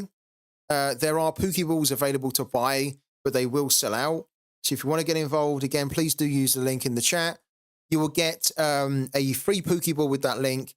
You also get 5% discount when you make your first purchase in the game using that link. Oh, hello. Wow, we haven't heard the Who Let the Dogs Out in a while. And it had to be Sellers who let the dogs out, didn't it? So Sellers, man, thank you so much for jumping in with your party of 16. Hello to everyone that's jumped on from Sellers' channel. How you all doing? And how was your weekends in Sorare? Do let us know. Oh, man. Sellers, you give me so much love today. You raid me and then you resub to the channel. Top man, Sellers. Are you kitting yourself out yet in those stylish clothes on your channel? On your streams? I haven't had a chance, honestly. I feel so bad. I haven't had a chance to jump in any of your streams recently, but I will make an effort to do so soon. How's everything going? Just wondering why we have this up is because we were talking about Pooky. We're winning so much money in Pooky every week. It's fun. We're not complaining. It's brilliant. And I was just kind of explaining to everybody how you can do it and why you should be doing it, and just to take advantage of it, and the fact that there are some Pooky balls to pick up so you can start to win the money every week from 1 minute of your time, just putting in whatever scores you want to. Like here, I put in all 1-1, so we're going to see how we get on with an all 1-1 and see if we can win more money. What have we got in the chat? Sounds good. I'm looking forward to ascending my epics. Will take some time, though, to get enough POC. How much POC do you have at the moment, Thomas? Because getting the POC's really difficult. Honestly, this is the only time, I'm not kidding you, this is the only time I've had over 2,000 POC in the balance. It's really tricky to do. You do need to get a little bit of a run going where you can earn the POC quite a sizable amount, and then when you do try and bank it, but it's difficult at the start because you'll be using the POC a lot, right? So as you get later on in the levels, you don't really tend to almost use the POC as regularly because it takes longer for you to get the level up, right? But then when you do use it, you use like a sizable chunk. So initially when you're playing Pooky, it might feel like you're struggling to build up a bit of a POC balance. Again, it's another reason why you want to use the link in the chat, because the link that I've given you, the Pooky link, will give you 100 POC. So you get 100 POC to start with. And that's a nice amount to start with. But it's tricky. It's only just been recently where I've started to like build this up now. I'm so grateful I have, because I don't even know how much it's going to cost for us to ascend the balls. But I know that every time we're looking to level up now, like, look, if we take this from level 57 to 58, it's going to cost us 300 POC. Like, taking it from 57 to 59 is 1,113. And look, it's nearly 2,000. It's nearly 2,000 to take it to max level. So it's expensive when you get higher up. But don't worry, because I was there too, where I was struggling to win like almost 100 POC every week. And yeah, that's why we've started to do this strategy now where it's just kind of like put the same score in, try and win big, but win fewer. So rather than trying to get loads of exact scores, just try and get a handful of them, like 1 or 2. But then those exact scores that you get are then mammoth amounts of points, right? Which then is going to boost you up the leaderboard quite well. And then you can win a load of POC that way. Thanks, Sellers, man. Thank you for jumping in and bringing the party. I massively appreciate it, man, even if you've got to go. Really appreciate it, man. Let's shuffle over to Sorare for a little bit as well. We'll dip back and forth. So at the moment, what's happened here? It's not refreshed it, has it? Okay. We've also got a Prem Winter Special to do, which technically we've already done. We've had that done for a while. This is pretty much the team. I don't think I need to change it. They're all available, so you can use them if you want, Smickers, man. Yeah, you can use them. I did mention to everyone that they were opened up.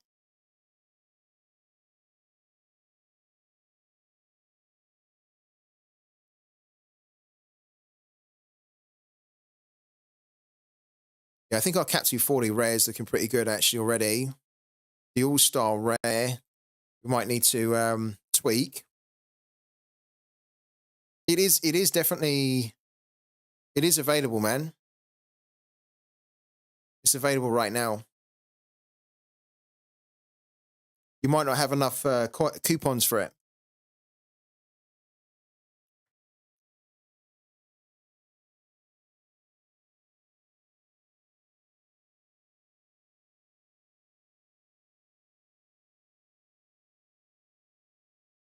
I wonder what the lineup builder is going to tell us. It's grayed out. It shouldn't be grayed out. I've opened it up. It says it's available for Twitch Gaming. Yeah, everything's opened up, man. So, well, the Build It Like Barca isn't opened up. Let's open that one up as well.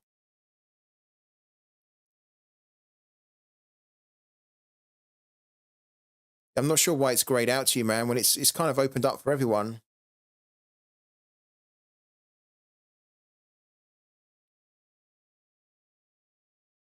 There we go. Smickers, you've got it now, haven't you? Yeah, it had to refresh. Okay, cool. What's the player that you want us to look for you, man?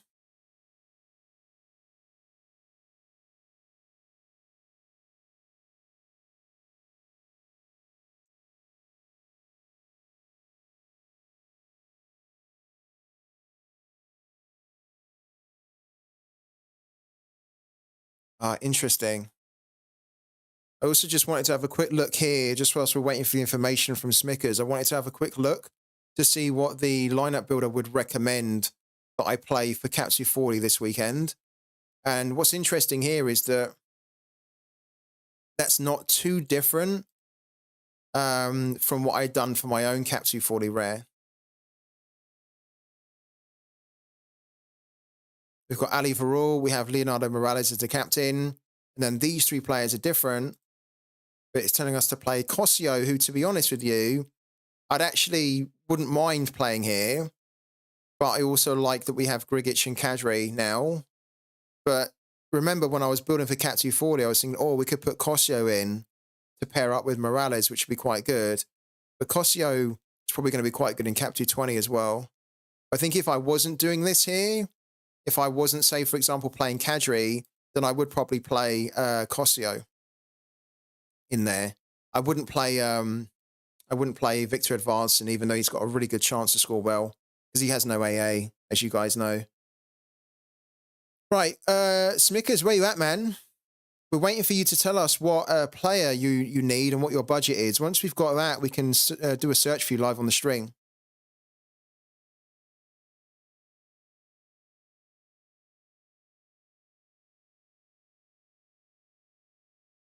Yeah, look, it would put Kadri in instead of Luke Browers. And then what if we said we don't want to have Victor Advancing here?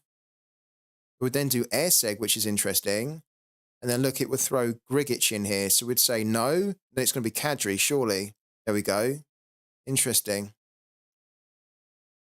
Is Browers an A matchup? Yeah, I think he was, wasn't he? That's why he was being picked, yeah. And he's not an A matchup, in my opinion, here. I get why he's a pick score in a way of an A, but he's not. Not in this fixture. No way. So we'd never pick him. Not at home against AZ. So it's going to be something different. I'm going to get my 200 euros in 2 hours, and I want to expand my super rare team. So I want you to find me a few players that might be good the cap 240, you have to set the floor price to 0.1 ETH, any position. I'm going to deal with the managers afterwards. Okay, cool. That is a bit different, isn't it? So we're essentially looking for a super rare player that can help you to hit the threshold in cap 240 and that has a floor of around 0.1. Oh, interesting. Okay, cool. I like it. Let's do it. Let's have a little dig here.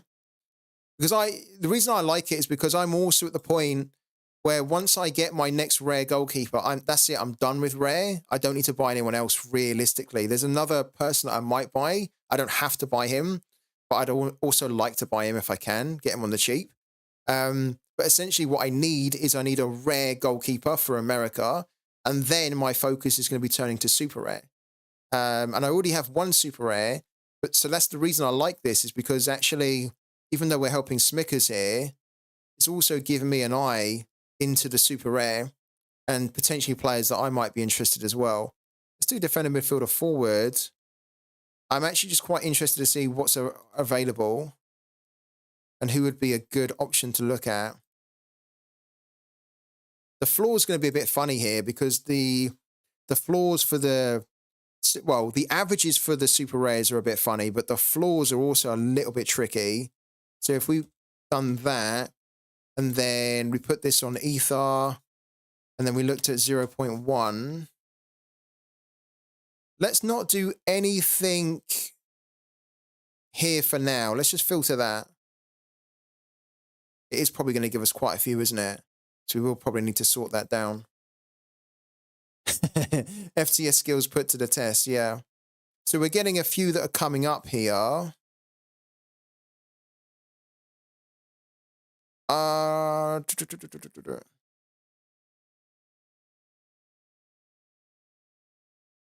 Okay. God, look at some of these players here. All right, cool. Now we can filter it down. So let's actually put something on the L5 here just to get rid of all the guys that just aren't playing at all. Let's start with that. I mean, to be honest with you, looking at super rares that aren't playing is a good strategy. There we go. It's taking it down by about 400. And then I think what we ideally want to look at as well is players that are covered, right? There are a lot of good players that aren't covered. But then when you buy those types of super rares, and I think Smickers knows this as well, because he's already kind of got some super rares, right? Is that you have to pick them up and then you almost have to hope that they're going to get a move, so you can then start to get utility from them. Oh, look at Oban Suk. He's really cheap at 0.02. Dalsgaard's cheap too. Wow, this is quite interesting to look at here. Carlos Beltran has just moved to a new club and he's a decent player. He is actually, to be fair, Carlos Beltran's a little bit temperamental, so he can get into trouble with his indiscipline. No way. Wow. I mean, this guy, when he plays, he's pretty good for threshold, this guy. And his floor is really 158. That's incredible. Honestly, even the super rares are so cheap now. Like, this guy is literally less than 0.1. Wow. There's only 6 super rares of him as well. He's a good player when he starts. He's just moved as well. So this is a good example of a player that is worth spotting and targeting. Because a lot of managers would look at this guy and think, oh, he's crap, he's not really playing. When he does play, he doesn't really do anything good.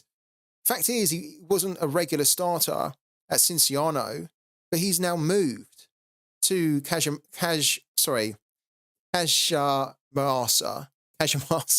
Bit of a tricky one, UTC. And I think he will be a starter at UTC because he's good enough to be one.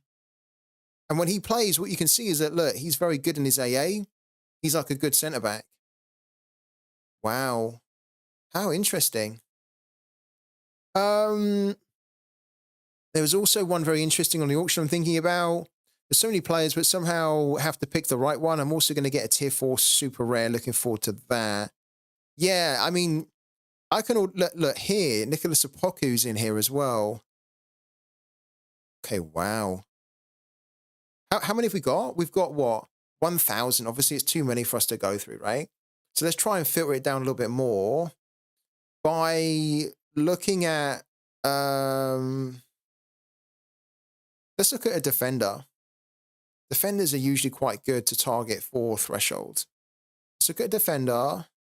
How many defenders have we got here? 416. Okay. Now, we know that for defenders, the AA is quite good, quite important. So we put that a little bit at like 5 there in the L40. I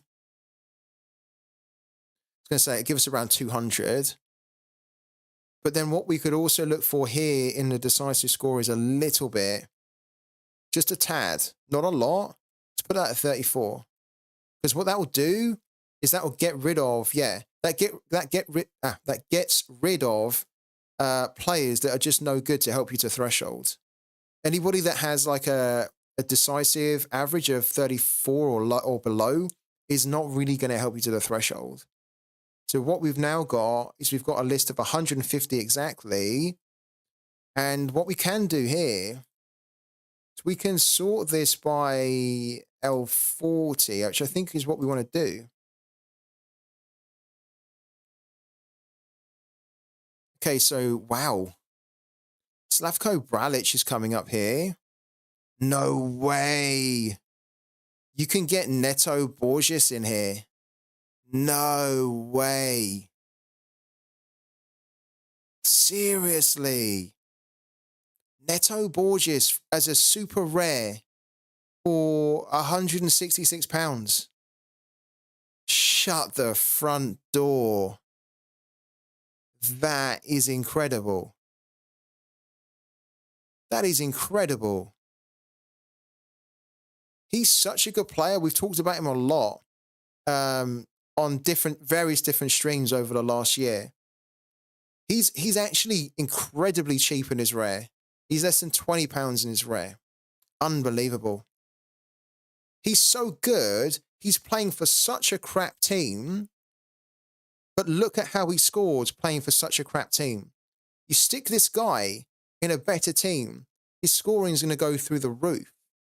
And there are some clubs that are looking at him. He has a contract until 2025. I wouldn't be surprised if he moves from Clermont and gets to a bigger club this summer. And he's like the perfect threshold player because he just delivers you mid-40s and above. He very rarely bombs on you. He's only 27 too. I can't believe that. I can't believe that this guy is about £160. He's brilliant. Yeah, this guy's brilliant. Honestly, this guy's really, really good. Really good. He technically shouldn't really be playing for Clermont.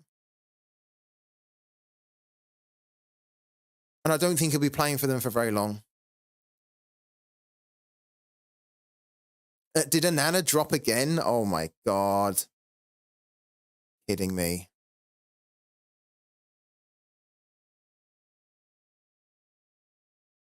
Yeah, this guy's really good. So he'd absolutely be one to look at here, Smickers, for you. Sometimes if you click on this, here we go. Sometimes if you click on this rumors tab, it does give you some teams that are interested in him or have been interested in him in the past. You can see some of them here. CSSK Moscow were apparently interested in him in the summer. I think Fabrizio Romano tweeted about this guy as well not too long ago, saying that there are clubs looking at him. Brilliant, brilliant player. So you could absolutely look at him. Neto Borges for sure. Who else have we got here? Slavko Bralic is okay.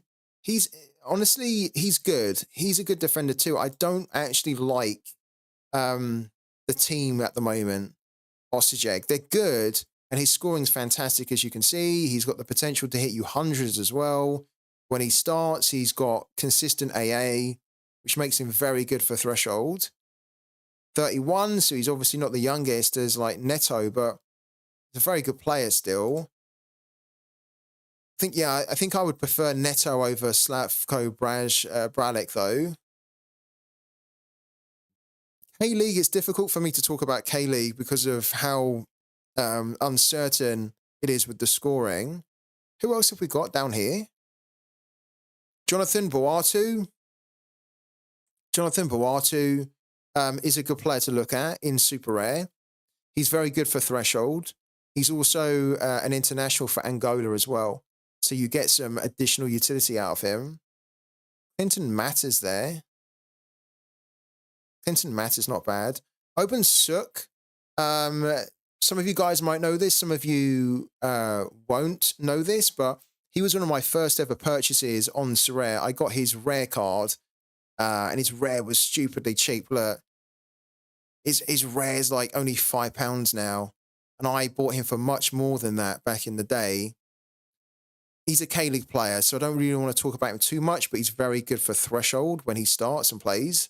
He's only £49. He is 35, though. He's a little bit on the older side. But I think if anyone was looking at a cheap way to get into Super Rare, this would be a good option, Open Sook.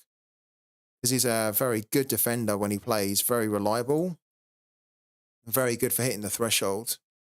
But probably not right for Smickers, but that just shows you how cheap Super Rares are now. The fact that, you know, he's got an L5 of 63, L15 of 53.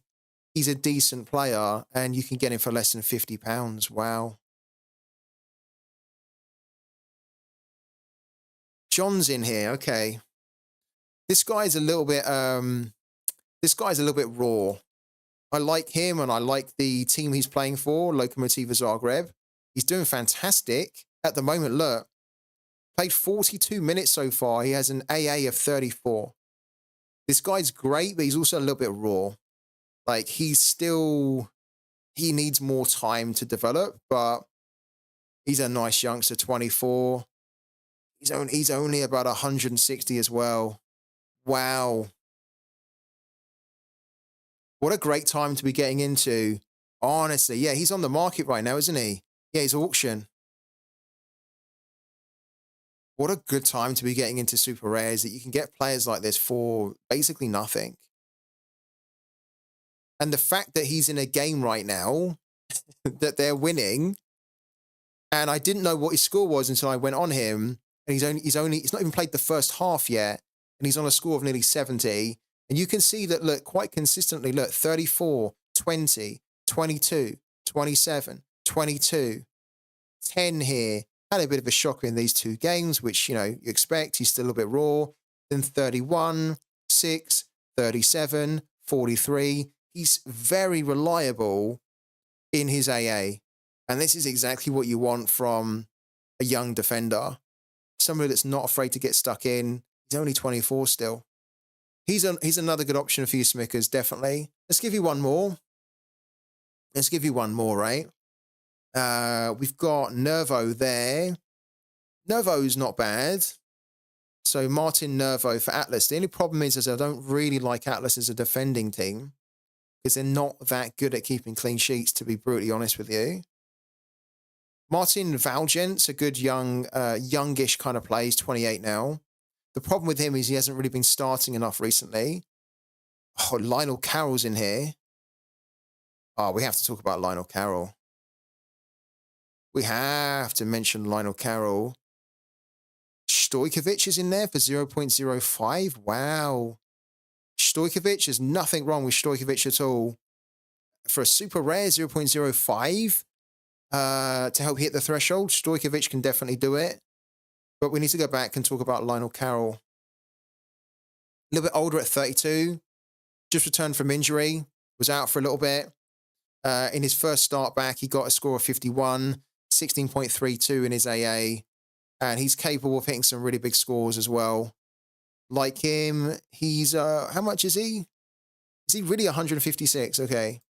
I wouldn't spend 156 on Lionel Carroll when you can get John Mercenage, and you could also get Neto Borges for a lot cheaper, or around the same price, right?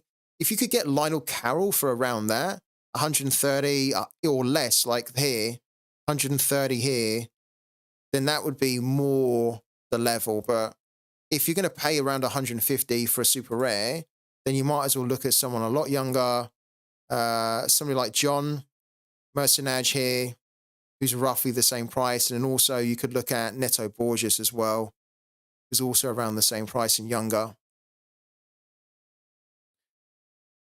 So was that helpful to you, Smickers, at all? Was it helpful to other guys here in the chat? Hopefully it was, really. Have you seen Adonis been interested in signing Batarina? I have seen the rumors about it, yeah. Is there much, is it a serious thing? Or is it just a rumor? I think I'm going to go for him, and if it's not going to work, I will get Neto Borges. Yeah, I think it was, I hope it was interesting for people that even if they're not playing super rare, hopefully they learned about a few new players as well. Yeah, so who are you going to go for? You said John. You're going to be going for him at the moment with his auction right now for super rare.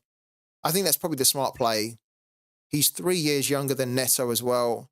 He's doing very well, playing for a club that's doing decent as well. Look at their record at the moment. It's much better. The fact they're winning 2-0 in the derby is incredible. I think also this guy, potentially, I don't think he's got any caps at the moment, but I think there's a potential for him, or in the future, he could win himself some caps for the Albanian national team. He's only got one, look, okay, he's got one cap. So I thought that he might be in the look-in for the national team. I wasn't aware that he already had one cap, but he got it, and he must have won it quite recently, because the last time that I was looking at him, well, he made his debut in 2022, so he only made it, 18 months or so ago, and he only got one cap. So if he can continue to improve, he can maybe get his way back into the Albanian national team as well in the future, because he's very capable of doing it. Yeah. So anyways, yeah, I hope that helps you, man. Good luck. Let us know how you get on in the auction, and if you're able to buy him or not and get a good price on him. I think it's just so amazing how the super rares now are so cheap too. Like, to be able to get a player like that for about £150 in a super rare, unbelievable. It's good and it's bad, isn't it? It's great if you're looking to go up into super rare, because then you can get into that scarcity really cheaply. But it's also a little bit worrying that some of the super rares are so low now, as are some of the rares too. Who else did we have on this list down here? It was quite a big list, wasn't it? Okay.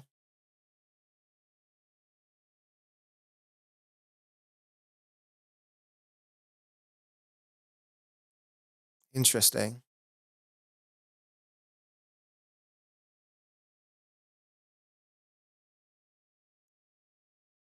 TT's in there. TJ Taylor. Ivan Marquez is a good pickup, actually, in general. In rare, look, his average has been £3.27. How is Ivan Marquez rare £3.27? I mean, on the floor right now for £10.16, but the average for him over the last 2 weeks has been £3.27. So look, people were literally buying him for £3. Are you kidding me? This is what's so scary about the situation we're in Sorare right now. It's because this guy here is a starter for Nuremberg. He has an L50 and a 39. And he has the potential to do that. Give you scores of 70 and above, because he can produce really good AA. So if it costs you £3 to pick up his rare, and you can then put him in a team of 4 others to then hit the $50, then how is it profitable or sustainable for Sorare when the players are so cheap like this, yet they'll then be paying out almost 10 times over what it's cost for a manager to put a team together? You know, like if the cost of a player is this low, then the value of the reward should not be so high. If the cost of the player is higher, and the reward is the same at $50, then that in itself makes more sense, right? But if you can put together defenders like this that can help you to hit threshold, and they only cost you £3, and this isn't the only one. I'm telling you now because I've scouted a lot. You can put together teams at the moment where you can have a midfielder, defender, and a forward for like less than 30 quid, less than £30. And you can go and get a goalkeeper for around 150, 140. You might be even lucky and get them for lower than that. There are some that are lower than that. So then you've essentially put together a threshold team for about 180, 190 pounds, give or take, that you can then basically get the whole cost of that investment essentially in 4 game weeks if you hit the threshold 4 times. It's too easy. It's too easy. So I invested like €1,600 for 6 super rare players, and in the first game week I'm going to get already around €400 back. Look at that. Smickers there. Invested 1,600. And then, yeah, in his first game week, he's already going to be getting back. He's already getting back like a quarter of his investment. Yeah, it's too good. I mean, it's great for Smickers, but it's too good that it can't continue. Like, logically, it shouldn't continue like that. If the values are going to remain so low, it shouldn't continue like that. I bought his jersey a few months back for a few euros when he wasn't playing. Pretty good deal. Who's this? Ivan Marquez, was it? Which rare forwards or combos would you recommend? Just got here. You need to activate a find a player, which means that if you are jumping on these streams regularly enough, you earn coupons and then you can claim like the benefit on the stream for me to go and give you those names and recommendations, and we can look at players on the stream together. We've just done it now, just for Smickers here. We spent the last 20 minutes or so helping Smickers out. Damn, and now he'll win Pooky with the epic ball. He certainly will, won't he, Smickers? Yeah. And it's just, that's a great thing. It's money that generates more money, you know, because it's smart money that's making your investment work smart, right? And that's the incredible thing with Pooky, and also with the threshold on Sorare. The fact that some of these players in super rare and rare, and arguably in limited as well, but obviously the higher scarcity you go, the bigger the return you're going to get because there's just a bigger amount of reward, right? But honestly, I've been looking at players in rare, and it's been scary because, like, a good example, I'll show you now, a good example, because I bought him, I snapped him up. He was the only player, on the market for that price. It was too low. So I bought him straight away. This guy here, Branco Amperero.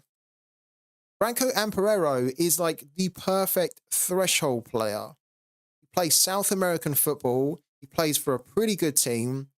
He's a regular starter, and he is a regular, consistent scorer of mid 40s, 50s with the occasional 60s. Doesn't really tend to give you scores of 70, 80. He can do it every now and then, but not so much, right? You can see his scoring here. Okay, very good mid-range, kind of 40s, 50s, occasional 60s, starts regularly. There you go, the occasional big explosion. But most of the time, this is the type of play you're getting, right? He was on the market for £5.81. This was me. I bought him for £5.81. That's too cheap. It's too low. I had to get him straight away. You can buy players like this, right? They're in the droves right now on Sorare. You can get loads of them. It's the perfect time, really, to be building teams when you can get players like this for so cheap. And the returns that you can get from them are so high. So take advantage of it, guys, before Sorare change it. Because, as I mentioned, I think you need to mentally prepare yourself that there is going to be a change, which is going to affect how much you can earn from your players that you bought really cheap in certain competitions. We have one last final player. Grius Game Zone, if you want to let me know, what is it that you want us to look for you, man? And what's your budget? And we'll then look for you live on the stream.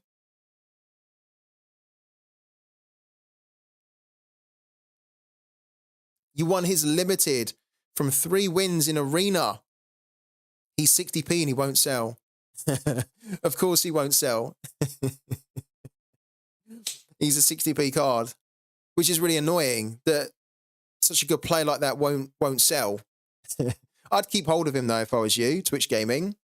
He'll help you hit threshold easily. And his season starts very soon. $20 striker rare for Cap.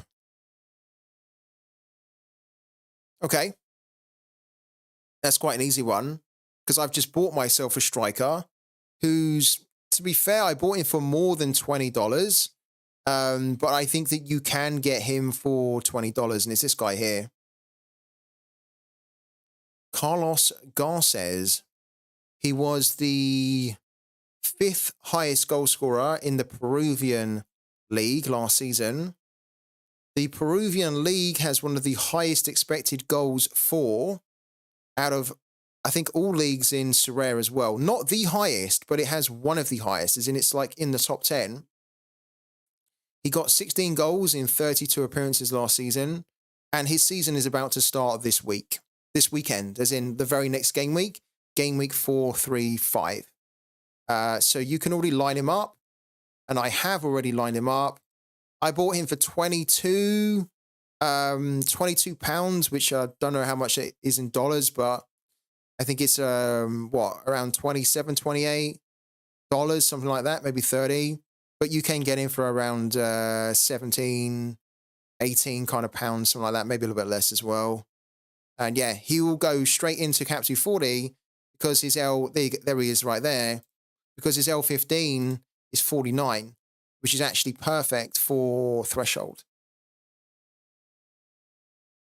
So there's your man, Carlos Garces. There you go, Grace.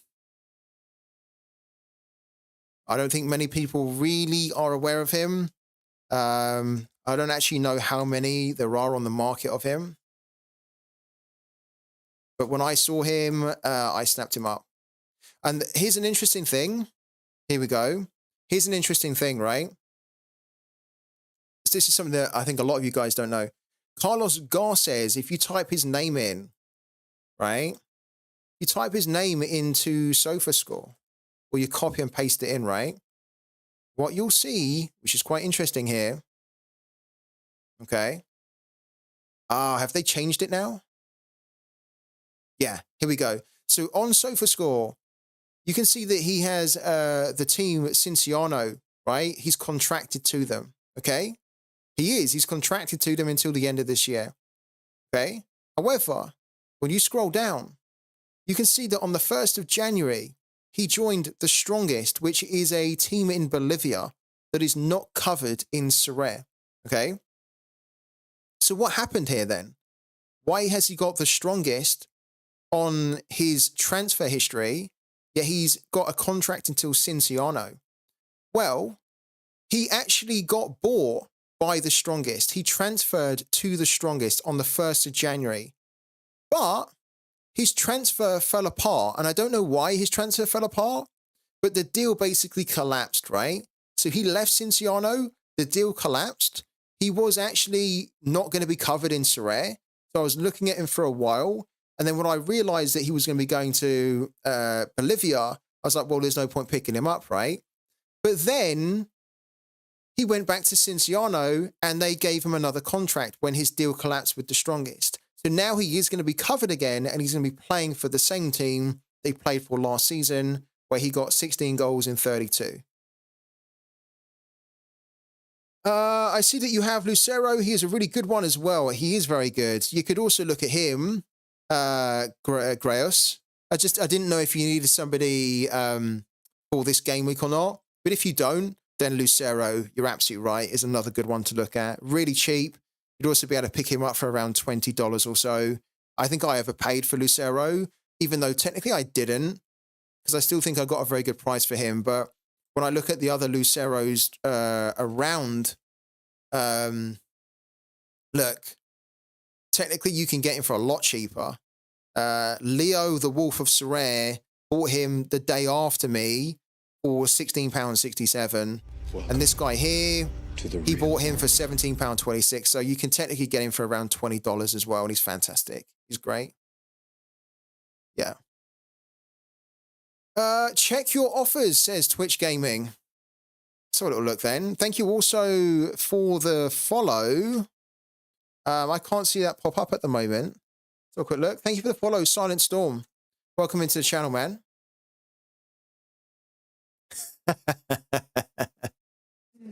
Branco and Pereiro. Why don't you want him? Twitch Gaming. Why don't you want him? He will be so good for you for like Cap 240 next season. Why don't you want him, man? I think he's well worth keeping, Branco and Pereiro. I mean, I'm happy to accept it and give him out to one of you guys in the community. I'm just really surprised you're not keeping him, man. Oh, you only play the big leagues or don't play Cap 240? Okay, fair enough. Well, we're going to accept it then from Twitch Gaming. He doesn't want Branco. He can't sell him, which is really frustrating to hear. And it's a sad thing to hear that this type of player, he can't sell him because there's just almost too many 60p players in the market. Again, it's another reason why Sorare kind of have to try and fix the market so that players like this have value again.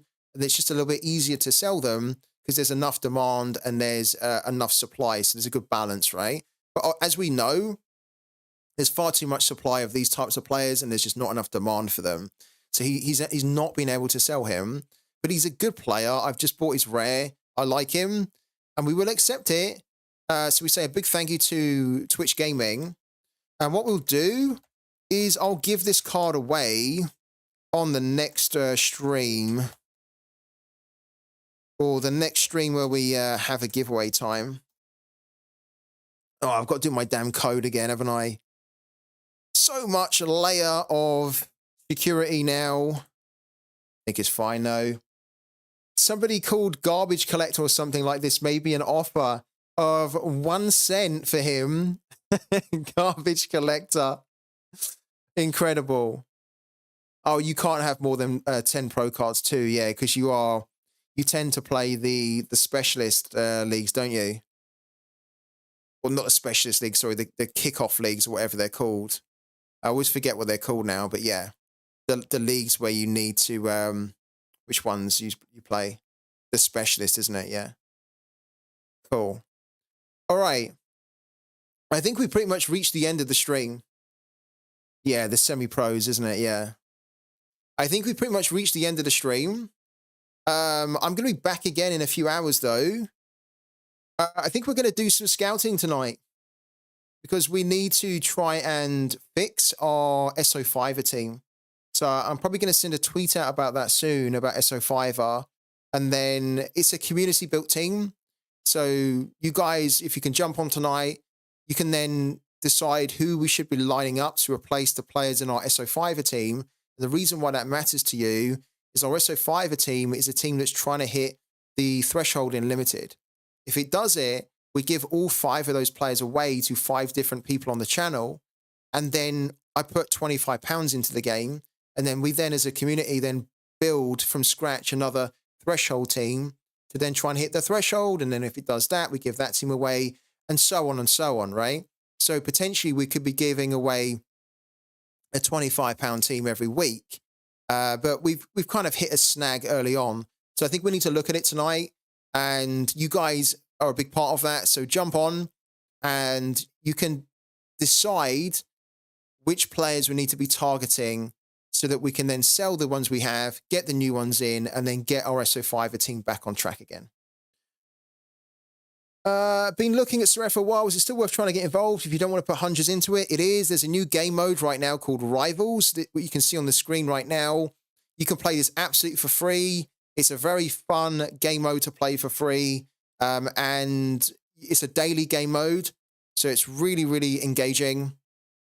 And you can win, well, somebody won Mo Salah from there today, a limited card of Mo Salah, which is worth £40. You can win jerseys in there. You can win a ton of cool stuff in there. It's the perfect time to get started. Use the link in the chat, Hawkeye. That link will give you up to £20 credit to start playing the game as well. But yeah, get started, man, because it's the right time to do so. You can also play, there's another free mode in Pro. So there's a mode in here called Amateur. So you can play these amateur modes. You don't need to put any money into it whatsoever. You can just start playing them, and you have a chance to win prizes in here that are worth money as well. These limited cards are worth money. So you can win players like these guys here. Look, Tell, Frimpong, Kevin Trapp, Matisse De Ligt, Benjamin Sesko. There's a load of good players in there. And there's other players as well. Yeah, cool. All right, guys. So we're back in a few hours. Thank you for all the support today. Thank you for the time. Thank you for the chats as well. Thank you especially for the subs too. Back in a few hours. So catch you then. Get some good food. And yeah, we'll do some more stuff tonight. Thanks, guys, and catch you in a bit.